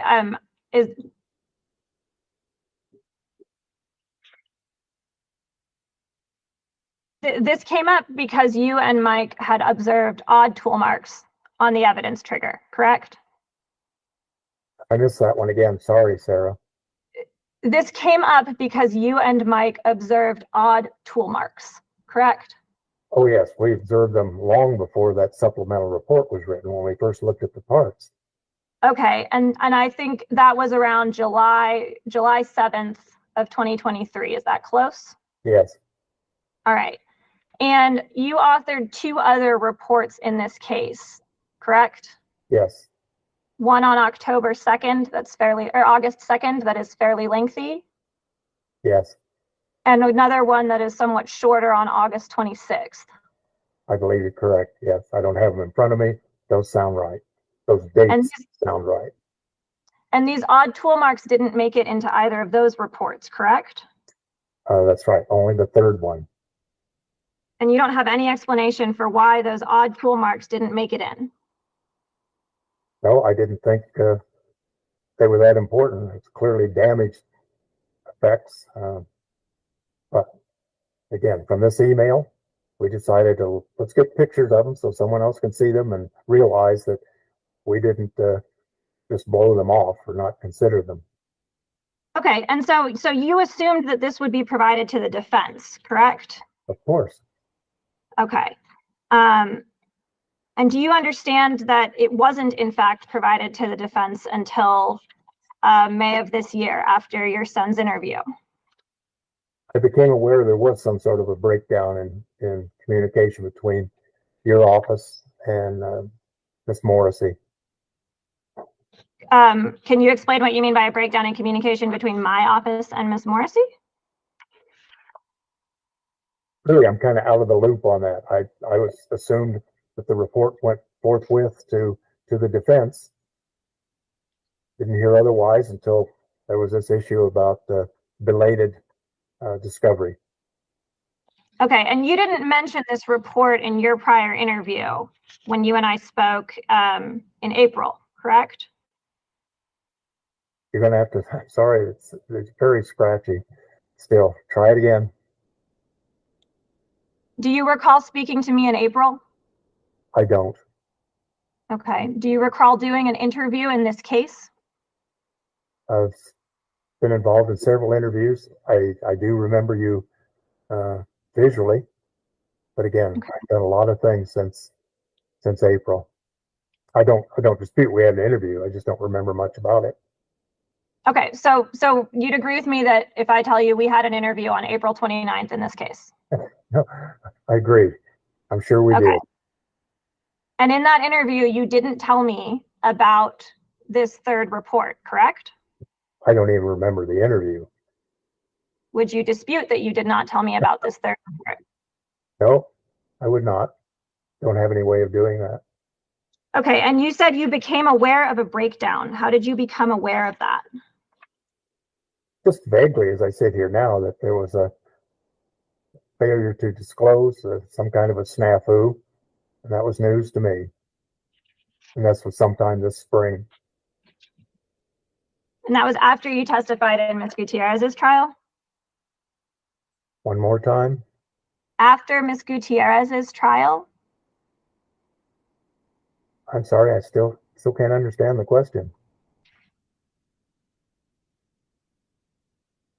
You learned about this breakdown in communication after you testified in Ms. Gutierrez's trial, the armorer.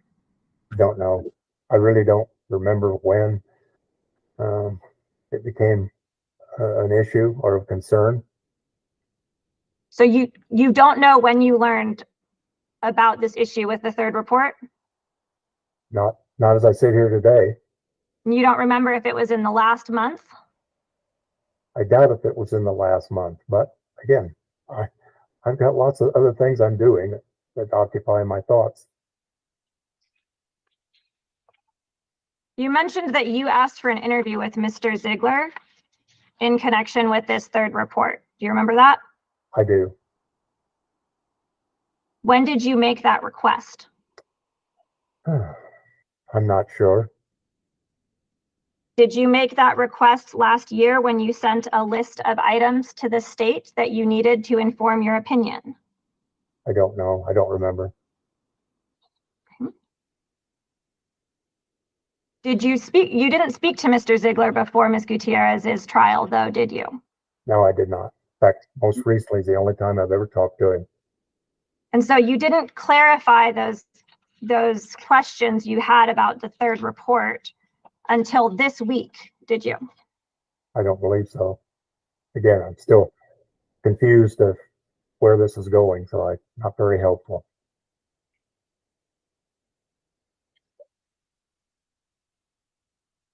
Do you recall you testified in Ms. Gutierrez's case that other than the FBI testing, you didn't see any other modification or damage? That's my opinion. I don't recall whether testifying to it or not, but that would be my opinion regarding the evidence gun. But the one exception, it has a nickel-plated hammer. Doesn't change the function, but it certainly makes the gun stand out when you watch the videos. And when you testified at Ms. Gutierrez's trial, you had not yet spoken to Mr. Ziegler, is that correct? That's true. Okay, and so at that point in time, those markings were still unexplained, to use the words from your report, correct? Yes. Okay. And you never asked to speak to Mr. Ziegler to clarify those markings before you testified at Ms. Gutierrez's trial? That's right. I did not ask to talk to him before the trial of the armorer. Only more recently, when it became apparent this trial might go forward. And do you recall telling me on April 29th of this year that the working surface of this sear looked as expected and normal? I don't even remember the interview of the date you described. I remember seeing you, but beyond that, I don't remember anything from the interview. If you told me in April that the working surface of the evidence sear looked expected and normal, would that be false? Rebecca, I'm having trouble hearing the question.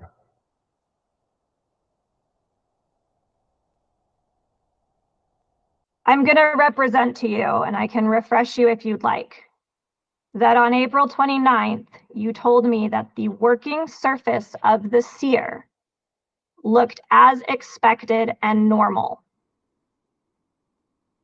I don't remember that, and I still haven't heard all of the question. I apologize, but the quality of the audio from you is really hard to hear.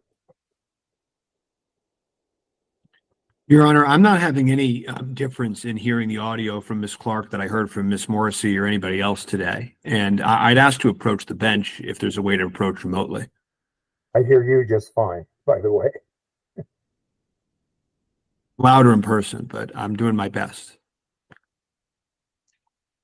I can try to speak lower. I don't think we can approach the bench on this. Why don't you turn your volume up to the max, both of you? Mine is up as far as it goes. Yeah, now it's over modulating. It's loud, but some over modulating. We're at the point, Your Honor, where my concern is, of course, that the right to cross-examine the witness is being impeded by this. And between the remote nature of this, the fact that we're at the end of the day, I'm just going to alert the court. The defense is not going to. I understand that the court's time is precious, and I mean that genuinely. But the issues here are just too serious, and it's just too hard. It's just going to be one of those rare times in my career where I think there's something going on that just I can't let lie, and so. The defense is not going to be resting today. We're going to be seeking to put other evidence before the court, just to alert the court of that. Well, what do you mean other evidence? Completely. This is an issue of we need to fix the hearing, but other evidence before the court.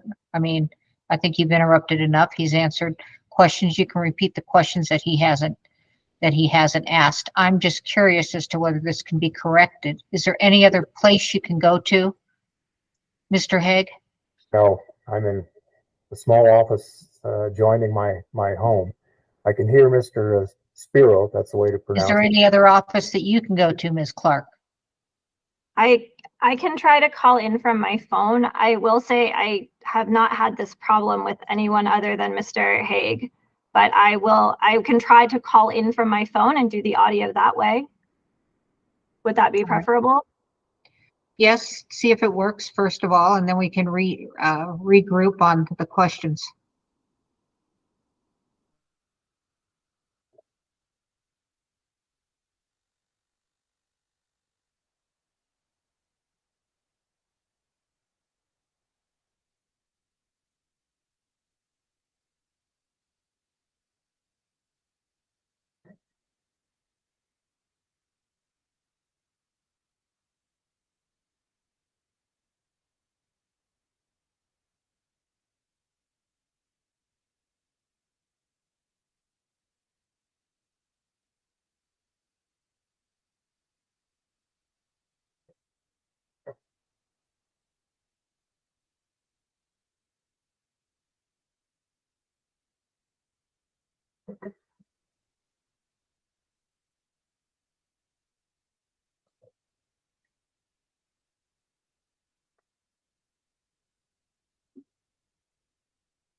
Your Honor, counsel, can you guys hear me now? All right, it's supposed, Mr. Haig, is that better? That was better. See if the question. All right, so listen to the questions. Go back at any point in time in your cross-examination, Ms. Clark, that you feel that you were not getting sufficient cross-examination because he could not hear or because of whatever other reason. Take your time. Thank you, Your Honor. Mr. Haig, can you hear me now? I can hear you. It's a little better. So let's see how it goes. Okay.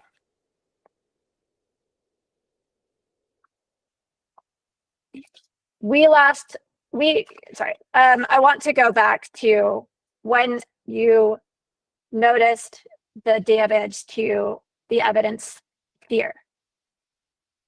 And I understand that that was early July, correct? It would have been the official exams in July of last year. Okay. And I believe I understood you to explain to Ms. Morrissey that there was egregious damage to the working surface of the sear and that is what is reflected in your third report. Is that correct? Yes. Okay. Do you recall doing an interview with me in April of this year, April 2024? As I told you, I don't recall it. I don't dispute that we had one, but I just don't recall it. Okay. And if you and you told me at that interview that the working surface of this sear looked as expected and normal. You recall that? No. Would that be a true statement? I believe so, yes. That the working surface of this sear looked as expected and normal? That's true? We're back to the same problem. I'm missing a word here and there. Sandy, do you mind if my wife stands here and see if she hears it? Can't do that, eh? Okay. Judge says no, Sandy, go away. Hold Your on, Honor, folks. I don't. Hold on, Sorry. folks.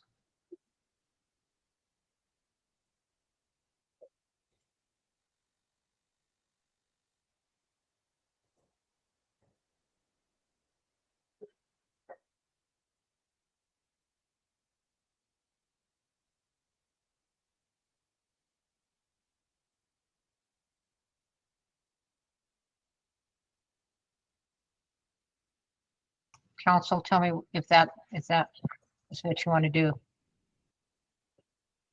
As I've indicated, Your Honor, we're not going to be able, the defense is not going to rest today. So I would ask, and I understand, and I say this genuinely, the court schedule and fitting this in where we are in the lead up to trial, but the issues are just serious, and I'm not going to be able to rest today. So I would ask, even if we don't decide at this exact moment when there could be potentially another hour from the court, but given the hour, given the ability to cross-examine this witness, and given that there's going to be other documents and evidence that we have to put in because of what's going on here today, we're not going to be in a position to rest today. Can I ask, does the defense have other witnesses that you intend to call? So I have to meet with my colleagues after this and decide, given what I think is going on here, which is troubling, to put it lightly. So I don't know exactly how this is going to proceed. Having practiced in many, many states, it's very rare that I'm put in a position where reports are hidden, witnesses change their answers in this kind of manner. And I hope the court will take this seriously. We're certainly taking it seriously. And I just cannot be in a position where we don't have a moment to confer and the court looks at me an hour past the end of the day and says, can you just rest? I'm not going to do that. I'm going to ask for more time. And so I'm just being direct with the court on where we are. Well, that's not really germane to my question. My question is, we showed up to do a hearing today. I understand Mr. Spiro's concerns, but if the court tears a hole in its calendar and resets us, is the defense then going to show up with witnesses that we haven't interviewed? Let me do this. Your plan, Mr. Spiro, was that you were going to use these 3 witnesses. And now I don't understand how, because he can't remember, you're going to be calling other witnesses. These are the 3 witnesses for this hearing. I am going to call this hearing again at 2:30 on Monday. And it's going to end at 5:30 no matter what. All right. Understood. Now, I will see you back on Google at 2:30 on Monday. Thank you. And Ms. Morrissey, Mr. Haig you have got to hook him up with some way better IT. Understood. This cannot happen again, or I will begin to entertain confrontation issues. Understood. All right. Thank you. We're in recess. Thank you. Your Honor.